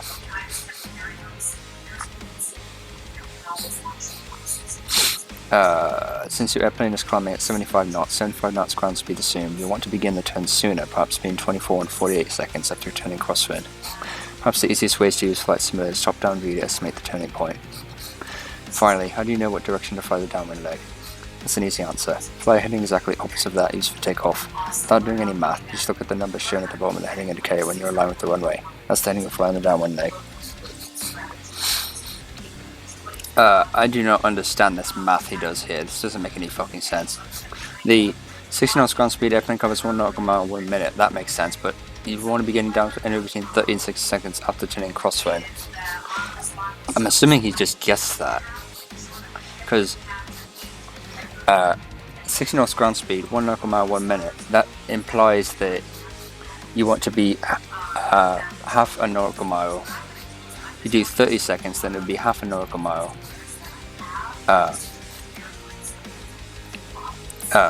Or what? It depends. It all depends on where the TPA is. But if you're 75 knots, at 60 and then 45, yeah, that's weird. Where does he get these figures? If someone knows where he gets these figures, let me know, because this doesn't make sense. Where does he get the 24 and 48 seconds after turning crosswind? I don't know where he gets this math. See, he doesn't explain this shit. Finally, how do you know what direction to fly if you fly? Oh. Anyways, going for the base leg turn. You'll continue downwind until passing a point and beam the threshold of the landing runway. At this point, you want to begin preparation for landing by applying 10 degrees of flaps. Make sure you're below 95 knots when applying flaps. The end of the white arc on the airspeed indicates the airplane's maximum flap extension speed. To prepare for landing, when you beam the end of the runway, apply 10 degrees of flaps. Adjust the pitch using the joystick to hold out altitude. Trim the airplane. Remember, don't use trim to change the pitch, that's what the joystick is for. Use trim to take the pressure off the joystick once the desired altitude is established.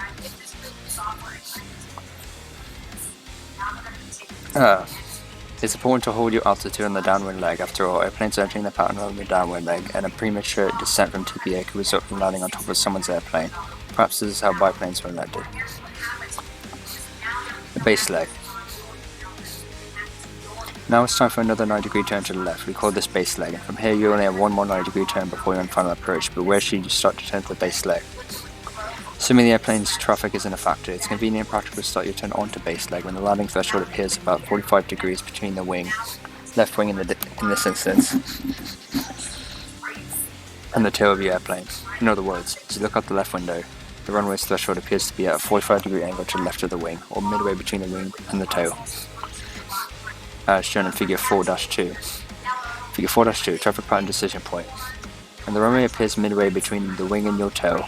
So here, this is a good time to think about turning onto your base leg. Decision point for turning. This provides for a symmetrical rectangular traffic pattern instead of one having the shape of an enormous amoeba. Additionally, it provides you with enough distance from the runway to make a comfortable approach. Yes, if you need to, you can look out the left window to estimate when you're in a position to turn onto the base leg. However, you might be better off using flight simulators top-down view to estimate the turning point, Figure 4-3. Figure 4-3, so this would be a perfect point to turn to your base. Base leg is a point of transition for landing. It's the place where important adjustments are made in the airplane's speed and landing configuration. This is why, even when you're not following other traffic airplanes on the downwind leg, you should avoid turning base too early. Things happen mighty fast as you push the runway. You want to give yourself enough time to adjust your airspeed, flaps, and glide path. That's why I recommend you give yourself a final approach length of at least a mile. Perhaps it's preferable to modify the pattern and fly the downwind leg long enough so you have a final approach length of 2 miles. Assuming that you aren't following other airplanes in the pattern or being followed, a longer final approach gives you much more time to configure the airplane for landing. When I'm introducing a pilot to a new and perhaps faster airplane, I typically tend to prefer to fly a longer final approach. The descent for landing is normally started on the base leg and continues throughout the final approach. Here's the sequence. When the airplane is in the desired position and begin the base leg turn, as you look straight down the top-down view, make a 9-degree turn to the left. Do To easily identify the proper heading to fly, look at the heading that is 9 degrees to the left of the downwind heading. That's the heading to fly on the base leg.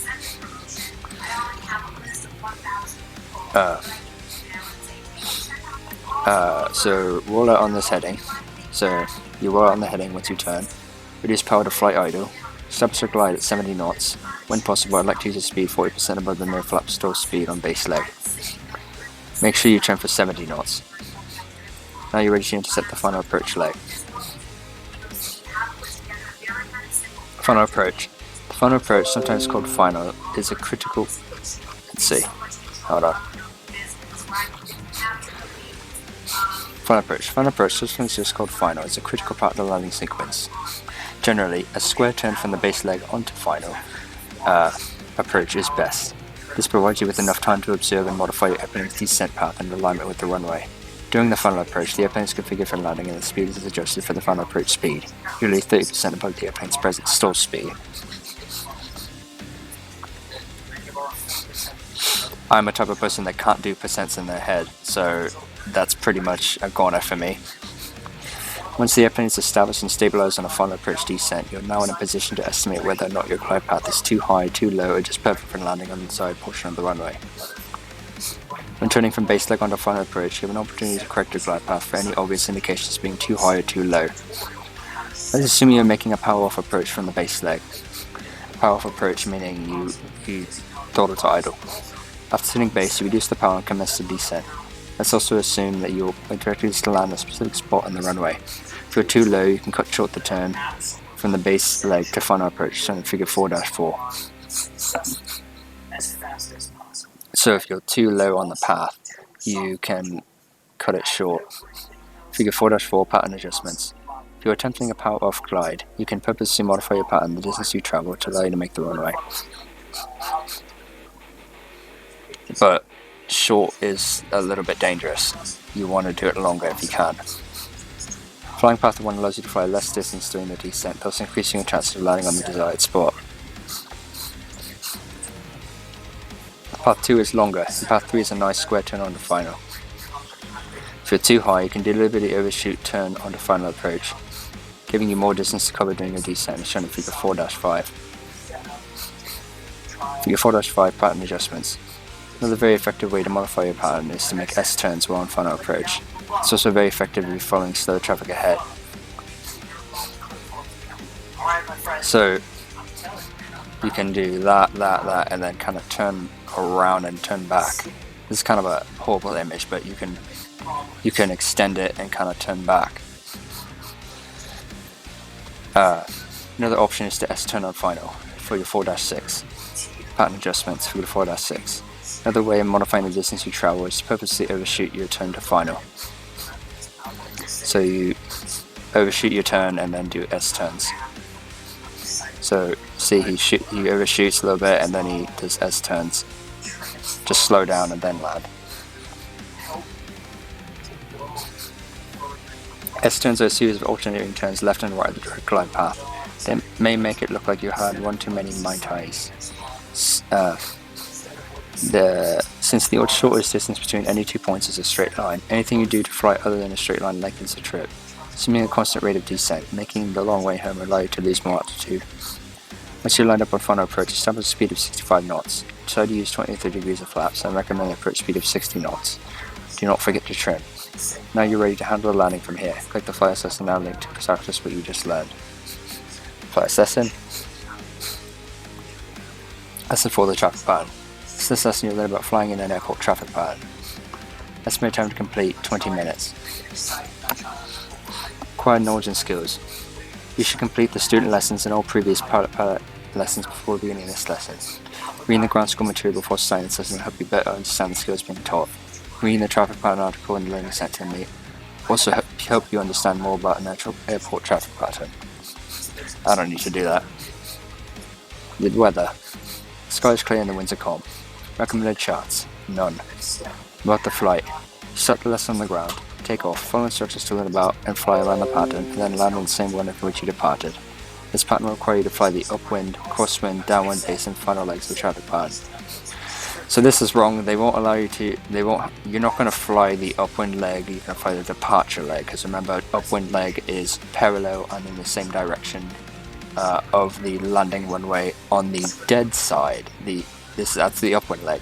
We're going to be on the departure leg. So this is wrong. This is going to be the departure leg. We're going to fly the departure, crosswind, downwind, base, and final legs.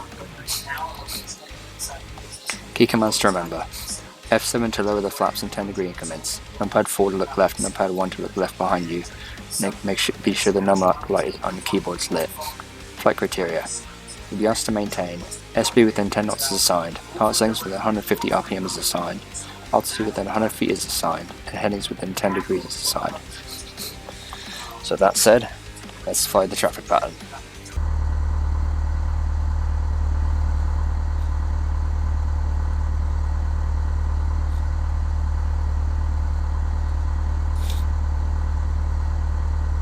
In this lesson, you're going to learn how to fly in the vicinity of an airport. There's a method to the madness of approaching an airport. It's called the traffic pattern, and it helps keep airplanes from running into one another. It has 5 major segments or legs: departure, crosswind, downwind, base, and final. Remember way back in student lesson 2 when we talked about how important it is to maintain your heading in bank control? This is where it pays off. There's a lot to do in a very short time in a traffic pattern, which is why studying the ground school was so important. Let's get flying so you can see what I mean. We're on runway 19er at Bremerton National Airport. The traffic pattern altitude here is 1,500 feet.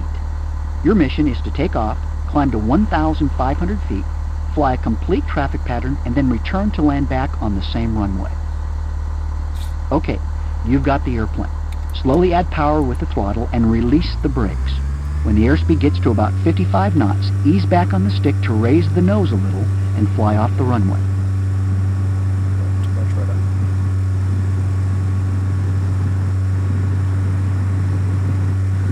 There we go. Okay, we're on the departure leg.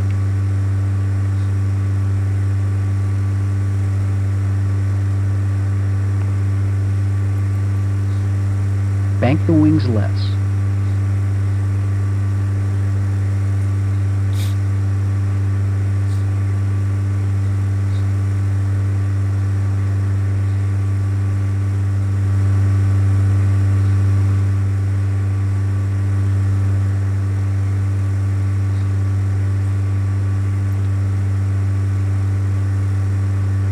When we reach 1,100 feet, I want you to make a 90-degree left turn to the east, which is a heading of 100 degrees. When we reach 1,500 feet, level off and accelerate to about 100 knots.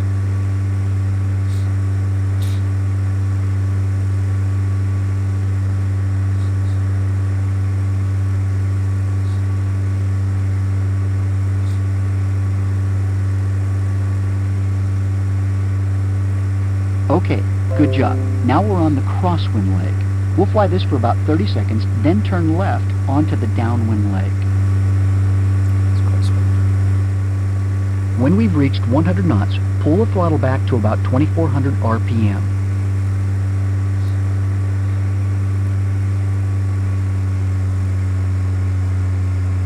Start a left turn to 010 degrees for the downwind leg now. This will take us parallel to the runway about half a mile east.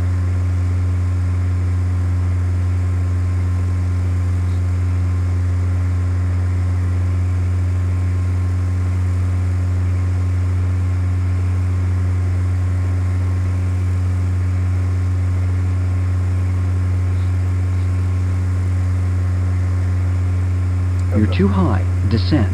There we go.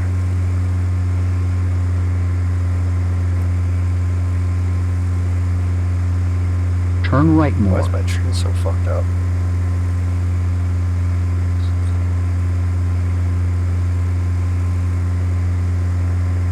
God, this is horrible.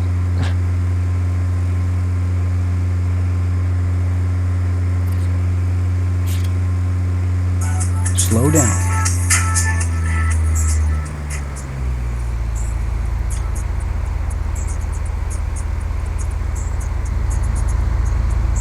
This is the downwind leg.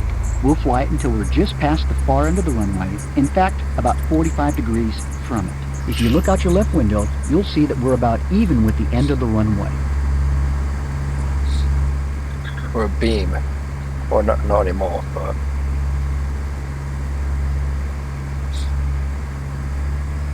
If you look out the left window, you can see that we're about 45 degrees out from the end of the runway. Turn left to start the base leg. Roll out from your turn on a heading of 280 degrees.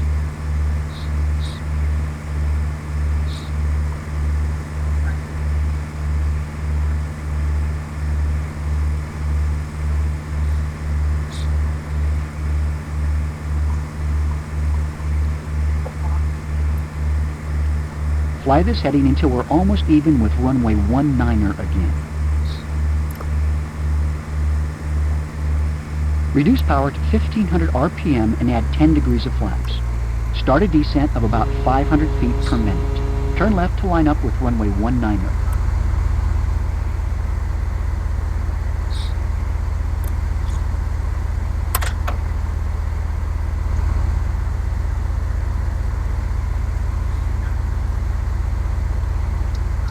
That's way overshot. Reduce the power again and let's slow down some more in level flight. When the airspeed reaches 75 knots, add another 10 degrees of flaps.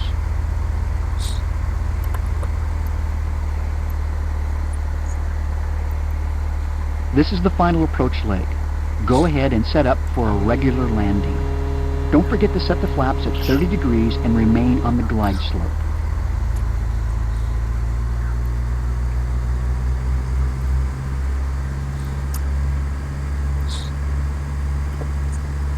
I know I did it, I put the flaps down after the white arc. Yes, I think I did. If I did, I did it because he would complain otherwise and start screaming at me.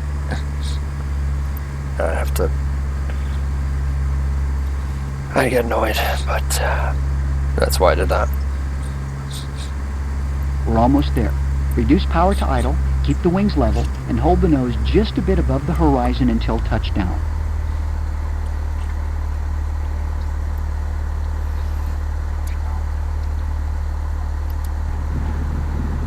Nice job. Check that the power is at idle and press the period key to activate the brakes. Come to a complete stop on the runway.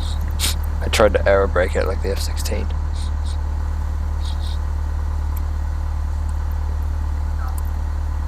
That's the traffic pattern. Fun, isn't it? A lot goes on in a short period of time. If you were to retract the flaps right after touchdown, set full power, and take off again, this would be called a touch and go. Alright, so that's the traffic pattern. We did the traffic pattern. No, I didn't speak much to that, but that's because I wanted Machado to teach you guys. And just listen to what he says. But that's what we did there. I'm going to do this solo flight now, and now I can teach. So any flight that has like here's instruction, has a solo flight possibility, I'll use the solo flights to teach myself. So in those instances, but yeah, as you can see, you have departure leg, left crosswind, left downwind. It's a little finicky, but left downwind, left base, and final. And upwind would be this way. This would be upwind. You can see the altitude was all wonky and glide slope was absolutely god awful. I totally cocked it up. But it's whatever, it happens.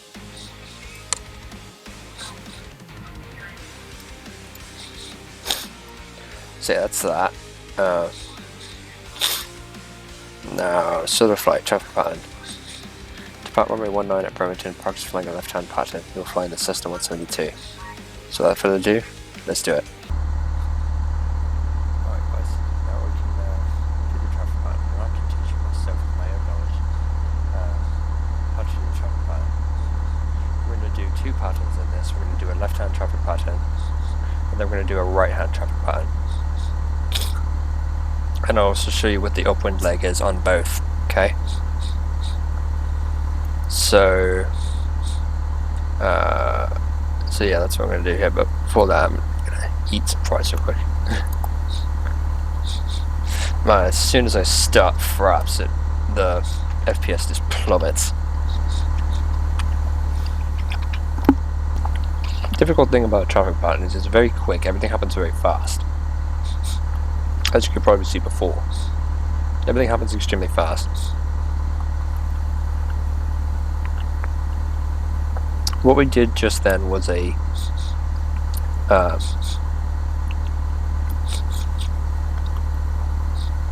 standard traffic pattern, or a left-hand traffic pattern, meaning all turns are to the left. So that's what that means. In a right-hand traffic pattern, all turns are to the right.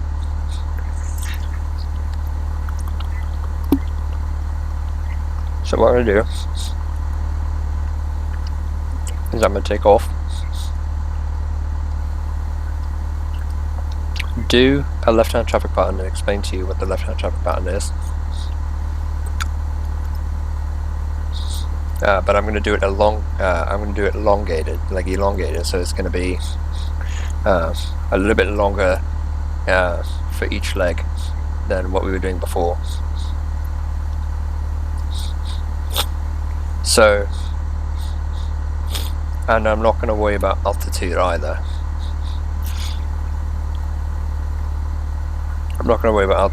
Really. Just to show you the traffic pattern, just so you understand it. How to do it and stuff. So let's say, actually we should probably do it properly. So I am going to worry about the altitude. And let's say the traffic pattern altitude is 1,000 feet, make it simple.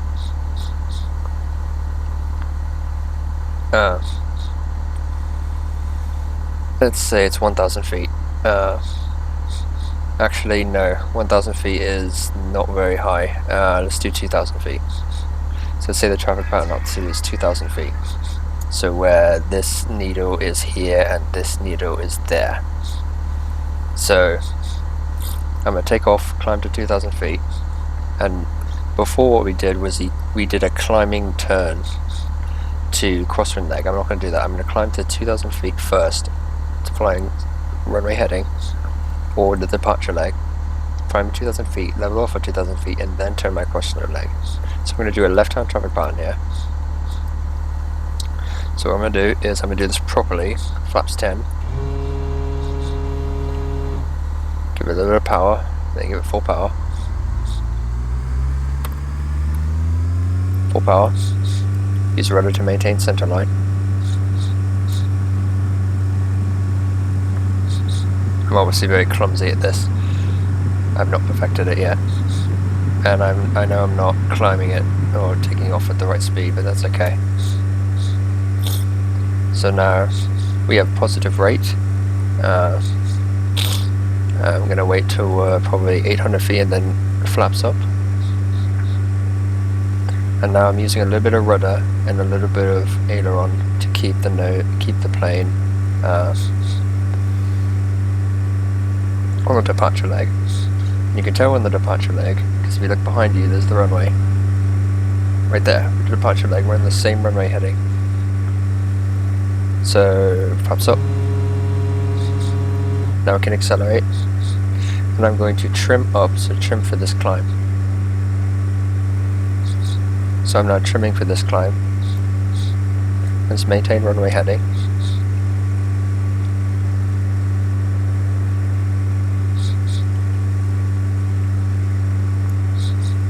Continue climbing, maintaining runway heading.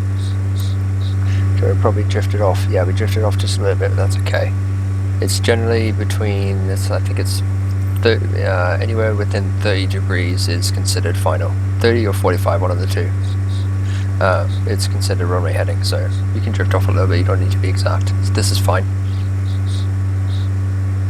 We continue climbing, Continue climbing,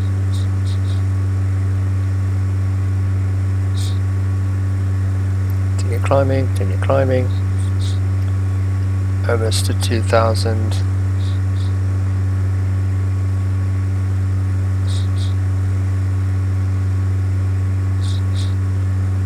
close to 2,000 feet.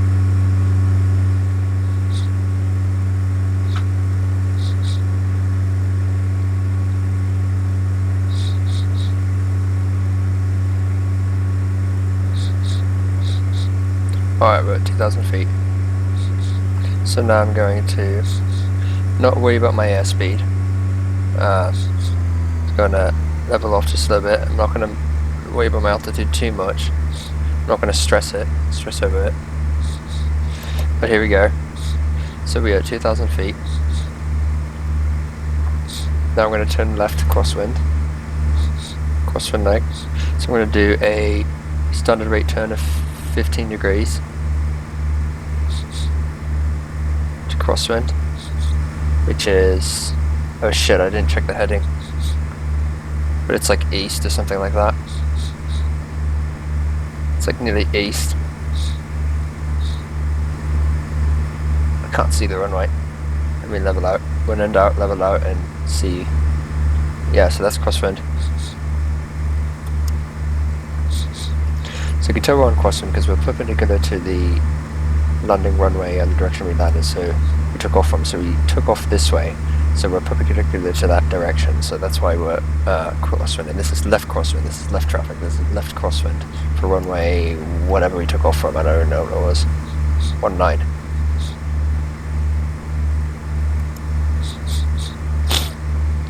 And I know I'm gaining altitude a little bit, I need to arrest that a little bit. But I'm not too worried about the altitude. This is just, normally you have to worry about the altitude, but I'm giving myself some leeway. So now we're going to turn downwind, so we're going to turn to 350 degrees, I believe.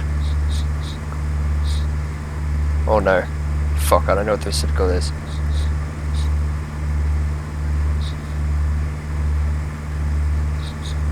Oh, 010 degrees, sorry. So there.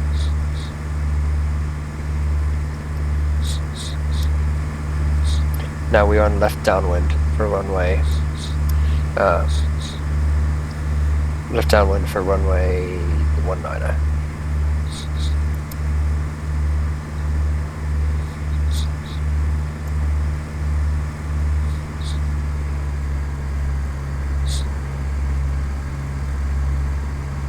So we just fly this heading. I'm going to lower my altitude a little bit. I'm giving myself a 300-foot window on either side for the altitude. I'm being generous to myself. Oh, we're drifting. We don't have any wind, but we're drifting.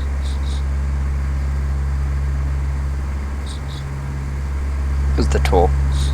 Now we just fly this until we are abeam the runway threshold.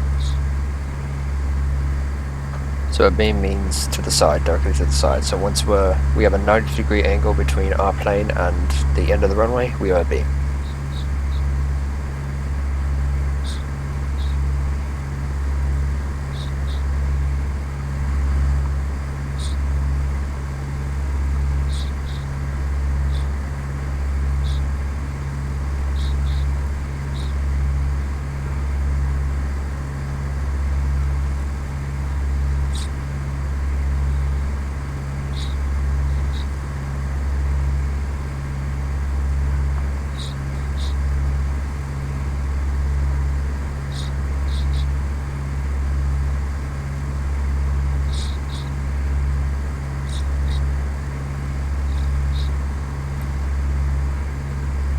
Now keep in mind, if it's left-hand traffic one-way, whatever, one-way 01, one-way 36 or whatever the reciprocal is of 19er,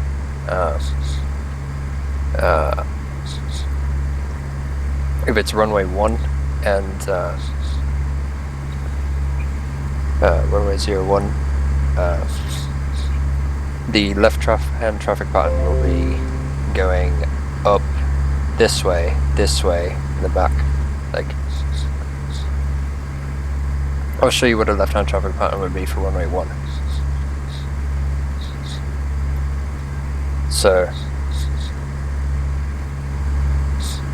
now we are past a beam, so I'm going to go a little bit further. You don't have to turn base when it's 45 degrees, you don't have to do that, you can go out further if you want. Generally, if there's traffic and you're in a queue, you should turn base as soon as you can, safely.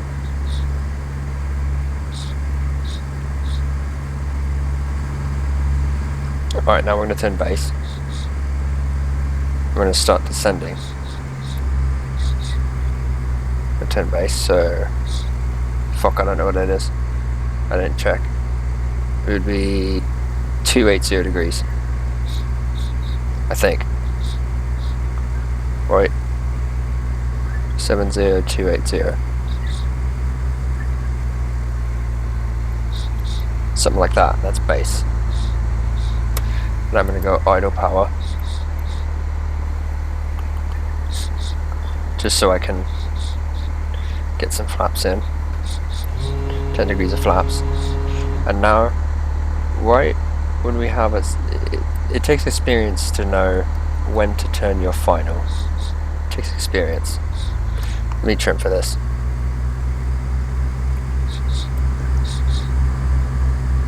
It takes experience, but I'm gonna wait. I'm gonna turn now. Let's do probably standard rate, probably a little bit like this. It's probably too early, let's see. Yeah, it's too early, so I'm going to do a nice gradual turn in.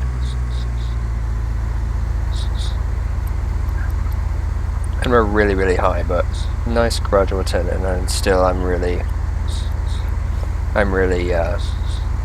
far out here, and I'm really kind of offsetting it. I should have turned more gradually.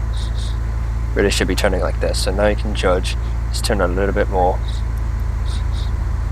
I don't know why Rod Machado has us turn so early and so short to the runway. It's kind of stupid when it's you're learning. You should have a long final like this. Go more flaps. Now we're on final.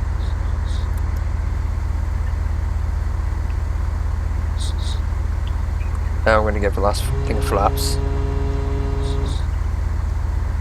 And we're just going to ride this in. I'm going to go for about 60 knots. And I'm a bit low. So give it power. Raise the nose a little bit. Trim for the final.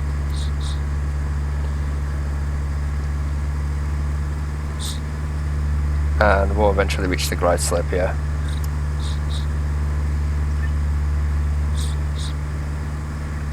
There we go. So I'm going to lower the power. Remember, power to control your altitude, pitch to control your airspeed. So I'm going to give it a little bit of power, or less power.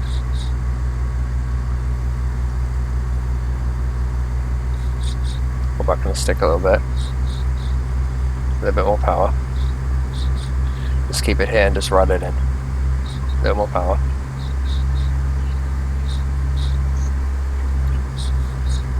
This is pretty much a perfect landing.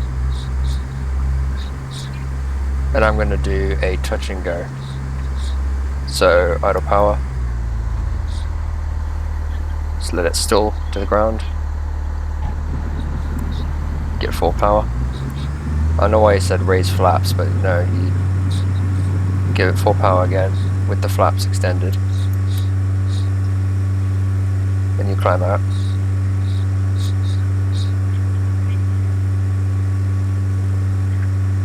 And now I'm going to raise the flaps so you can gain airspeed. And I'm going to do something stupid. Don't do this, but I'm going to do something stupid here just to show you where the upwind leg is. It's going to take a little bit of flying, so it might be a little bit. This is stupidly dangerous what I'm doing here. So yeah, don't do this, it's stupidly dangerous. Doing a steep turn here, really low to the ground, it's stupidly dangerous. As I've said several times.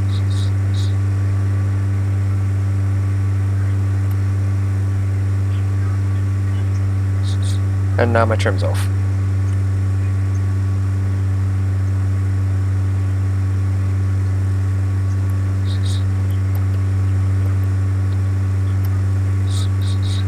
I'm just going this way just for a little bit.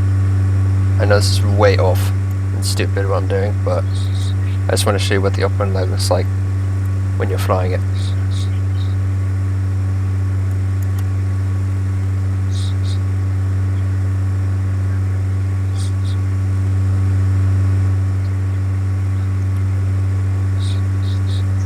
So I'm going to fly this way a little bit.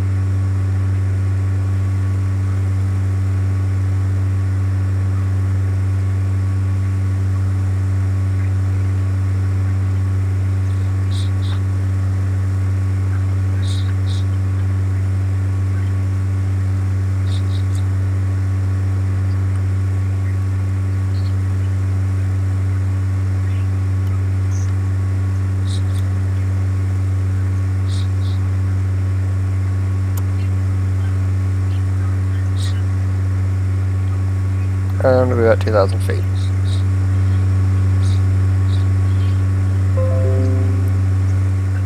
So this is just kind of intermission.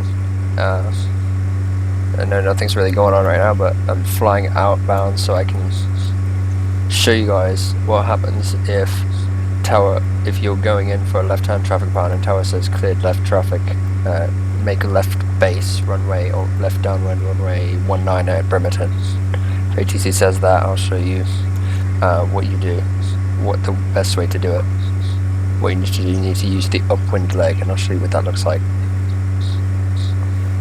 He does not go into this, which I think is absolutely stupid. If you're going to teach this shit, you need to teach all aspects, not just half of it.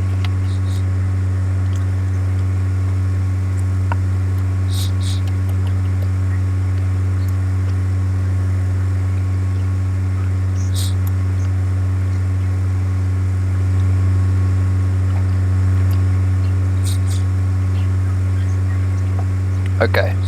Oh shit, there's a tower there. Gotta be careful.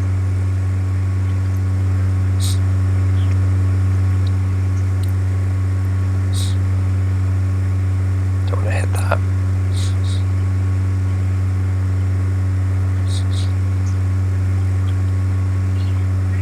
I'm not even worried about altitude right now. I'm literally not. I'm not worried about altitude because I'm trying to show you this.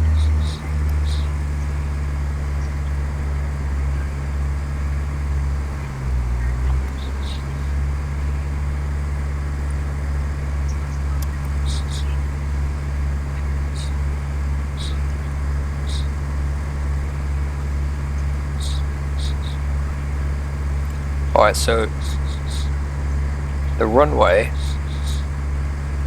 I know it's really abrupt, but the runway stayed at 100 knots. The runway is directly perpendicular, it's going this direction, right? This is runway 19 right here, the threshold runway 19, right? So if ATC says make left base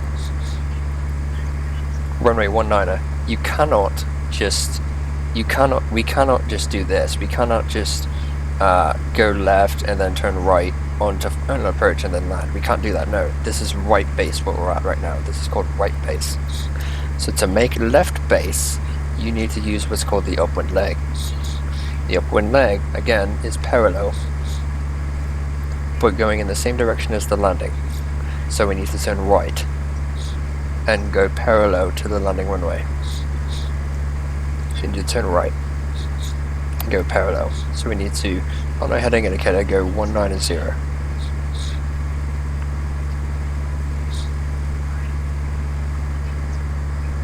Like that. We're heading into a thermal, which is kind of dumb. I shouldn't do that. But whatever, it doesn't matter. And as you can see, this, ladies and gentlemen, is the upwind leg. We are on the opposite side. We're on the dead side of the leg, dead side of the traffic pattern, dead side of the circuit, flying the same direction to the landing area, the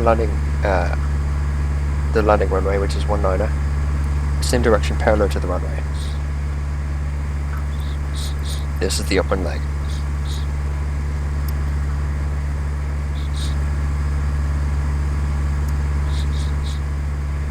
Now what I'm going to do is do something really stupid you should never do. And I'm going to just land. But this is what some people do in the flight simulator, and it's something you can do in Flight Simulator, but it will get you fucking canned in real life if you do shit like this, especially without clearance. But I'm going down, down, down, down, down. And I'm going to land on this runway. See, this is a definite go around. You never ever land like this. Number one, because it's super fucking dangerous. And two, the active runway is 19er, not 1. So there could be a plane taken off here. I don't even know if I can land this. Let me try. I might just be able to do it. I might just be able to do it. See how stupid this is?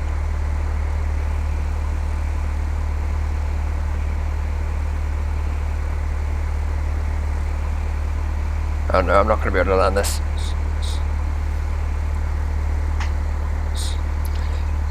So people try to land and shit like that, but I'm not gonna try and do acrobatics with the Cessna. Yeah, that shit will get you canned in real life, and probably you go to jail for that. Actually, maybe, I don't know. You definitely get a screening for drugs and shit like that.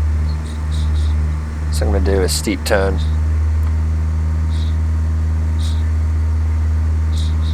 Try to land.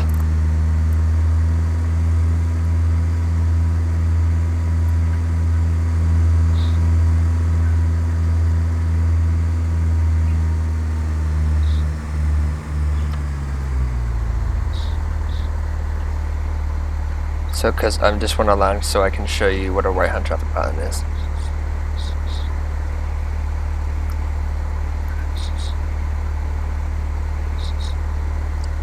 Never do this, guys.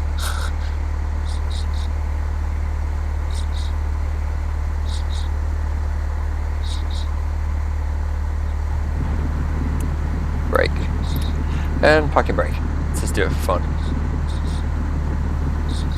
Slow down more abruptly.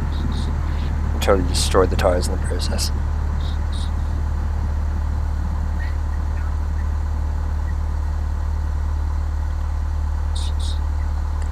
Now, a left-hand traffic pattern. I'm not going to exactly show you, but left-hand traffic pattern on runway 1. If runway 1 was the active runway, that means that you would take off and land this direction. This direction and this direction only.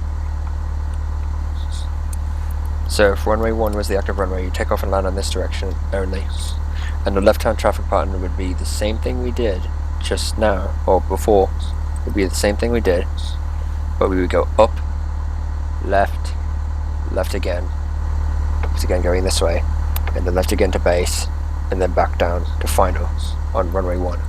Runway 1 is where we would do the left-hand traffic pattern, if there was a left-hand traffic pattern on runway 1, using runway 1. But, and a right-hand traffic pattern will be up, right, right, right, and then final.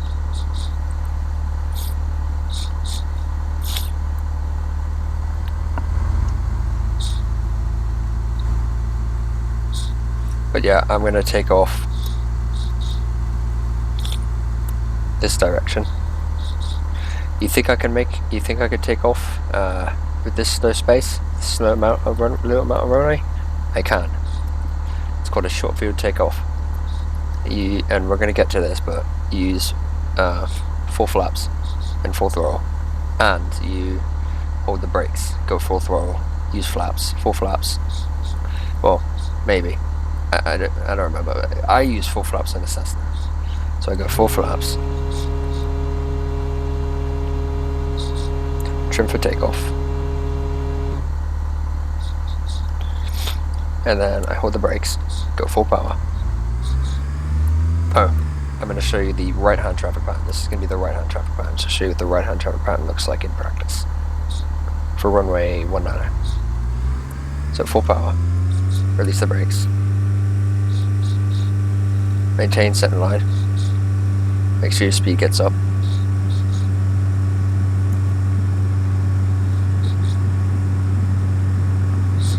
And I'm just gonna make it. Just gonna make it. Let's pull back hard, but not too hard. You don't want to stall. Have a really high positive rate of climb, but not so much that you stall. And I'm gonna raise the flaps. It's actually super dangerous, but I'm gonna raise the flaps. Because you see, I'm not getting enough airspeed, so I have to raise the flaps. And I'm just gonna make the trees there. So that's a very risky, that was a very risky takeoff.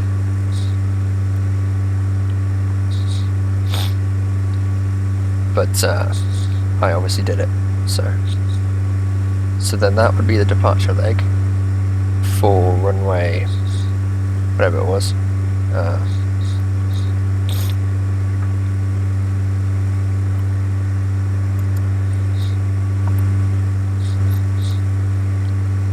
Runway 19, that'll be departure leg.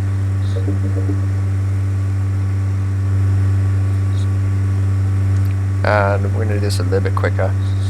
I'm only going to go to 1500 feet for this.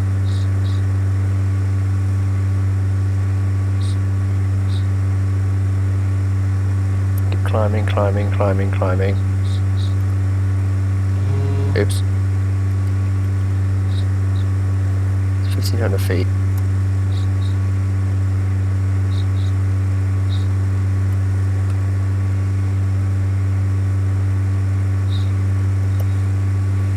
So 1500 feet. Now, a right-hand traffic pattern, when they say make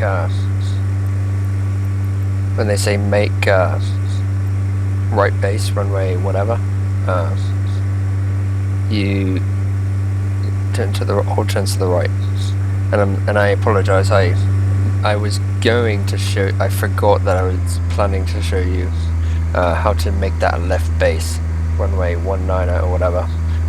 But all you do is you just use the upwind leg until you get to the crosswind leg, and then turn left onto the crosswind leg once you get to the end of the runway. Of runway 19 there, and you turn to the crosswind leg at the traffic pattern altitude, whatever it is. 1,000 feet above ground, and then, oops, stupid. I automatically turned to downwind. No, I'm gonna go back to crosswind and make this proper.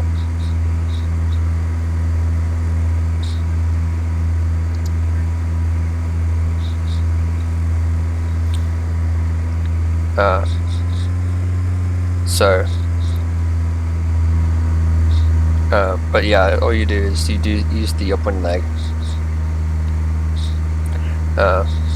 Use the upwind leg, and you turn to left crosswind, when feasible, and then turn to left downwind, left base, and then go to final as usual. So you just follow the traffic pattern. All the upwind leg does is it gets you onto the left-hand traffic pattern. The only difference is instead of departing from the runway and turning left, you're just crossing the departure end of the runway, or the landing end, whatever. So we've been on crosswind for a while, so now we're going to turn right to right downwind, runway 19.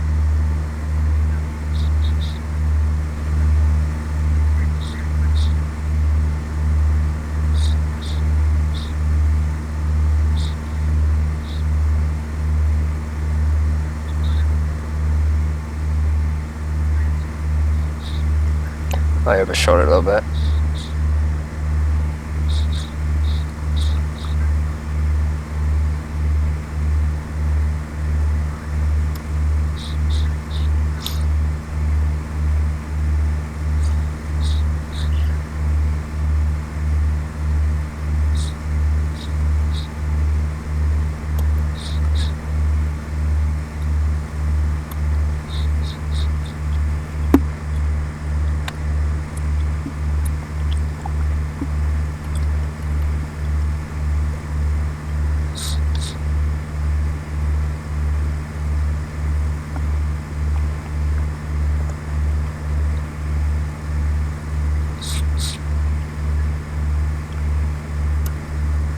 There's another one right downwind, runway 19. I'm just going to keep flying this.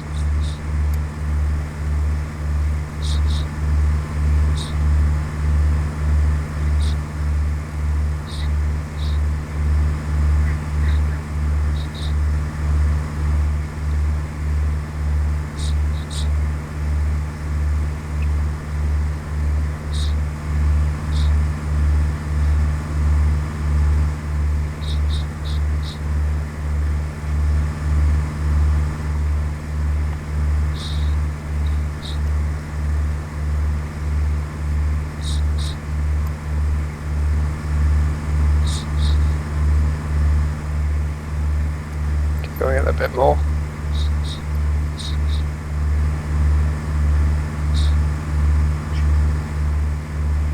And I'm going off course like an idiot.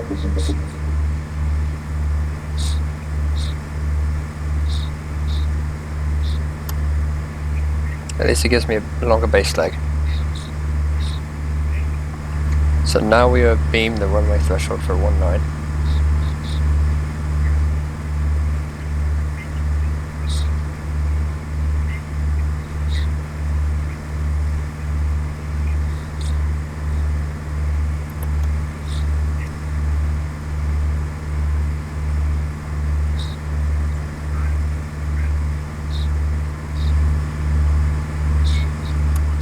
I'm going to do short field land, short final. So I'm going to turn left and descend with base.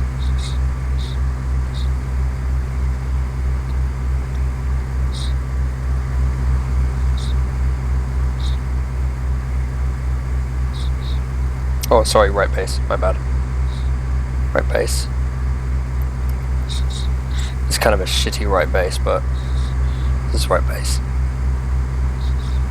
And this is going to be kind of a this is a really lopsided right base. I'm kind of doing this on purpose, kind of to get further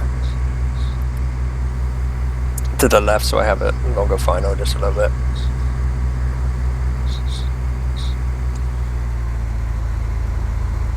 And I'm going to go throttle idle.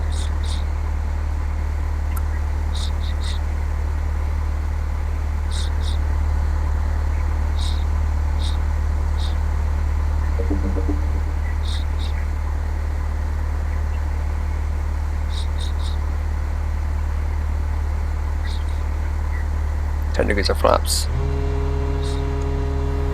Let's trim for this.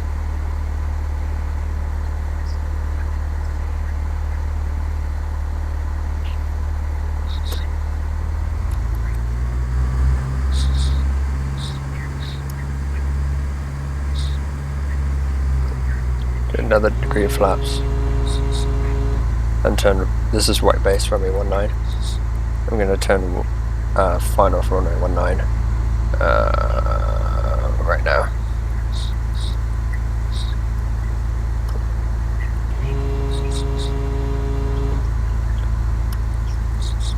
Nice gradual turn.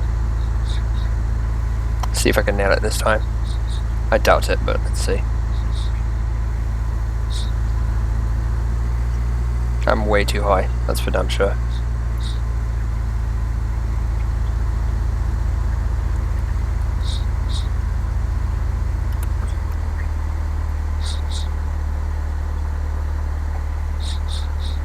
Nope, I cocked it up again. God, I always do that.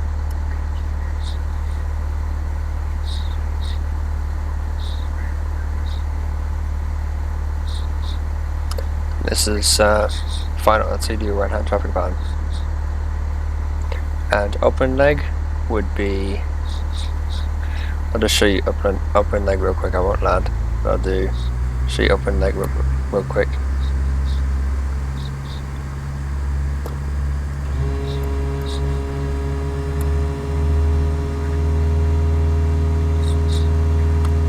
But yeah, you would just go down and land, and that's the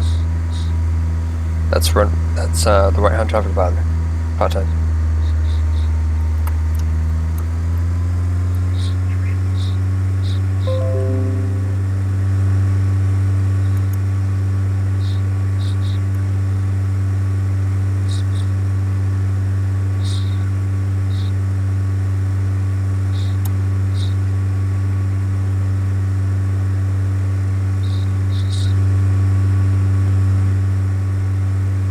go this way. I'm gonna do a left turn. Go this way a little bit and then do a left turn so I can show you the open leg.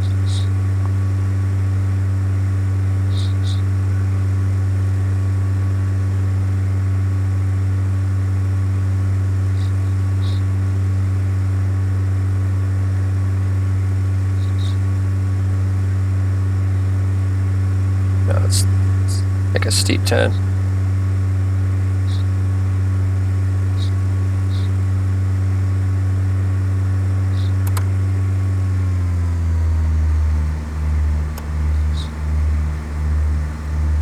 Really steep turn actually.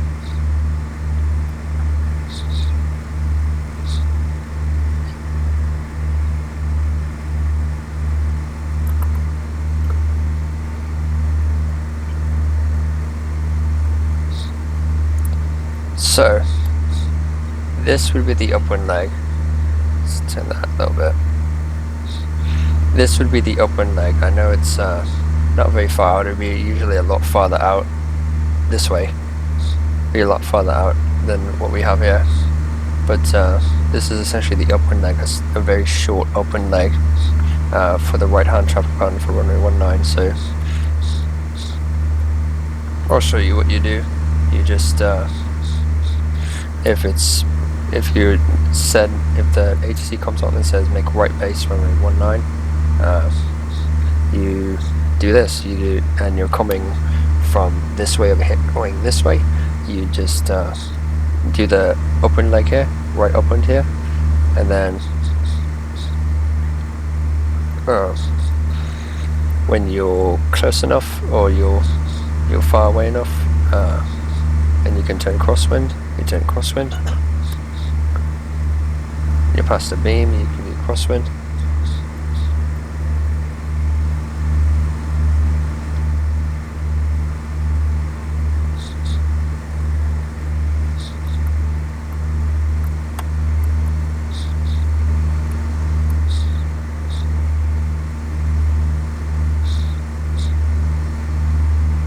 I know this is really dangerous what I'm doing, but I'm just trying to do this quickly.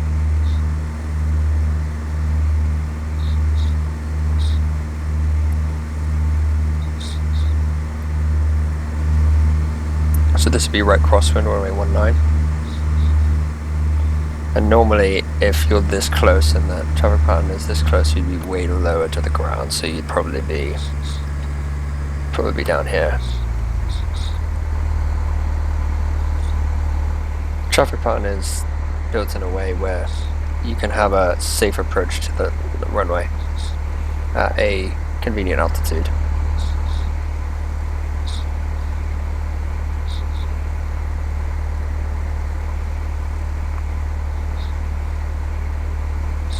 Go to 1,500 feet.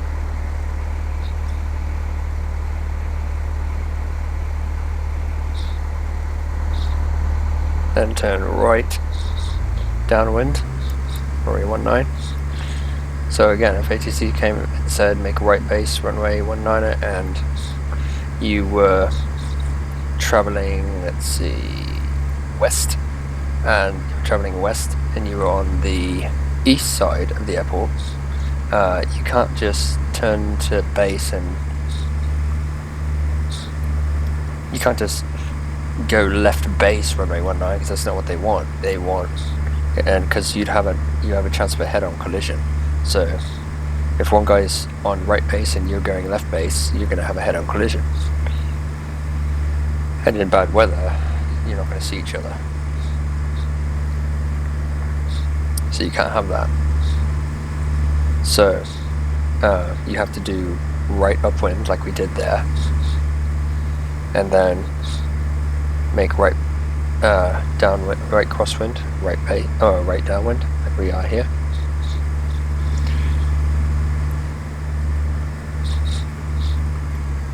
I'm just going to slow down.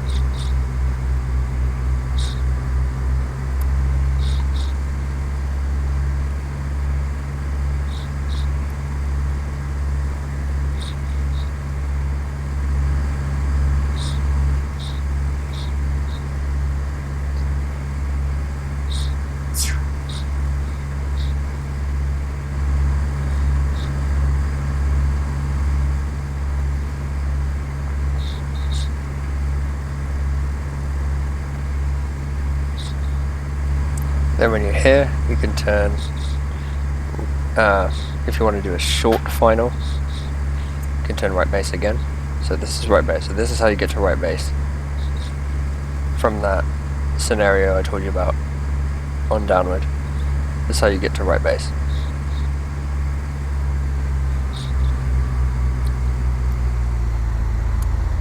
So this is a very short final. So flaps 4.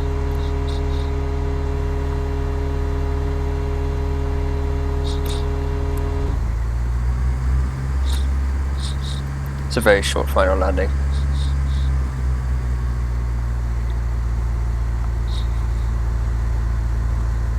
Can I nail it this time?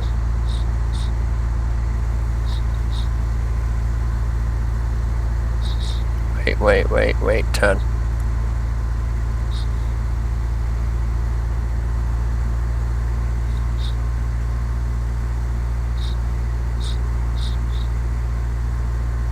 Almost got it.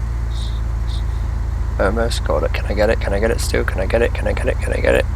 Can I line up properly? No, less. I need less.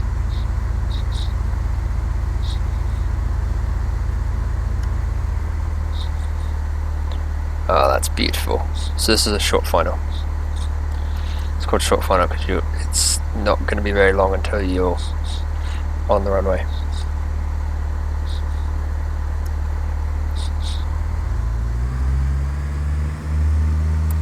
Glide slope happened quick. So that's how you get to right base and then final approach. Runway 19. See, it's all dependent on whether it's right or left and what the active runway is. You do your traffic patterns based on those two key factors. And brake.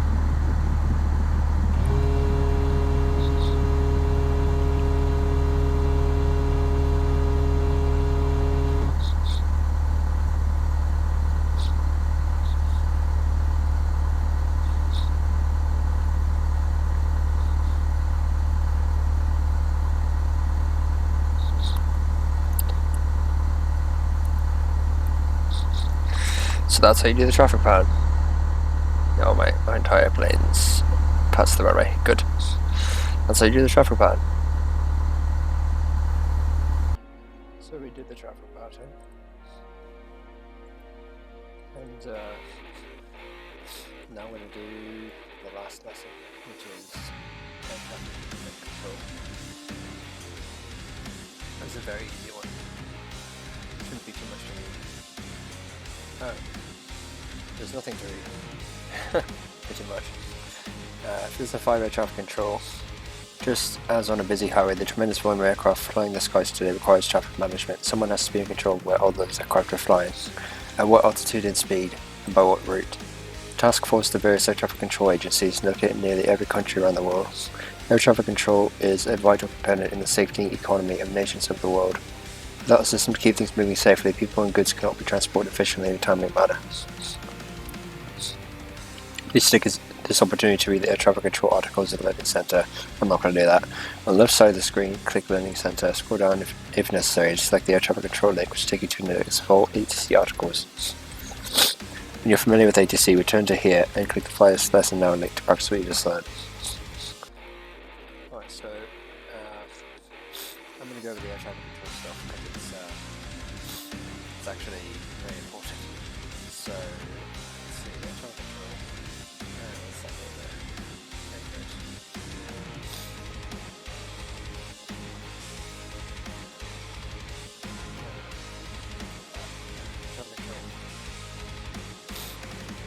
Air traffic control.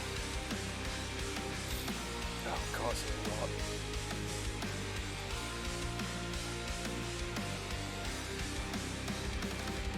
Air traffic control. Air traffic control is a vital element of travel safety and calmness. Flight Simulator's air traffic control helps new pilots to learn the basics and helps veteran pilots practice their skills.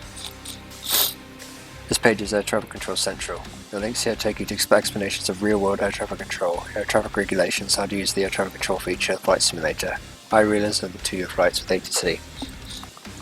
I don't know how the ATC is in the new Microsoft Flight Simulator. I heard it's shit, but I guess we'll find out.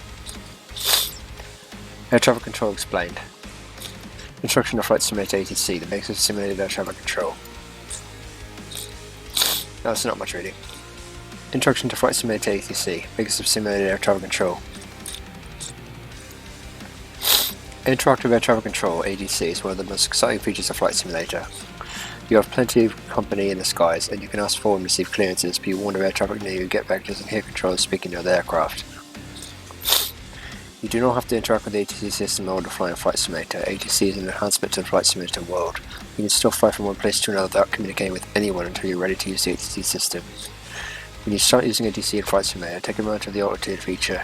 This can tune the radio for you and lessen your workload. For more information, see using the altitude feature.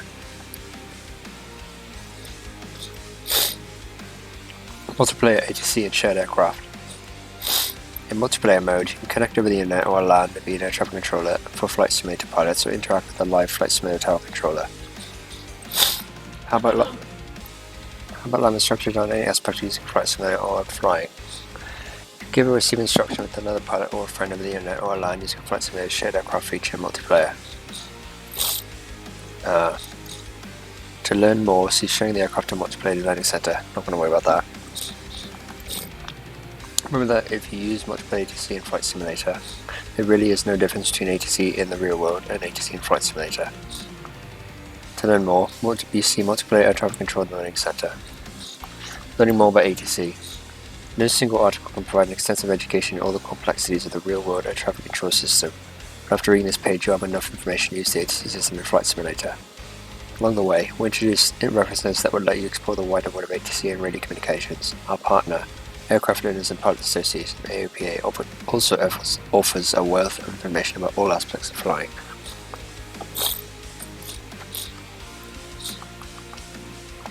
Although the Learning Center's ATC articles include advanced topics for instrument radio pilots, this isn't some secret information that you're barred from if you're a novice. Once you get more experience under your belt and learn the system, you can make use of the advanced topics too. For help with unfamiliar technology, see the ATC glossary. Ooh. Oh, that's cool.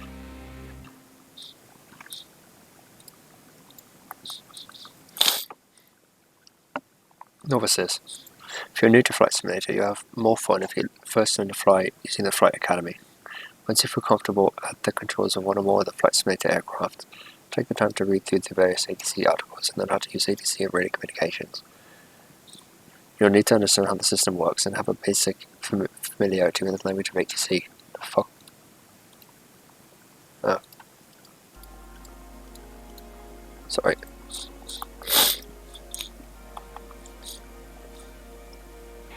The language of ATC. Beginners often find the altitude feature helpful. It will tune your radios new frequencies automatically, so using the altitude feature.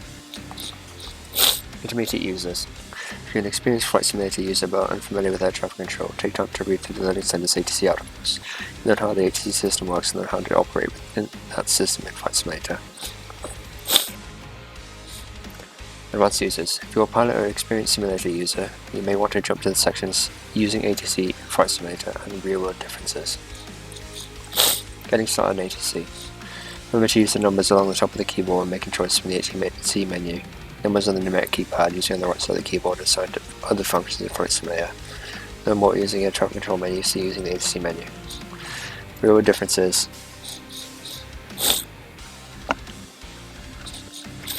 Oh, that's important. We don't really need to go into that, but using ATC in Flight Simulator.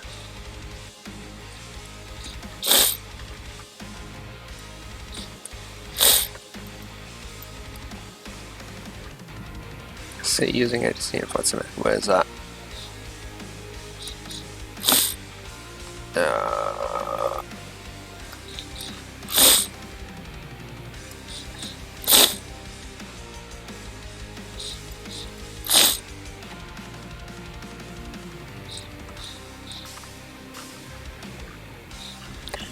Manually using the ATC menu. Okay, yeah, that I don't know. I'm not sure. You can't turn off ATC. You can't, however, choose not to interact with ATC. And you not be out.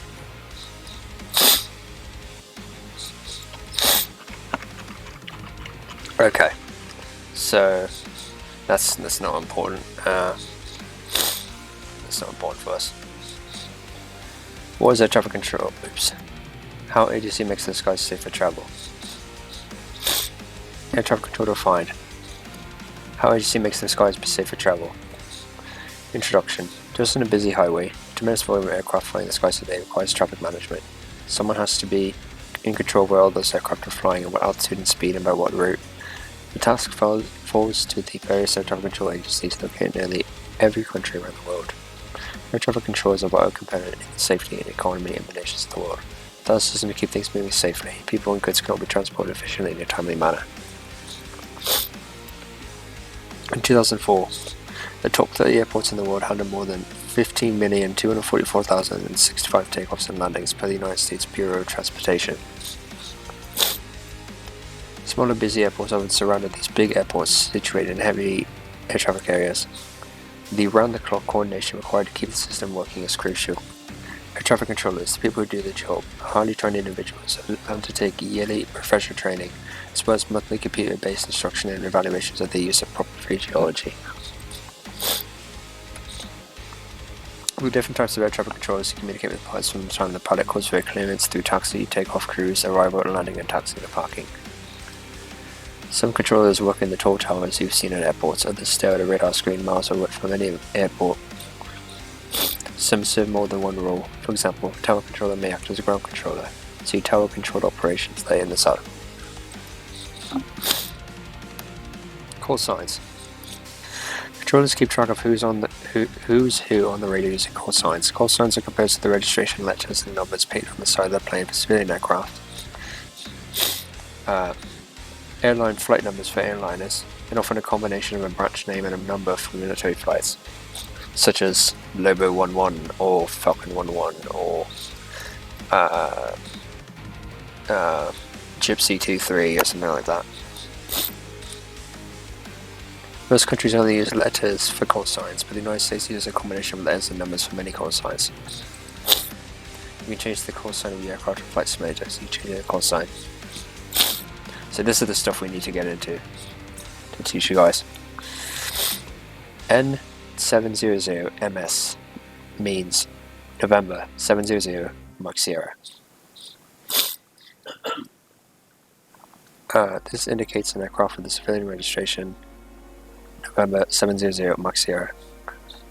The call sign is spoken as November 700 Mike Sierra. November in this instance is the letter with which all United States aircraft registrations begin. So any aircraft registered in the United States has the prefix November. But when you're speaking to ATC, you don't have to say November.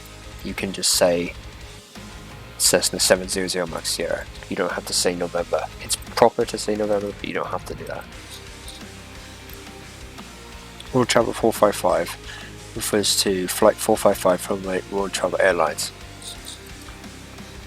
You would generally say this as World Travel 455, or World Travel 455. Navy 44F, so Navy 44 Foxtrot denotes a military flight. This is spoken as Navy 44 Foxtrot.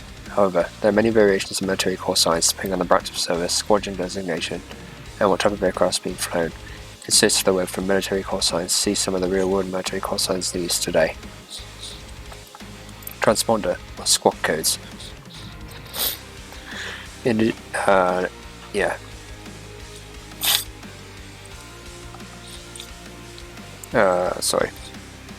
addition to the call sign, an aircraft can be identified on radar by a squawk code.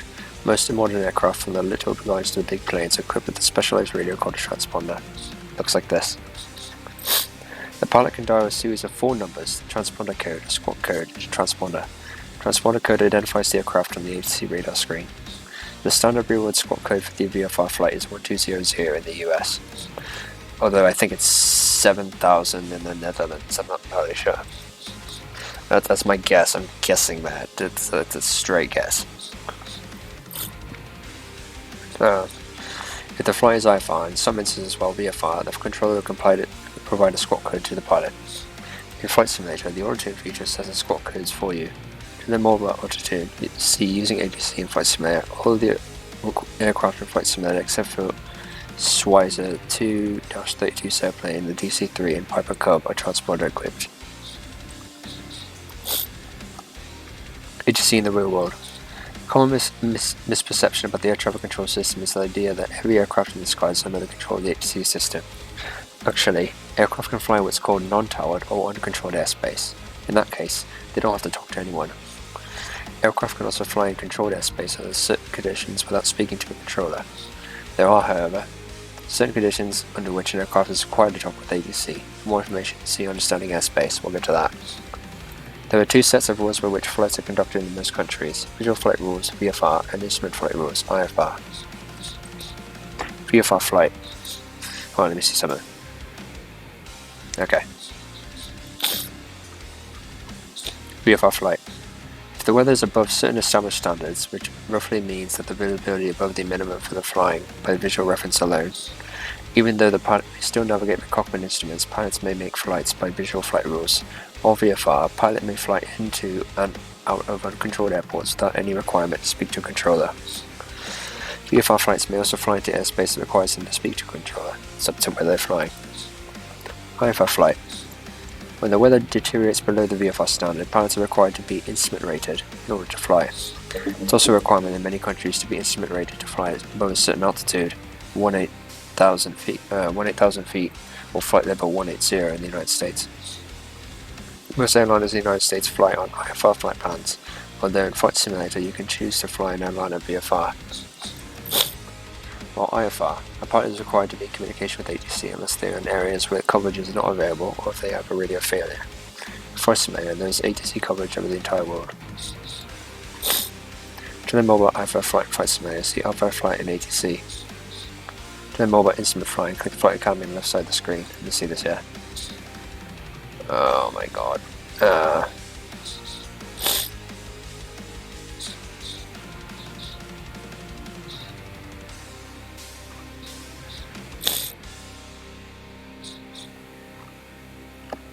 Right, so ATC language. Many student pilots are intimidated by the language of ATC, but it really isn't difficult to learn. It's structured and often abbreviated, but once you learn what to expect and what the appropriate response should be, using ATC adds more fun to your flight experience. Flight Sim is an ideal tool for learning to use the ATC system. Keep in mind that much of what you read about from here is done for you automatically in Flight Simulator. You don't have to know exactly what words to use, as the phraseology is spoken for you, and the menu displays the correct choices for the particular phase of flight you're in. To make a selection on the ATC menu in Simulator that you didn't intend, you can make another. ATC menu is not a multiple choice quiz, so don't feel like there's a wrong answer. The items listed are options. Think of them as paths to different results. The choice you make depends on what you want to do.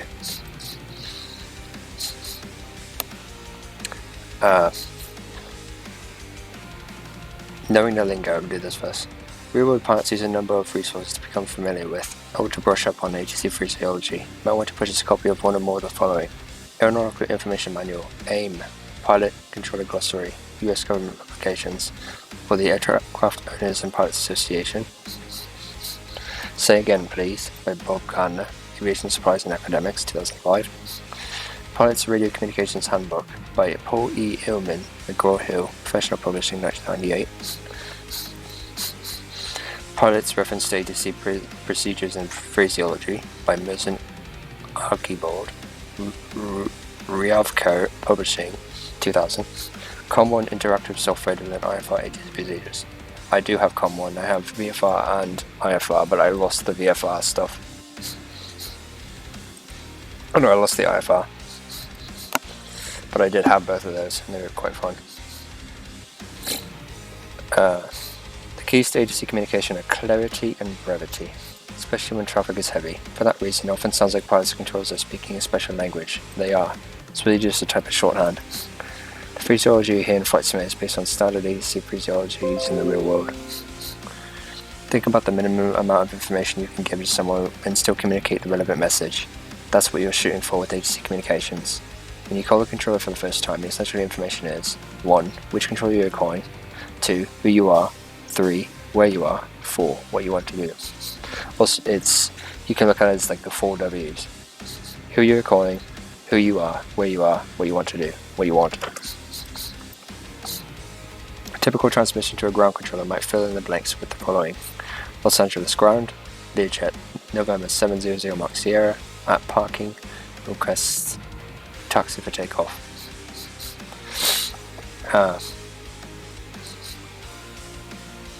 So yeah, it's Los Angeles ground, Learjet, November 700 Mark Sierra, at parking, requesting taxi for takeoff.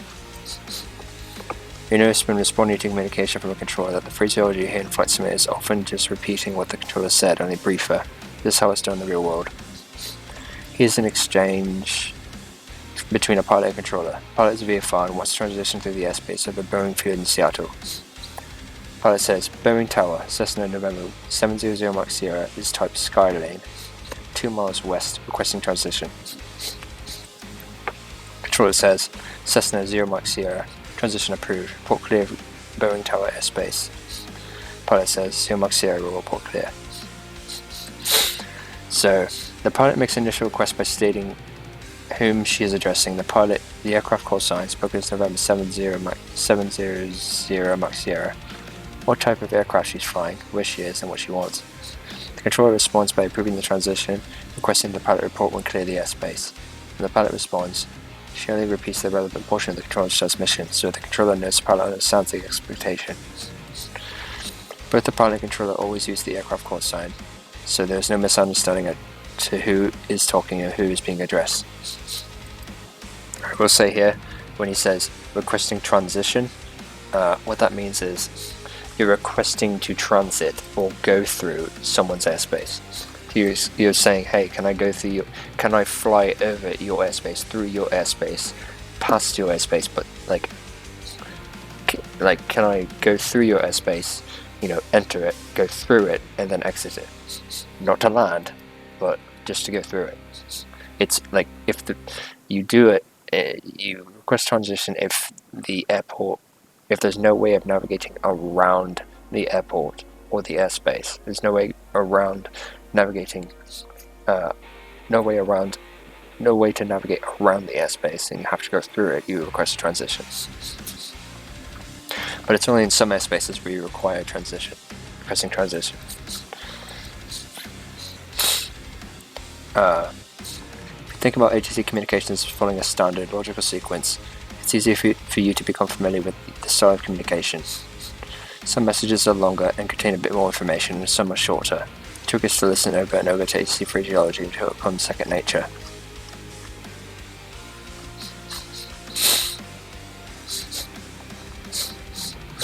Phonetic alphabet, very important. So, ATC and charts. VFR pilots carry charts to depict the size, shape, and altitude of the airspace. Jefferson Sim charts are designed for use on RFR flights and Flight Simulator. Some real-world pilots and simulator pilots buy handheld VHF radios that sit in their favorite airport to listen to the ATC chatter. You can also visit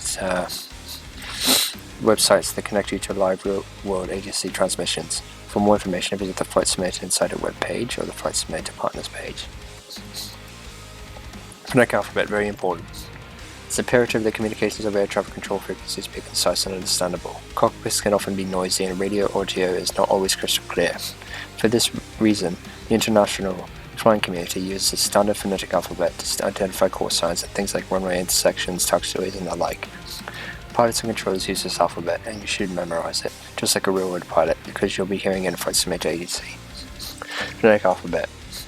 A is Alpha, B is Bravo, C is Charlie, D is Delta, E is Echo, F is Foxtrot, G is Golf, H is Hotel, I is India, J is Juliet, K is Kilo, L is Lima, M is Mike, N is November, O is Oscar, P is Papa, Q is Quebec, R is Romeo, S is Sierra, T is Tango, U is Uniform, V is Victor, W is Whiskey, X is X-Ray, Y is Yankee, and Z is Zulu. A very easy way to remember R and J is Romeo and Juliet. Just like the movie or whatever. Romeo and Juliet. So Alpha Bravo Charlie Delta Echo Foxtrot Golf Hotel India Juliet Kilo Lima Mike November Oscar Papa Quebec Romeo Sierra Tango Uniform Victor Whiskey X-Ray Yankee Zulu. So that's the phonetic alphabet. So to say hi, it's Hotel India. To say pilot, it's Papa India Lima, whatever that is, Oscar Tango. That's pilot. Towered or controlled operations. Let's see. Can we do let's do non-towered operations first because it's easier. No, let's just.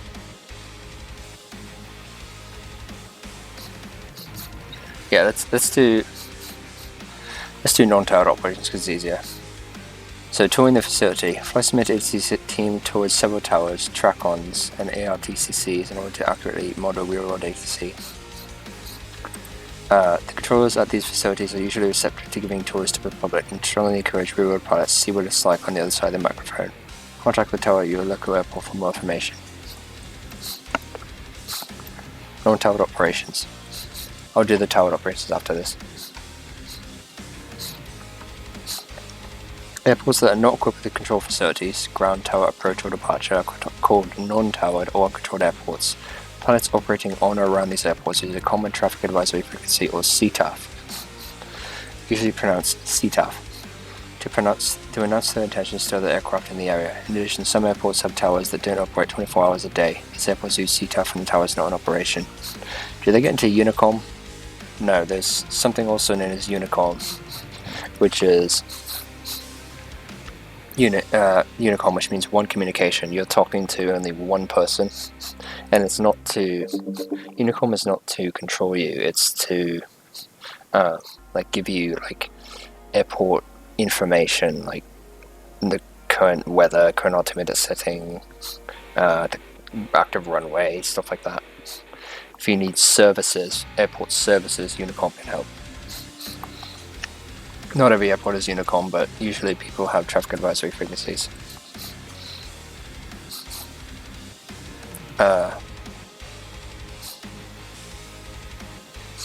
These airports use CTAF and the tower is not in operation.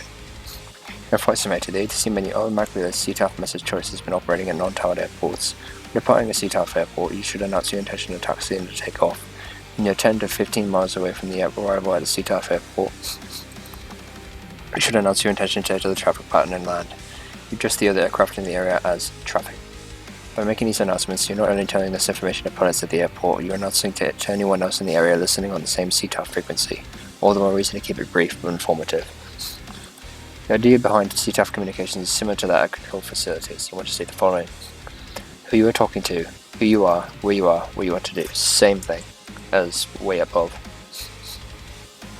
An example of a flight out of Bremerton National Airport near Seattle, Washington might state this information as follows: Bremerton traffic, November 700 Mach Sierra, and then taking off, and then runway 19er, Bremerton.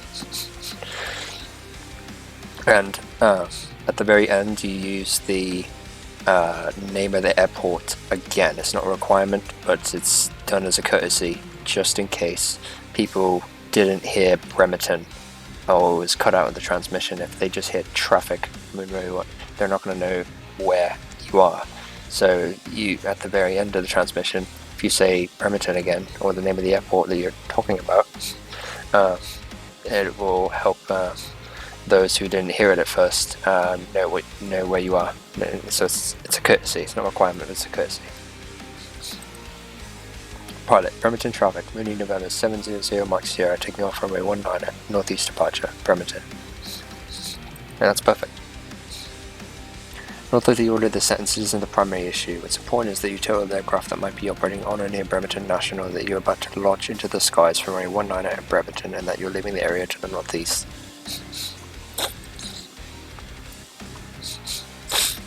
So that's non-towered operations. Now we're going to go up to towered or controlled operations. What goes up must come down. Flight's progress in logical sequence from start until shutdown at the destination. Various controllers you need to contact to get clearance when using ATC system are discussed in the following sections. In most cases, different controllers communicate on separate frequency ranges, although it's possible for controllers to share frequencies when necessary. Frequencies for airports or instrument approaches can be found in Flight Simulator's map display, see using the map. From takeoff to landing, flights follow a logical progression. A is pre-flight, B is takeoff, C is departure, D is en route, E is descent, F is approach, and G is landing. Note, if you use auto-tune, Flight Simulator will automatically tune the radio to the correct frequency and the appropriate ATC menu for each phase of flight will appear. See using the auto-tune feature and using the ATC in Flight Simulator.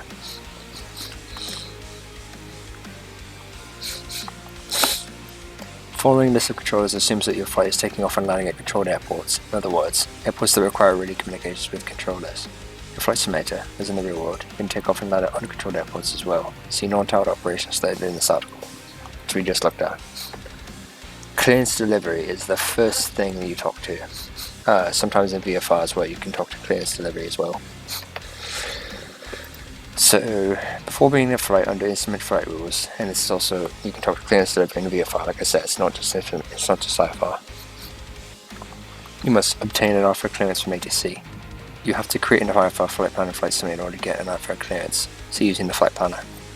After you find IFR flight plan, first controller you'll contact to begin your flight is clearance delivery. This controller will read an IFR clearance to you that defines your destination, route, altitudes, and any special instructions ATC is expecting you to follow in your flight. You're required to read the clearance back to the controller. This is how it is in real life too. So after clearance delivery, after you get your clearance, then you'll be handed off to ground control, taxiing to the runway. Before you move from the parking area, listen to the automated weather reporting system if one is available. So AWOS, so automated weather observation system, and then or ASOS, automatic surface observing system or something like that. I don't remember exactly. Ground control is or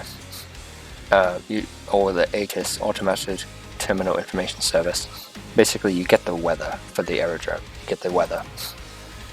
To move from parking to the runway at controlled airports, you need to contact the ground controller, who's actually one of the controllers in the tower, and request taxi to the runway. You should state a direction of departure in your request.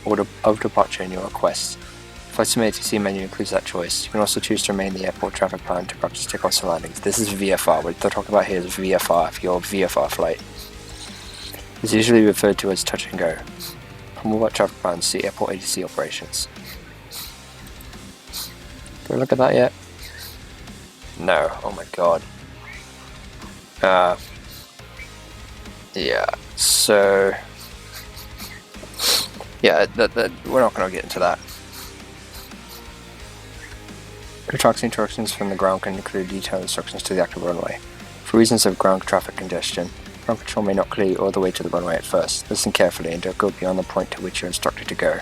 You are not authorized to taxi until the ground controller issues instructions to do so. Stay on the ground frequency until you're ready to take off, then contact the tower. The only time you can switch to tower is if you have to cross a runway and you're not giving clearance to cross, you can switch to tower. But usually you can just ask around that. Tower, take off. Once you get to the runway, complete your pre-flight checks and are ready for takeoff. You must contact the tower controller. Tower controllers are in the tall tower that overlooks the airport runways, and generally control the airspace up to 2,500 feet above the airport in a radius of 4 nautical miles around the airport. They use radar, visual sighting, and radio communications to issue clearances to take off and land, whilst pilots are connected in traffic, provide the current wind and altimeter information, and clear aircraft to transit the tower's airspace. Tower controllers in the real world usually rotate through assignments as clearance delivery and ground control. Listen carefully to any additional instructions tower may give you. You are not authorized to take off at the airport or land until the tower controller issues a clearance to do so. Approach and departure. At many airports, there is an approach and departure controller who facilitates movement of IFR flights, and in certain circumstances VFR flights, out of congested areas, and major clearances to aircraft transiting the airspace controlled by departure. Tower can hand off flights to departure at any time after takeoff, usually about half a mile past the end of the runway. Departure controller will then handle getting the flight through the area and onto its route. The actual controller for this job is often located at Terminal Radar Approach Control, TRACON, building near a primary airport or co-located in the airport control tower. Same controllers handle approach and departure, and that's why it's not uncommon for you to be handed off from tower to approach control, even when you're departing an airport. Don't let that confuse you.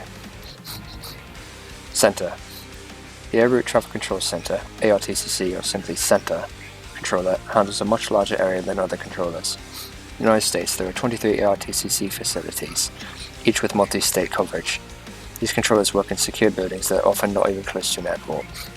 As a flight proceeds towards its destination, it's handed off from one center controller to the next, until it's handed off to an approach controller or tower. In the United States, the area is controlled by the various ARTCC facilities illustrated in the graphic below. So this is interesting. I didn't know about all this stuff, but this is pretty interesting here. Air Route Traffic Control Centers: A. Seattle, B. Oakland, C. Los Angeles, D. Salt Lake City, E. Denver, F. Albuquerque, G is Minneapolis, H is Kansas City, I is Fort Worth, J is Houston, K, Chicago, J is Houston, K is Chicago, L is Memphis, M is Cleveland, N is Indianapolis, O is Atlanta, P is Jackson, Quebec is Miami, R is Boston, S is New York, and T is Washington. Approach. Approach control provides radar and non-radar services to IFR and VFR flight aircraft arriving, departing, or transiting the airspace controlled by the approach facility. Essentially, this service gets aircraft from the en route phase of their flight down to the point where they are handed off to a tower for landing. In the case of IFR flights, approach may issue vectors, directions to an aircraft and to get them on to the final approach path for the destination airport. If an airport doesn't have a TRACON near it, this service may be provided by ARTCC. Tower. Landing. The goal of all flights is to end safely back on the ground. Tower control at destination airport handles takeoffs, landings, and transiting aircraft. On an IFR flight, the pilot will be instructed when to contact the tower controller. On a VFR flight, it's customary to contact the tower about 10 to 15 miles from the airport after listening to automated information about the airport. For more information, see Getting Airport Information and Airport ATC Operations. The tower controller issues instructions on how to approach the airport, that is, how to enter the traffic pattern, and may provide traffic and weather information. You are not authorized to land at the airport until tower controller issues the clearance to do so. You see this here. Oh, I already looked at this. Yeah, we're not gonna get into all this. Although this is the important stuff that I was talking about. Basically, all this says is it's getting weather. This is how you get weather. So, is the Automatic Terminal Information Service AWOS and ASOS. Ground control, taxiing and parking. Once you turn off the active runway after landing, tower instructs you to contact the ground controller. Ground provides a route from your location to where you want to park. For reasons of ground traffic congestion, ground control may not clear you all the way to parking in their first clearance. Listen carefully and don't go beyond the point at which you are cleared. You're not authorized to taxi until the ground controller issues a clearance to do so. Also, ground control, some airports have something known as progressive taxi, and that means if you don't know where you are, if you don't know the airport at all, and you don't know the airport layout, and you don't know where you are, and you get lost, you can request a progressive taxi. And if the airport is not busy, if the ground control is not busy with a whole bunch of traffic, they may guide you and hold your hand and say, okay, turn right, turn left, and go forward, taxi a little bit more, and then you're at your destination. They'll hold your hand, basically. Acknowledging HC transmissions. It's important to acknowledge the transmissions you receive from air traffic controllers. The pilot's response to a message from ATC is often an abbreviated readback of the controller's message. Example, controller says, Cessna 0 Mach Sierra, turn right heading 270, descend and maintain 15,000. Contact Seattle approach on 13485, good day. Pilot says, right to 270, maintain 15,000, approach on 13485, Cessna 0 Mach Sierra. When you receive a message from ATC in flight simulator, the ATC menu automatically displays selection responses to be transmitted by you, the pilot. Also, here's another thing that's very important. let's say your call sign is what it was, November 700 Mach Sierra. If it's Cessna 700 Mach Sierra, you use your full call sign always. When you talk to a new controller, you always use your full call sign. November 700 Mach Sierra, you always use your full call sign. You can only shorten it and use the last 3 letters or digits. 0 Mach Sierra, you can only do this and say this once the tower or approach controller, once the controller does it first. Once they do it first, if they do it first, then you can do it, but only if they do it first. Otherwise it'll prevent confusion.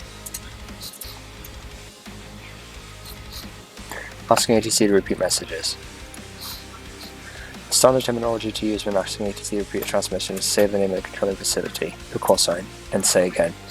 For example, the approach controller might tell you to turn to a certain heading, descend, and tune the transponder to a particular squawk code. If you didn't get all that transmission, you would say, Seattle approach, Cessna 700 Mach Sierra, say again. When the controller has transmitted a message, the last item in the menu is say again. Select this menu item to hear the last controller message repeated. Example, noise instruction, say again. That's what it looks like in Flight Simulator.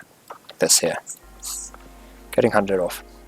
Given the long range of many modern aircraft, it's not surprising that they often fly through the airspace of multiple controllers along the route to their destination.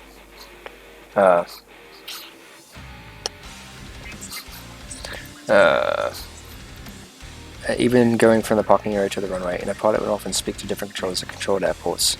When on the control of ATC, pilots get handed off from one controller to the next until they reach their destination. The handoff is simple. The controller instructs the pilot to contact the next controller and provides the frequency on which this contact should be made. Examples: Controller, Cessna 0 Mach Sierra, contact bearing tower on 120.6. Pilot, going to 120.6, Cessna 0 Mach Sierra. Controller says, Cessna 0 Mach Sierra, contact Seattle departure on 120.1.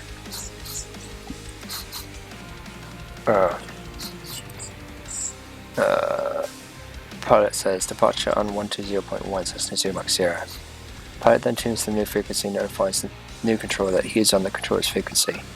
Seattle sensor, world travel 1123 is level at 1123, so classic. If you guys are curious, my Iceman 1123 Trooper whole call sign thing, I got the 1123 from Iceman 1123 Trooper. I got 1123 in that. I got that from this, from FSX. Specifically this here, 1123. This level, flight level 280. Denver approach bearing 700 Mach Sierra with you. Direction departure of Learjet 700 Mach Sierra is climbing through 10,500 for flight level 320. So there's different ways you could say it, but if they need information, they'll ask you, what altitude you're at or whatever if you don't say it automatically. But you should say, you can say with you. It's fine.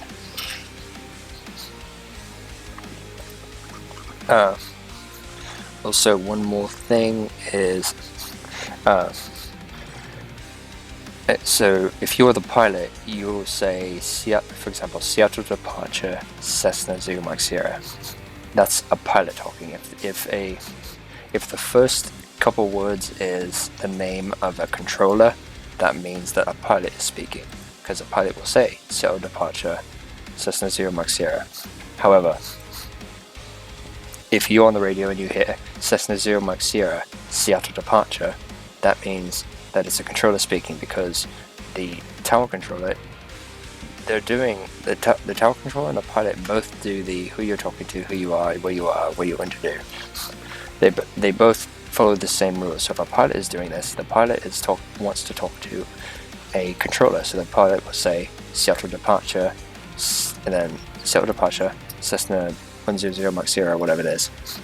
A tower controller would want to talk to a pilot, so the tower controller will say Cessna 100 Mach Sierra, and then who they are, Seattle departure, and then they'll kind of skip this. They'll skip the where you are and they'll go to what they want us to do. So they won't do the where you are, because that's the controller, the stationary, you already know that they are based in Seattle because of the name, Seattle departure. You already know that. So it's redundant to include the where you are for a controller. So they just do talking to who you are, what you want to do. An example of this is System 100 Mike Sierra, Seattle departure, turn left heading 370. That's an example of what a controller would say. So that's that. God, that was a lot of reading. Still a lot more. Fucking hell. TC glossary, not going to get into that.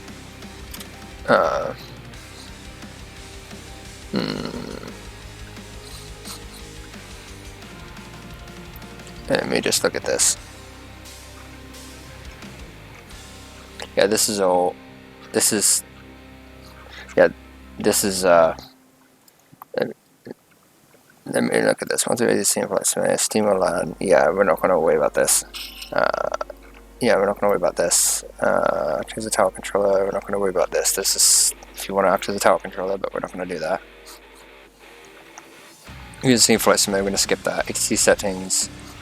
We're obviously going to skip this because what's this US metric?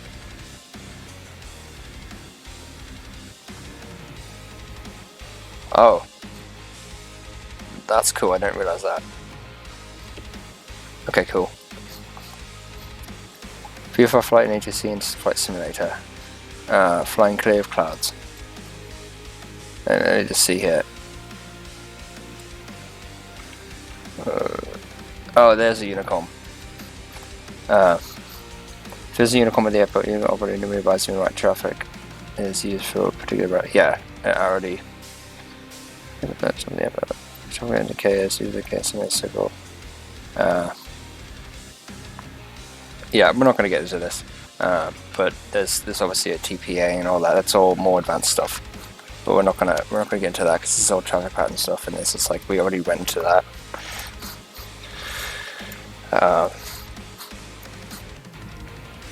So VFR flight. Oh, thank God, this is so little. Let's see. Flight. For to move with airspace regulations, you can make your latency while VFR when operating within or transiting Class B, Class C, and Class D using flight following. You'll be denied permission to take off and land if the weather at the airport is below VFR minimum. Station airport weather returns IFR will be cleared to land, however you'll be allowed to land.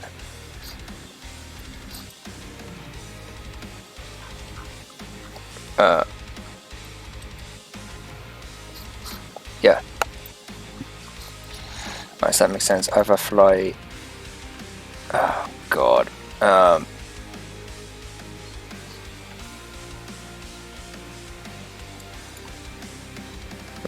From that yeah, this is just. This is all. This is all FSX stuff. So this is. Yeah, this is all FSX stuff. Thanks to you. Come across the horn plus may know HTC short instructions. Damn it! That sucks. Other HTC services.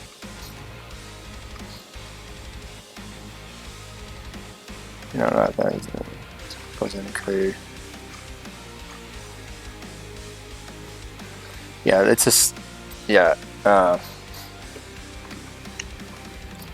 I'll do that a bit. Let's do airspace, because that's very... yeah, let's do airspace, because that's very important. Boundaries in the sky. Thank God this is not a lot. Yeah, it's not essential that you understand the way airspace is carved up in order to enjoy using ATC radio conventions and flight simulator. Okay, I'm going to skip this. Because in the United States read on US airspace classification, so this kind of differentiates in different places of the world. Class A, Alpha. So Alpha includes airspace from 18,000 or flight level 180, 5,486 meters above mean sea level, up to and including flight level 600 or 60,000 feet, or 18,288 meters. Unless otherwise authorized, pilots must operate under instrument flight rules of Class A airspace. Class B, Bravo. Includes controlled airspace from the surface to 10,000 feet, 3,048 meters, MSL, so mean sea level, surrounding the busiest airports. Class B airspace warrants are individually tailored, but usually include airspace within 30 miles of a primary airport.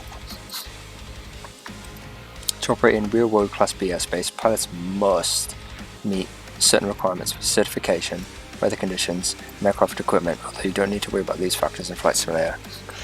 You're required to contact and receive a clearance from ATC prior to entering Class B airspace in the real world. Check off from within Class B or Class C airspace in Flight Simulator. ATC behaves as though flight following is automatic, meaning that ATC will handle your flight to you out of Class B or C airspace. So this is what it looks like. Airspace classifications: A Class Alpha, B Bravo, C Charlie, D Delta, E Echo, and G Golf. Like I said, there's another one. There's a Class F, Class Foxtrot, but it's not used in the US. Class C, Charlie. Includes airspace from the surface to 4,000 feet, 1,219 meters, MSL, above an airport with an operational control tower, and there's service by terminal radar approach control, or TRACON. Class C airspace is individually tailored for each airport, but it usually extends in a radius of 5 nautical miles, 9.26 kilometers, rising from the surface up to 4,000 feet, and then has a shelf area extending 10 nautical miles, 18.52 kilometers from 1,200 feet, 366 meters to 4,000 feet.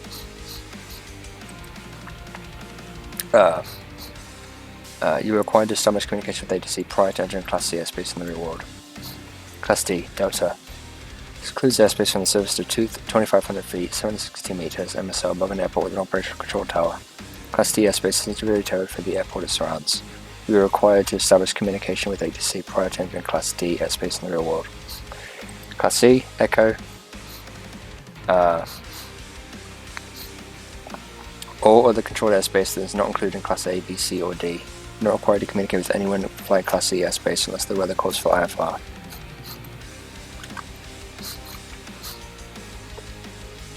Class G, Golf. Uncontrolled airspace with 3 different altitude levels, from the surface up to and including 1,200 feet, 365.76 meters, above ground level, keep that in mind, more than 1,200 feet, AGO, but less than 10,000 feet, 3,048 meters, MSO,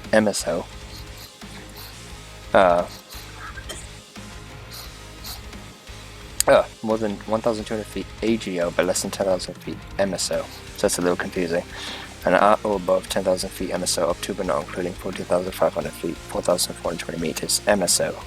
You're not required to communicate with anyone when flying Class G airspace. So I know it's really hard to understand, but basically there's different airspaces and some have different rules and stuff. For Simulator you don't necessarily need to worry about them, but in VATSIM you kind of do, so at least I would. So that's the understanding airspace. Who would see differences? I'm not going to bother with this.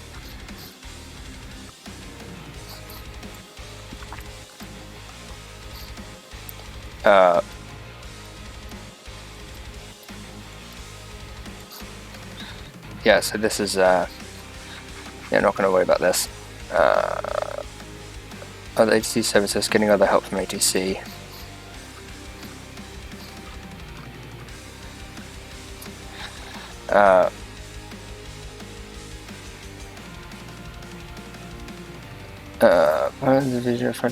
I'm not going to get into this, but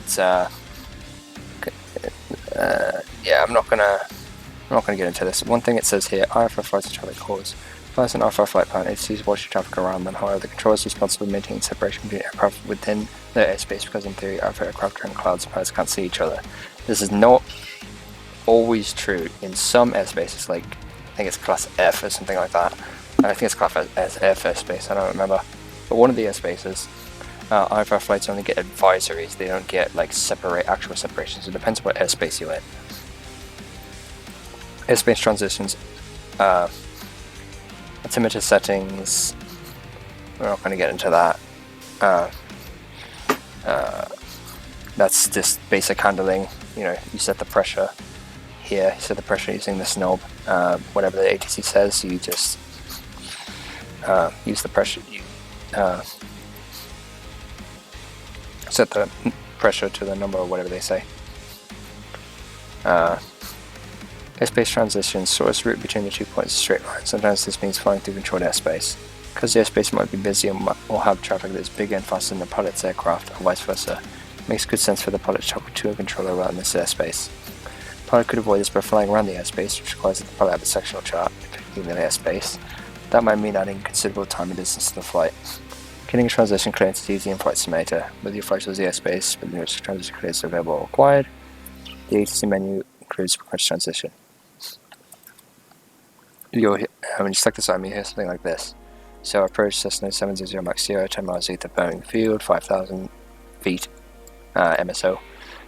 Request clearance transition Sierra plus Bravo airspace.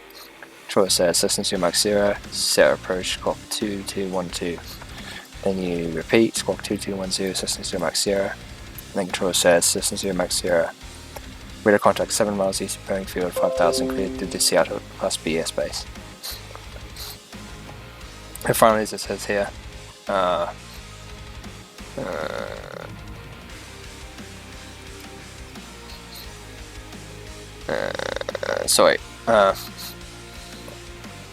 pilot has addressed the RTCC controller in Seattle, stating who he is, where he is, at what altitude he's flying, and what he wants from the controller. Controller called 0 Mach 0 and told him to dial 2210 into his transponder.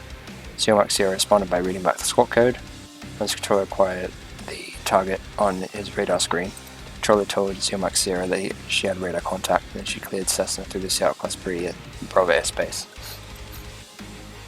And also, when the controller says clear to the Sierra Class B airspace, you need to repeat that. You need to say clear to Class Bravo, Cessna 0 Mach 0, whatever it is.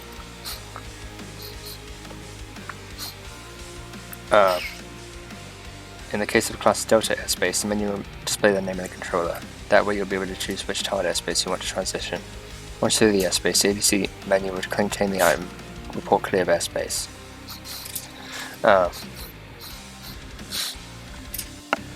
Select this item to let the controller know you clear the airspace.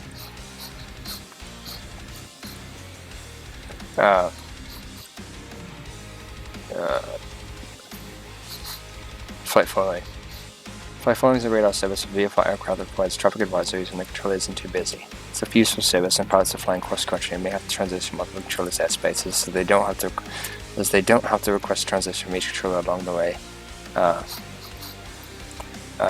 And it can get traffic advisories. This also means someone knows where they are, which can be reassuring if the engine quits over Death Valley or the Sahara. Keep in mind, however, the pilot is still responsible for navigation when using flight following. Anytime you're in airspace where flight following is available in your VFR Flight Simulator, AC menu list requests, you have something like this. Sales Center, Cessna 700 Mach 0 type Skylane, so the type of Cessna he is, the model. 5 miles east of Burlington National, where he is. Request flight following. Controller, Cessna 0 Mach 0, Sales Center, Squawk 2212. You repeat that, Squawk 2212, Cessna 0 Mach 0, and then controller says Cessna 0 Mach 0, radar contact 7 miles east of Burlington, 5000, current altimeter 3012, or 3102. And the pilot says Roger, Cessna 0 Mach 0. It's best to say Roger, radar contact, altimeter 3102, Cessna 0 Mach 0, something like that. The pilot has addressed the RTCC controller in Seattle, saying who he is, where she is, and what altitude he's flying, and what she wants on the controller. The controller responded to 0 Mach 0, telling her to dial 2212 in her transponder. 0 Mach 0 responded by reading back the squawk code. Once the controller acquired 0 Mach 0 started on the radar screen, the controller told the pilot he had radar contact and then gave her the current local altimeter setting. And the local altimeter setting is what you punch in here with this knob. So yeah. That's also traffic. ATC will give you traffic messages, and they'll say 2 o'clock or 7,500. Type 767 and put them in sight. It's that this is the one time everything's based on a clock. 12 o'clock is directly in front of you. 3 o'clock is directly to your right. 9 o'clock is directly to your left. 6 o'clock is directly behind you.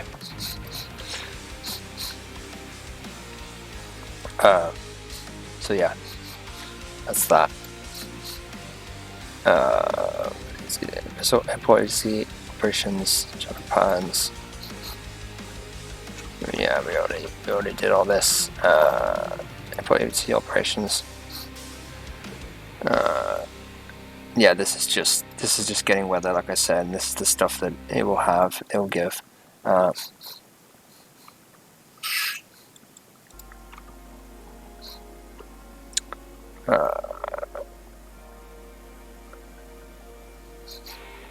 Getting to the runway. Yeah, so this yellow line as a taxiway off the market, 2 line 16. Yeah, we already did this. Taxiway hot lines is that. Progressive taxi. This is progressive taxi, what I say. We reward pilots often flying to our other familiar airports. It can be convenient to determine how to get to and from parking and vice versa. Situation of pilot can request progressive taxi terms from the ground controller. So it's true, you can do that. You can do that in real life.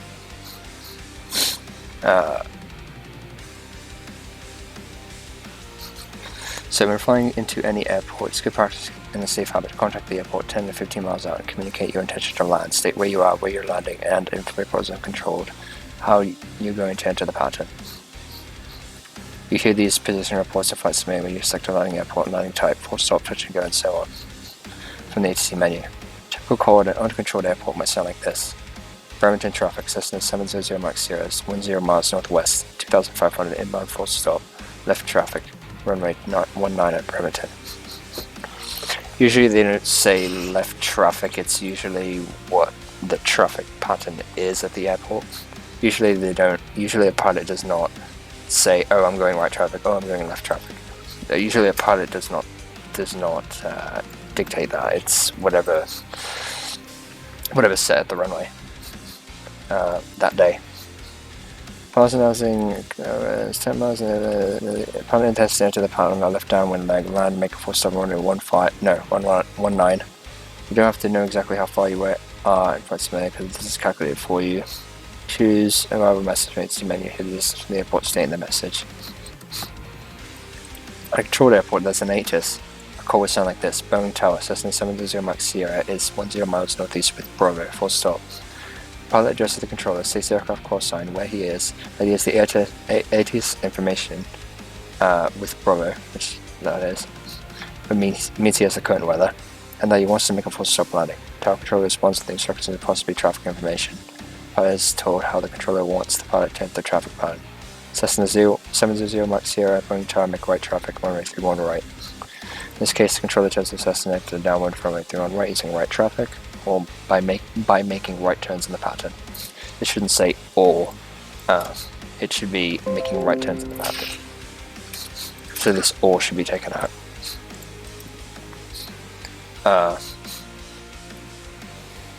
Yeah, so that's ATC. I'm not going to go through the glossary because I can, if they come up, I can show you what they mean. For traffic control, and we have that. So this is, yeah, so that's that. Flight lesson now, and in this lesson you learn how to fly with the flight simulator air traffic control system. Estimated time to complete 25 minutes. Required knowledge and skills. You should complete the student lessons and all previous pilot lessons before beginning this lesson. You should also read the air traffic control articles in the Learning Center. The weather. The sky is clear and the winds are calm. Recommended charts. None. About the flight. You'll start this lesson on the ground at Renton Municipal Airport and fly to Snohomish County Airport, Plainfield. During the flight, you learn to use the air traffic control menus and commands to interact with the ATC.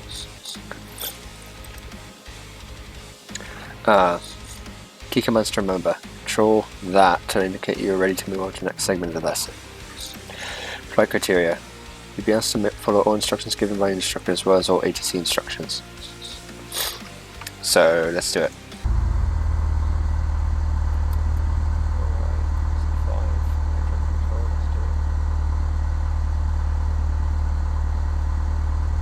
If you're comfortable with flying the airplane, we can spice things up a bit.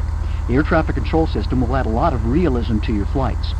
We're sitting in the ramp at Renton Field near Seattle, Washington. In this lesson, we'll taxi, take off, and land at another airport while communicating with air traffic control. Now you've done your homework, right? Press the accent key or the scroll lock key to display the air traffic control window. The air traffic control window appears with a menu of messages.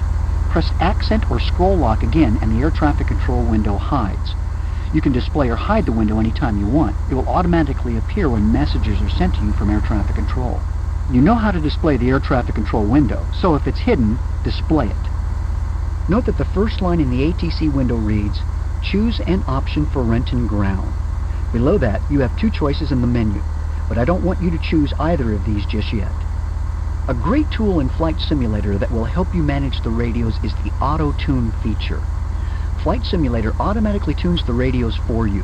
You can also tune the radios manually if you want to, but anytime you select items from the ATC menu that would require a frequency change, the radio will automatically be tuned to the next frequency for you.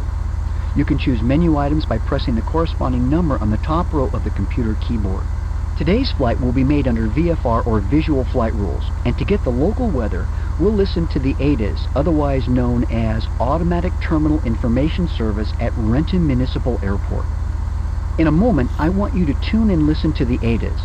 By selecting ATIS from the menu, the frequency will be tuned automatically, and that's why the feature is called Auto-Tune.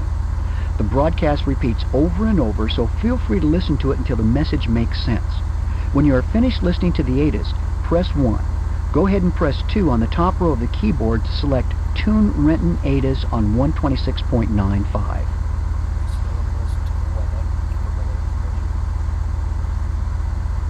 Renton, airport information, Bravo, 201 Warp Zulu, wind calm, visibility greater than 20 miles, sky condition clear, temperature 152.5, altimeter 29902, visual, runway 15 in use, landing and departing runway 15, VFR aircraft say direction of flight, all aircraft read back hold short instructions, advise controller on initial contact, you have Bravo.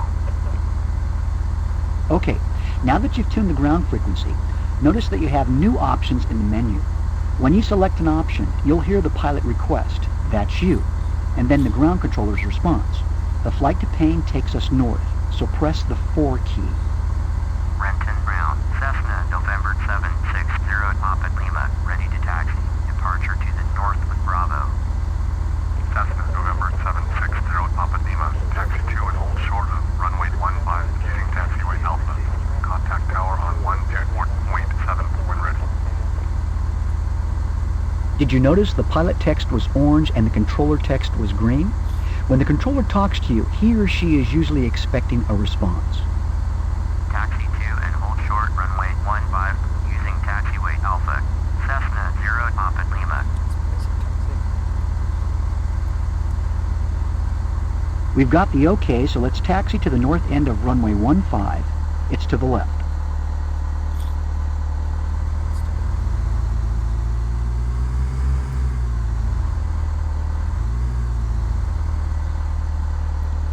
When you get to the runway, stop just short of the runway and select Request Takeoff VFR.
probably noticed that after getting your takeoff clearance, the menu once again included an acknowledgement.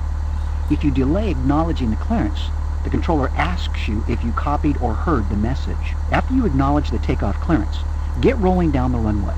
You can close or move the air traffic control window during takeoff if you like.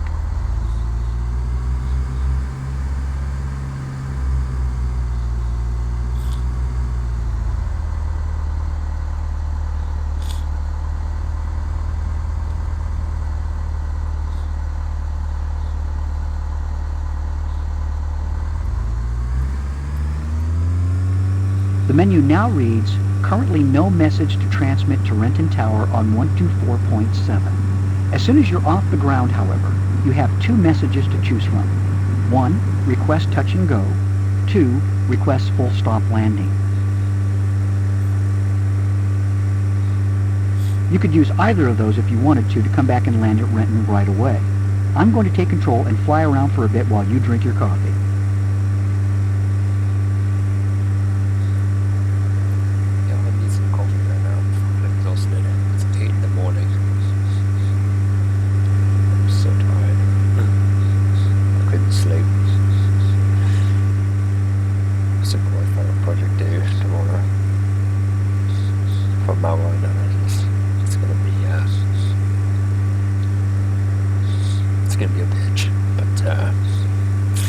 I'm probably going to enjoy it, so.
You should see Mercer Island ahead of you now and the city of Bellevue slightly to the right.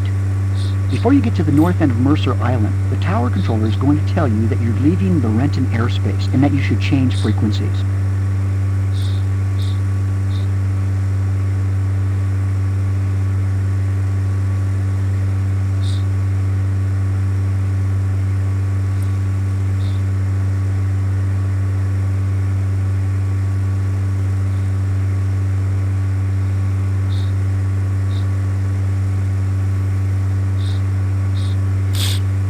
So I guess we'll wait for that.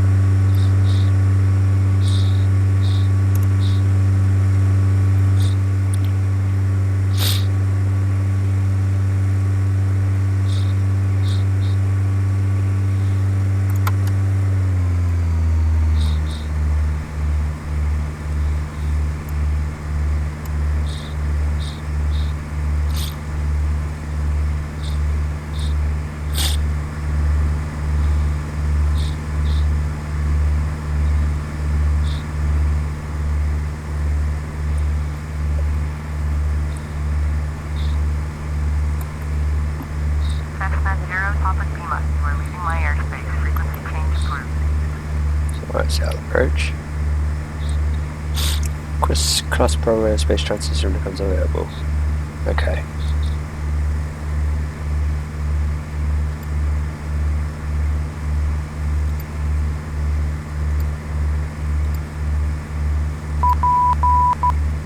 Well, that works.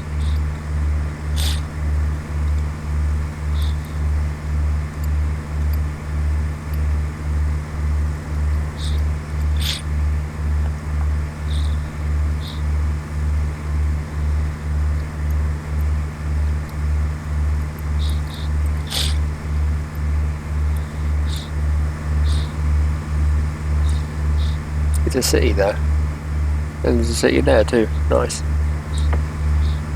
Don't know what cities those are, but Bravo. Seattle approach. Cessna, November 760, Papa Lima. This type Cessna, Skyhawk, 4 miles north of Whiskey 36 2000. Request clearance to transition Bravo, airspace. Cessna, November 760, Papa Lima, Seattle approach, squawk 1064. The controller told you to squawk. No, that doesn't mean you should flap your wings and make chicken sounds. It means the numeric code approach control gave you should be dialed into your transponder. The easiest way for you to do that is just let auto-tune do it for you. Press 1 to acknowledge the squawk code, and it's done. Squawk 1064, Cessna 0, Papa Lima. Cessna 0, Papa Lima, radar contact 5 miles northeast of Boeing 2000, cleared to Bravo, airspace, maintain no navigation. Approach control told us that they can see us on radar and told us where we are. If the location they described was not where we knew ourselves to be, we'd know the controller was looking at the wrong radar target. If you want to hear that message again, select Say Again from the menu. Otherwise, press 1 to acknowledge the radar contact. Okay. Clear to the Bravo, airspace, Cessna 0, Papa Lima. You took so long to explain it that these guys took forever. No, this guy said, hey, please acknowledge twice. God damn it, Rod.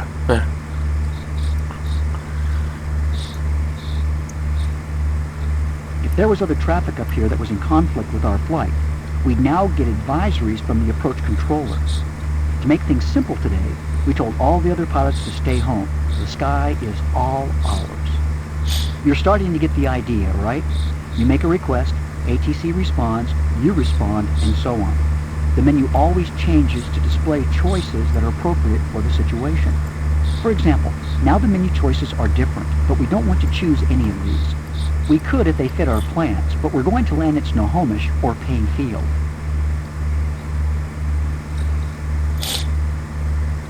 You know what? Let's just close the air traffic control window for now if you want. Press the accent key or the scroll lock to close the ATC window. That beautiful lake below us is Lake Washington. At the north end is Kenmore Air Harbor. I'll just let you fly in silence for a while. Oh, it is a lake, isn't it? Rod, mate, you're coming up on Payne Field. What do you want me to do? If we're gonna land, we have to do it now, mate.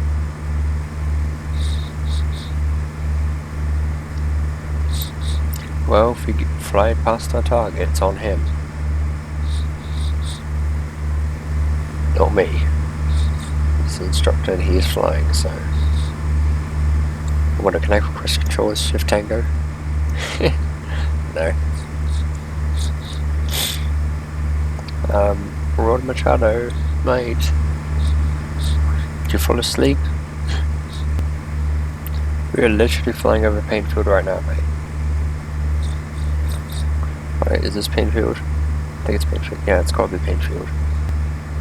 Cessna 0, Papa Lima, you're leaving my airspace. Radar service terminated, squawk 1200, frequency change approved. Squawk 1200, frequency change approved. Cessna 0, Papa Lima. Fuck's sake, Rod.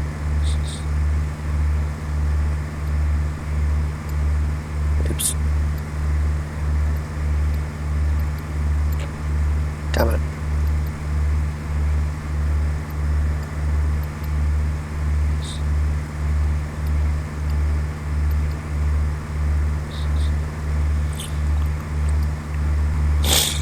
Rod Machado, what are you doing, mate? We literally just passed the Bravo airspace.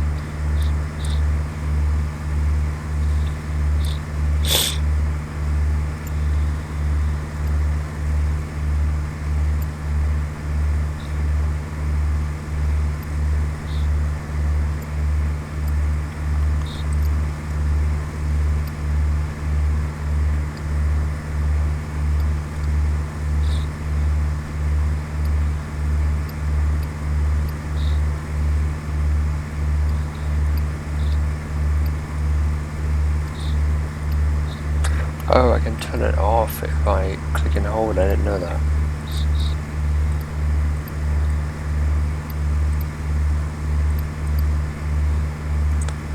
I didn't know I can turn off the messages. Shit, I never knew that. I guess if I click and hold it turns it off.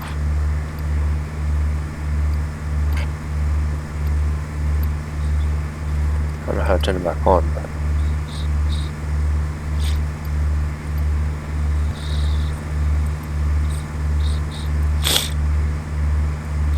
God damn it, Rod.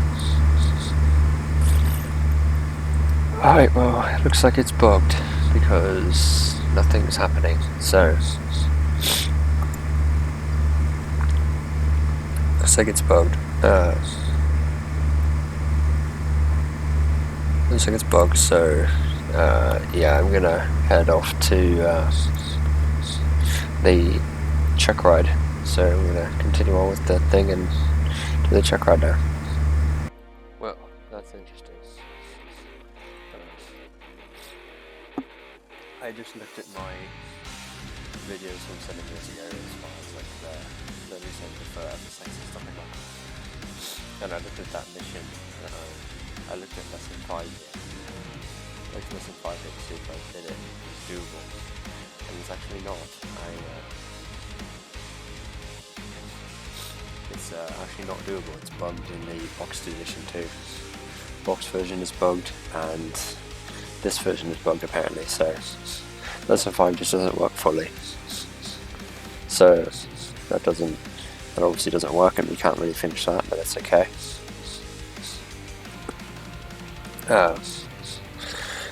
So lesson 5 does not work fully. And secondly, I figured out that one, I didn't finish, let's see,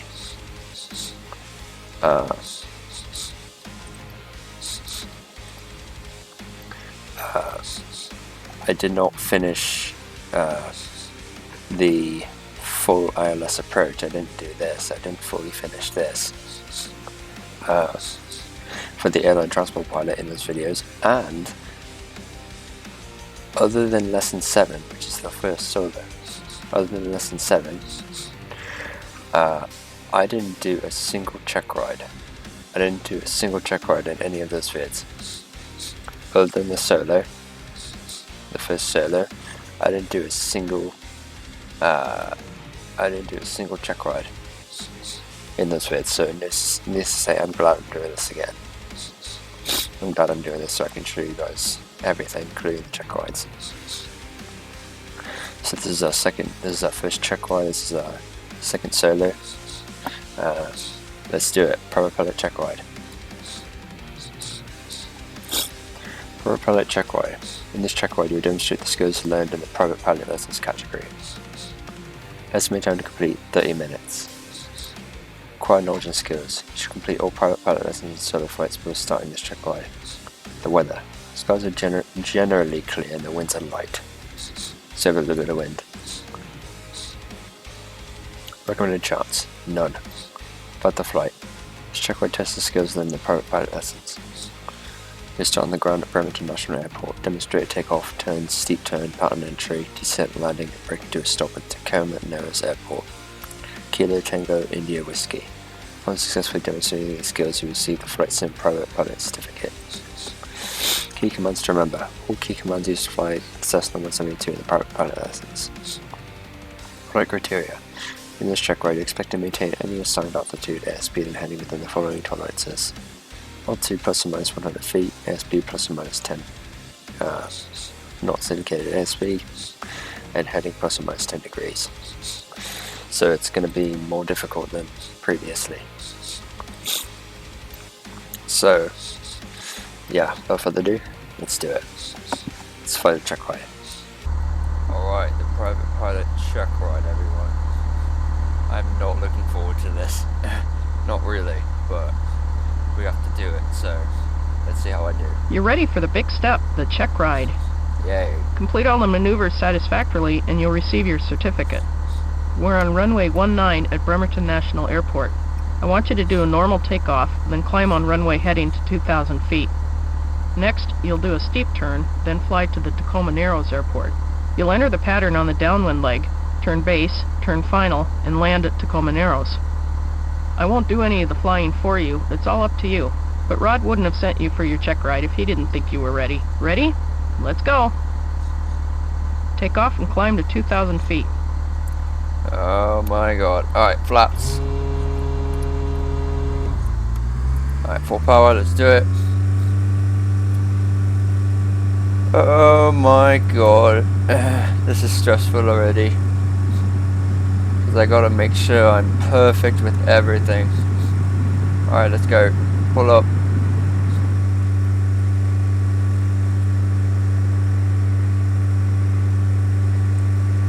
Alright, flaps up.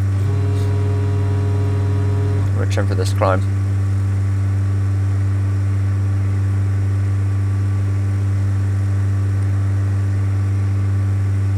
Trimmed a little too much. Trim for this climb here. Also, when you're climbing, the higher you go in altitude, so let's say you have your trim set to a certain value, right, and you're at a certain speed. One thing you need to be aware of is that certain speed. Oh shit, my heading. That certain speed. That certain speed. You need to. That certain speed. The trim is working and keeping you at that same speed at that altitude. So keep in mind, if you were to gain altitude, if you were to raise altitude, sooner or later, if you have enough power to stay, since the air is less dense, there's less airflow going over the wings, so your trim will start to, your trim may need to be adjusted the higher you go. So keep that in mind.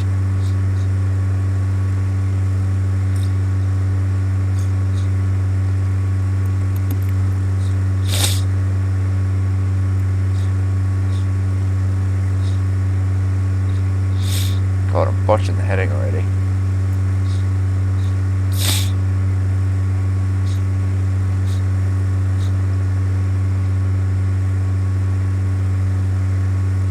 Alright, level out.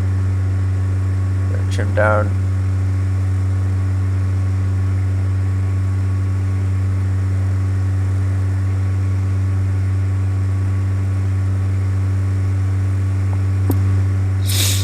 Good job. Oh no, my altitude. Make a left turn to heading 090. This trim's annoying. Alright, so 090, so I'm going to do a standard rate. Nope, don't gain altitude, don't gain altitude. Standard rate turn.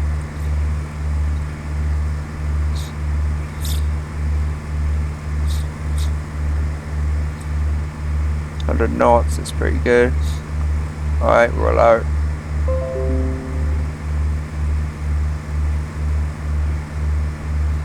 That was pretty good. Alright, gain up to a little bit. Good job. Thank you. Happy we're doing this. Okay, it's time for the steep turn. Oh no. Check for other airplanes by pressing the 4 and 6 keys on your numeric keypad. Oh god. We're clear. Make a 360-degree steep turn to the left. Alright guys, here we go. Steep turn, full power. I'm gonna go 45 degrees and pull up. Up, up, up, up, pull, pull, pull, pull, pull. God, this is hard. This is stressful. Oh god. Oh god. Oh god. Oh god. Oh no. Oh no. Oh no. Oh no. Oh no. Pull back just a little bit. Alright, roll out.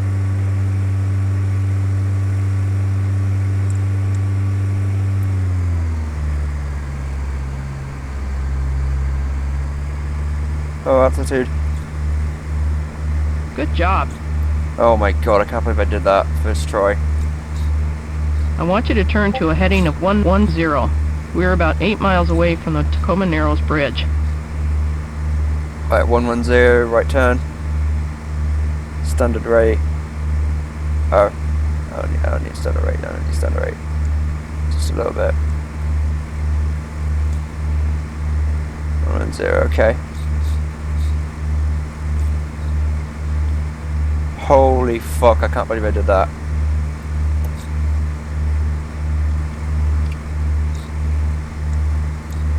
Come up just a little bit. I'm gonna trim for this.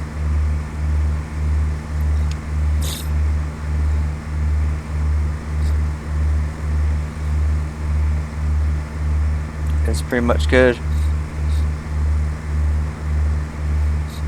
It's pretty much perfect. That rollout on the steep turn though was very aggressive. I shouldn't have done it that aggressive, but I was panicky.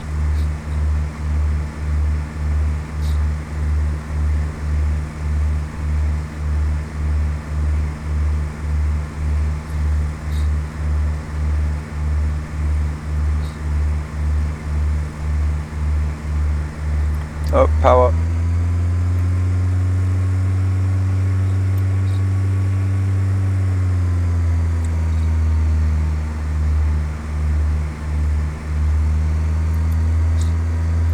Having trouble seeing too this morning.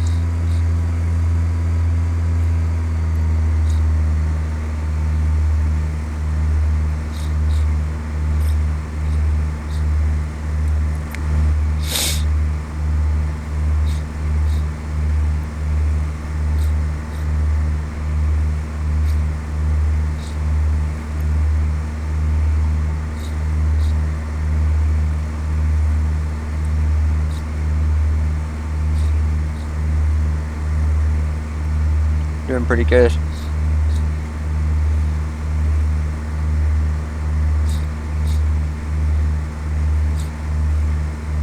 I could cheat and use autopilot, but I'm not going to. I'm hand flying this whole thing.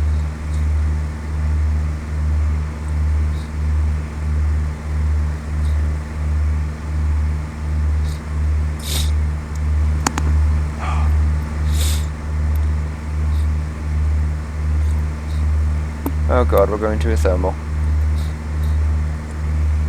Oh no. Not a thermal. Shit.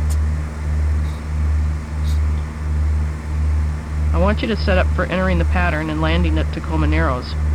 Normally, I'd have you do a 45-degree entry into the pattern, but for this check ride, just enter on the left downwind leg for runway 35. Traffic pattern altitude here at Tacoma Narrows Airport is 1,300 feet. Descend at your discretion to 1,300 feet prior to entering the downwind leg. Okay. So descend at your discretion. So I'm going to descend. Left downwind for runway 35. Okay, so that means I need to turn. Well, that means I would need to just wait just a little bit and then turn.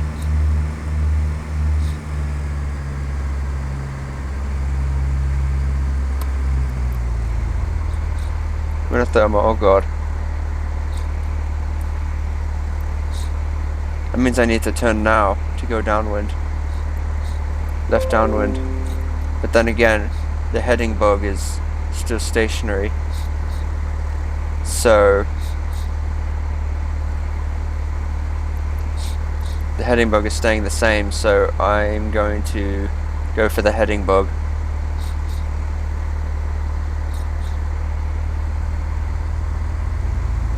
Oh no!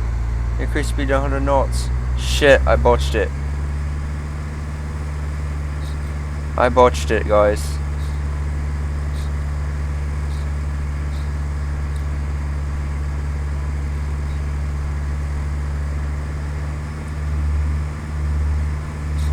Shit.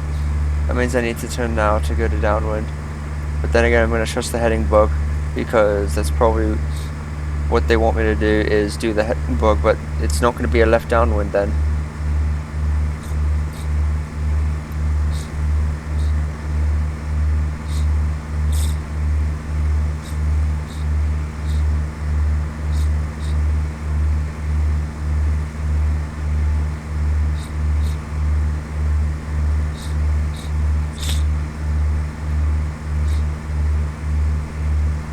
Can I get wave for that decrease in speed, please? Please tell me I didn't botch it by going below 100 knots when descending.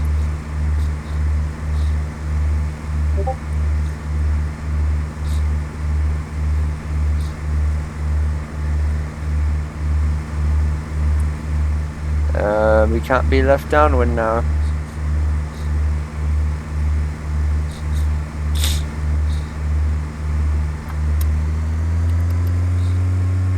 Oh no.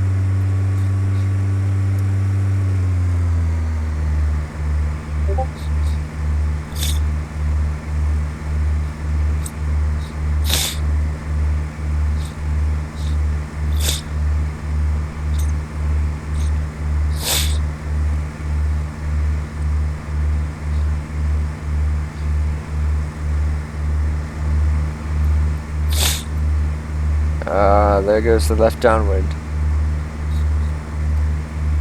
But I'm staying on the heading bug and she's not complaining, so this must be what I need to do. Turn right to heading 170 and look for the airport up ahead to the left. Thank fuck she waved that. Thank fuck she waved that.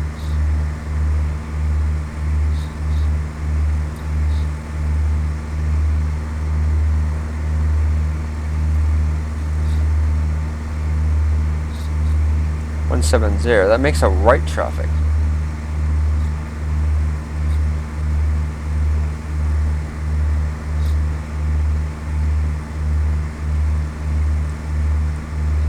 And on runway 35. Okay, so that means I need to land on runway 35, so that's weird. They want a right traffic. So okay, so this is a right downwind. This is not a left downwind. That was incorrect what it said up above. It said go left downwind. This is a right downwind. This is not a left downwind. This is right downwind runway 35. And a way you can tell that runway 35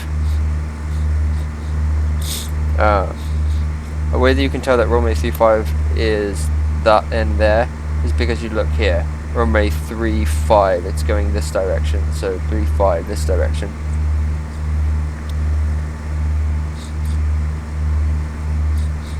So that's how you can tell where the runway is.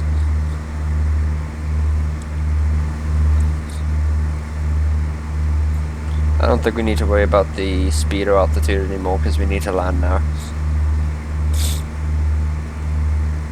I'm just going to try to land quite quickly here. Do this quite quickly because I don't know if there's probably a timer on this here, so I have to land within like 5 minutes or whatever it is. That's my guess, if there's a timer on it. So I need to try to land a bit quickly here.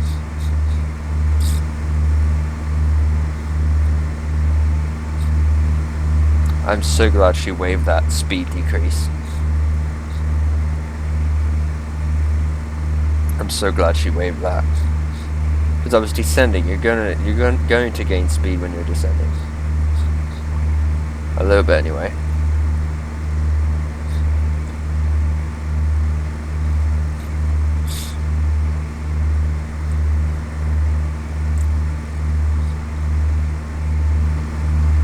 Alright, so this is going to be a really harsh short final.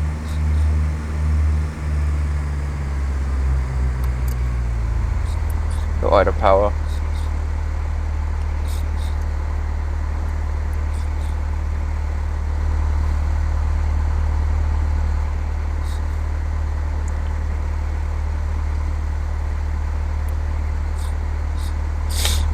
Turn right base. Get some flaps.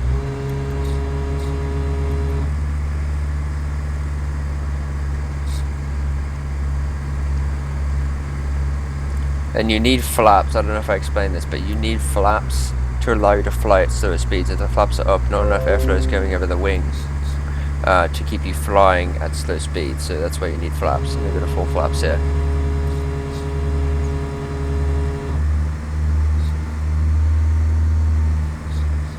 Oh, this is a horrible approach.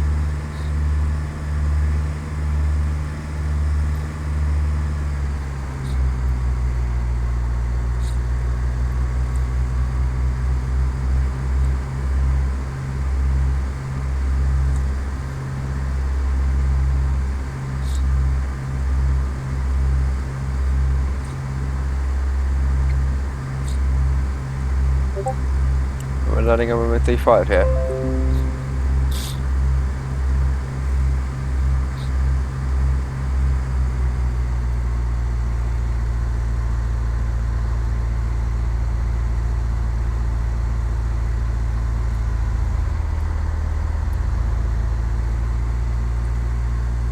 It's a horrible approach, but I don't care. I just want to get this check ride done.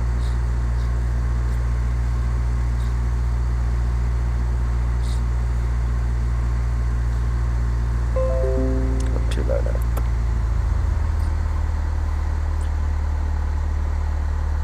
Not bad of a landing, but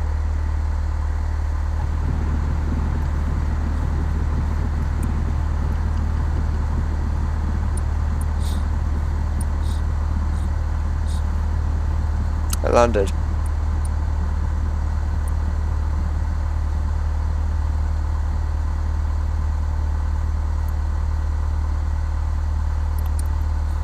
Did I do it? Yeah. Congratulations! You're now a flight simulator private pilot. Fuck yeah. Apply the brakes and bring the airplane to a complete stop on the runway. Alright guys, we did it. We did the private pilot check ride. We did the private pilot check ride and we passed it. Fuck, that was hard. So what we did was we started here. We did this, we took off, turned left, climbed 2,000 feet, turned left, did a steep turn, and then kept going, over thermal, kept going, and then turned right to a right downwind, not a left downwind. This would be left downwind. We did a right downwind,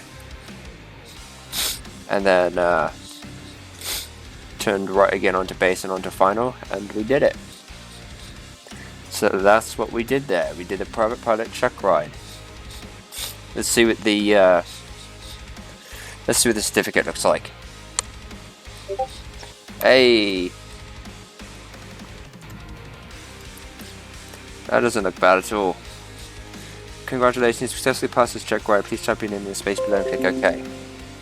Iceman. Come on, get out of here. Private pilot. This document certifies that Iceman has successfully completed the private pilot check ride, has met all examination standards and been found to be properly qualified to exercise the privileges of a flight simulator private pilot. Fuck yeah, dude. Fuck yeah. FSXPI. Chief Examiner. And it's not even by Rod Machado. Hell yeah. I don't like Rod Machado in the way he teaches. Yeah, we did it, guys. That's what it looks like. Fuck yeah, dude. That was awesome. So yeah, we just did all of this. We did all the private pilot stuff.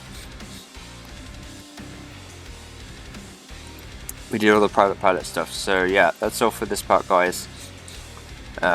Next up, we'll be doing the instrument pilot. This is going to be much more difficult. It's going to be much more difficult. If you thought VOR navigation is difficult, VOR navigation is difficult.